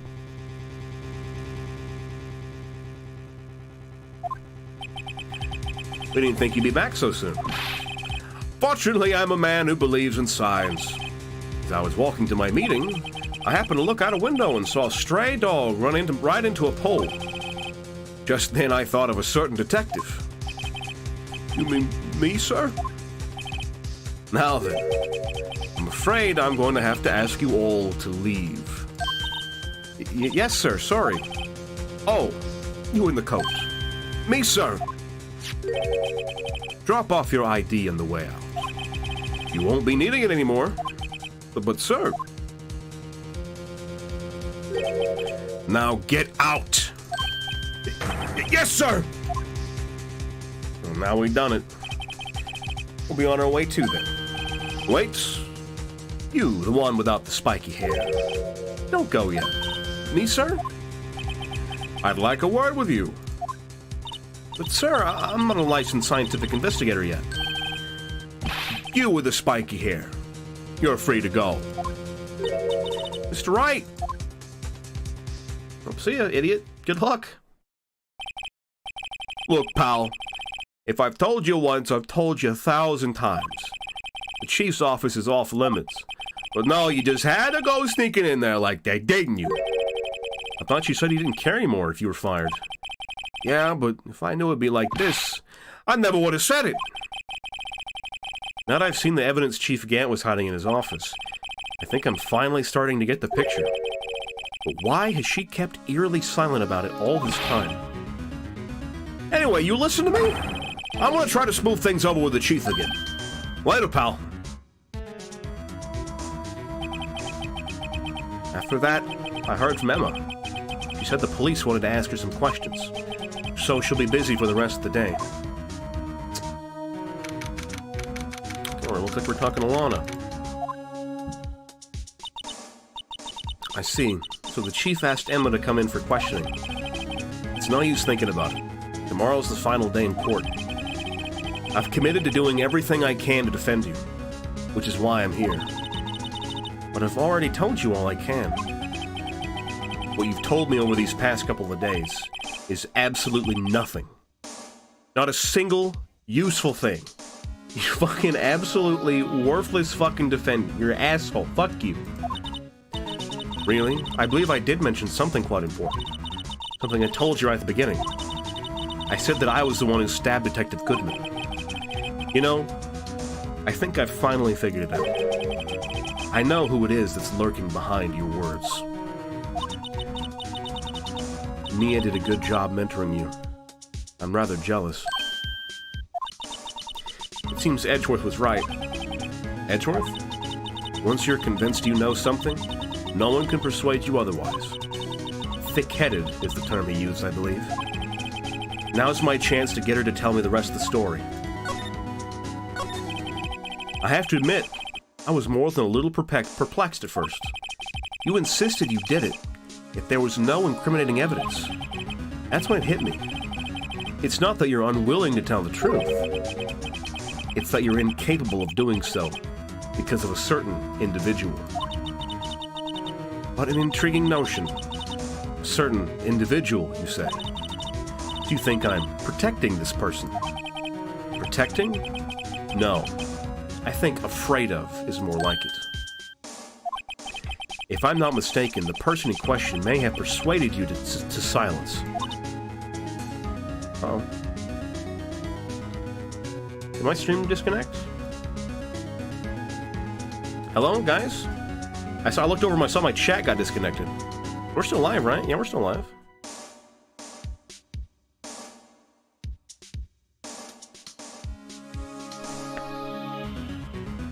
We're still live, correct? We're still live? Hello? Guys, say something. Hello? Hello? Hello? Still live? Okay, thank God. Thank God. Okay. I looked over and saw that my chat had disconnected and reconnected. I freaked out for a second. Alright, thank God. Yeah, I hear you guys. We're good. Hi, Goots. Welcome back. For argument's sake, Mr. Wright, who, may I ask, is this person you're speaking of? Ah, you're finally awake. You've been asleep this entire time, Scrub. It's just been a dream. The one I'm supposedly so frightened of. What is this person's name? It's definitely Chief Gant. Take that! Well, Miss Sky? Mr. Wright, you are addressing the Chief Prosecutor. Do not forget your place. I take it she's not ready to spill the beans. My apologies. Could you please tell me a bit more about what you think you know? We were partners until 2 years ago. I respected him as a detective. Assuming he is respectable, then tell me something. Why would he try to hide his crimes? His crimes? Both you and Edgeworth will be brought before a board of inquiry for what you did. Specifically, hiding and forging evidence. We're still at the start of the case, sir. Dude, don't even joke about that. I would fucking throw up. Violently. Everywhere. Oh, hey, you gotta redo the Rise from Ashes fucking case from Phoenix Wright. Oh, please, God. Of course, these are serious offenses. Why is it, though, that Chief Gant's name was never mentioned? Chief Gant? Edgeworth didn't know the truth behind the forgery. Only party who could have possibly tampered with the evidence. Probably gonna go now? Well, that's fine, Goots. We're about to end the stream anyway, so, you know, goodbye, good night. Have a wonderful rest of your night. You know, have a lovely day. Yada yada. Me. I had access because I was second in command of that investigation. Yes, you, but also one other. Damon Gant. Phoenix Wright when Felix Wrong gets on the defense. The prosecution, yeah. Yeah, bye, Goots. Thank you for popping back in again. Hope you have a good night. Clean up on aisle everywhere.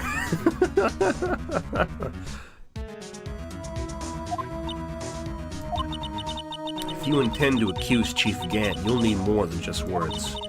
Show me proof that Chief Gant falsified evidence in that case.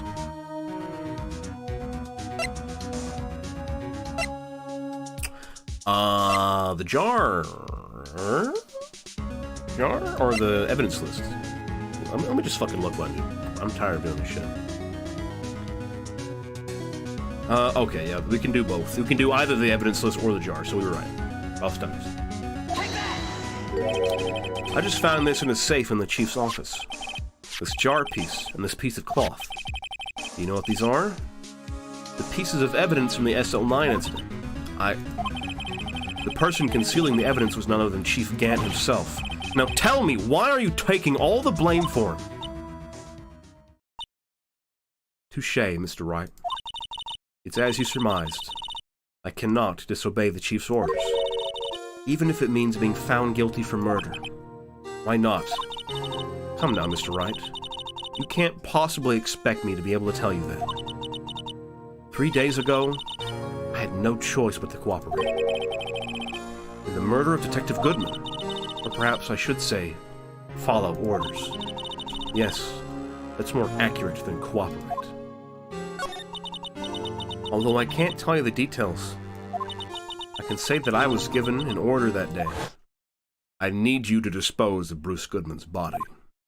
You'll find it out inside the trunk of Miles Edgeworth's car. Just as I suspected.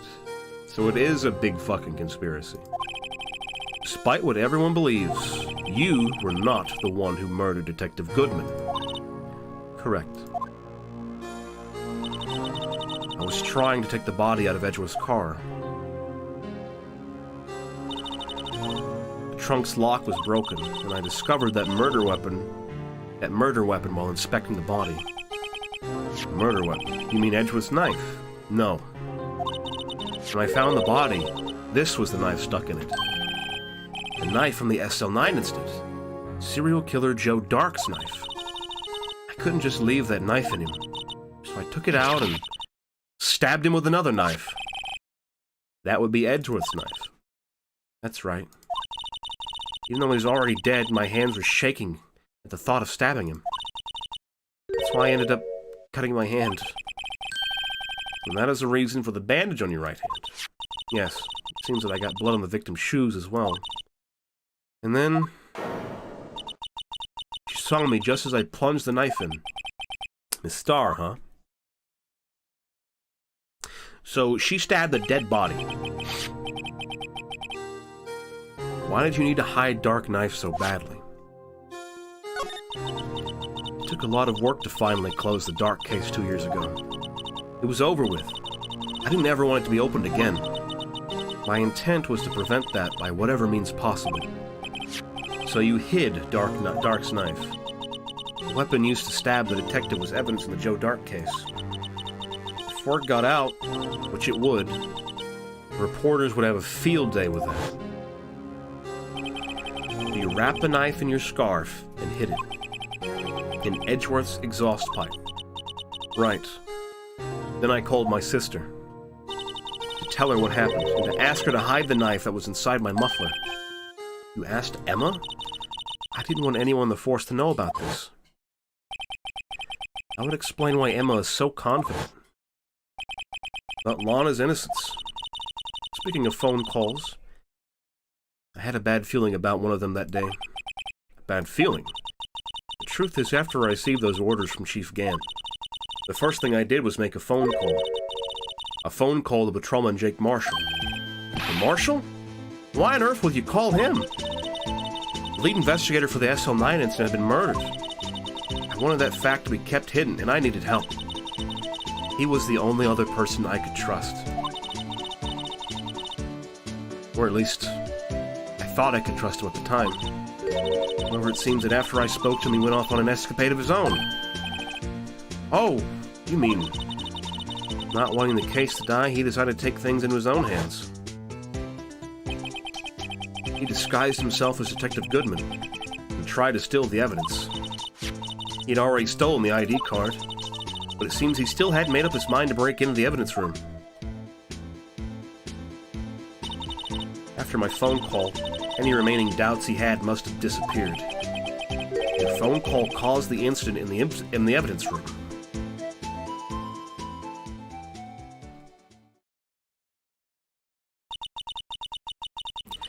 I'm afraid that's all I can tell you. But Lana, you've earned my respect, Mr. Wright, both as a defense attorney and an investigator. Please, don't pursue this any further in court tomorrow. Tomorrow's trial. There's only one way to drive off Lana's demons. I've got to get to the bottom of everything. Detective Goodman's real murderer.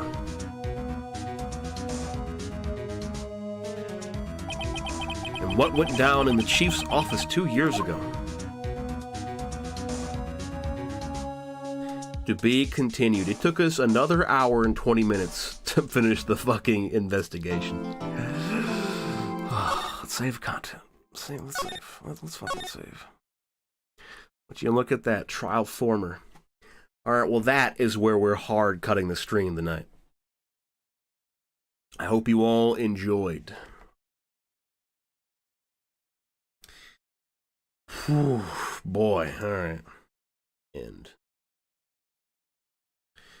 Well, guys, it's been a wild, wacky adventure so far. We've just learned that Chief Gant was probably the one who killed Bruce Goodman, and he's using Lana Skye as the fall man, trying to hide the body and do all kinds of shit. Big conspiracy, big cover-up. I also learned Emma had something to do with it. And my hypothesis, just based on the evidence, is that Chief Gant is forcing Lana into doing his dirty work by holding on to the evidence that Emma had something to do with the murder of Neil Marshall, based on the handprint in the safe and the like what it looks like is her name written on the jar in blood. We're going to get into the nitty-gritty of that shit next week. Yes, we are leaving you on the fucking cliffhangers to end the cliffhanger to end all fucking cliffhangers. Next week, we'll be picking that up. Because tomorrow, there's not going to be a stream, and Thursday and Friday, we're playing Stardew Valley to give me a fucking break. But next Monday is going to be another Phoenix Wright stream. Today is Tuesday, right? Yeah, today's Tuesday. Yeah, tomorrow's going to be, next Monday is going to be a Phoenix Wright stream, and then the next Tuesday will probably be something else. We will be picking up another game. Because I want to take a break from Phoenix Wright for a while, because we technically finished we'll have technically finished Ace Attorney, the first game. So we'll take a brief break from that. Yay, murder! Woohoo! Yay!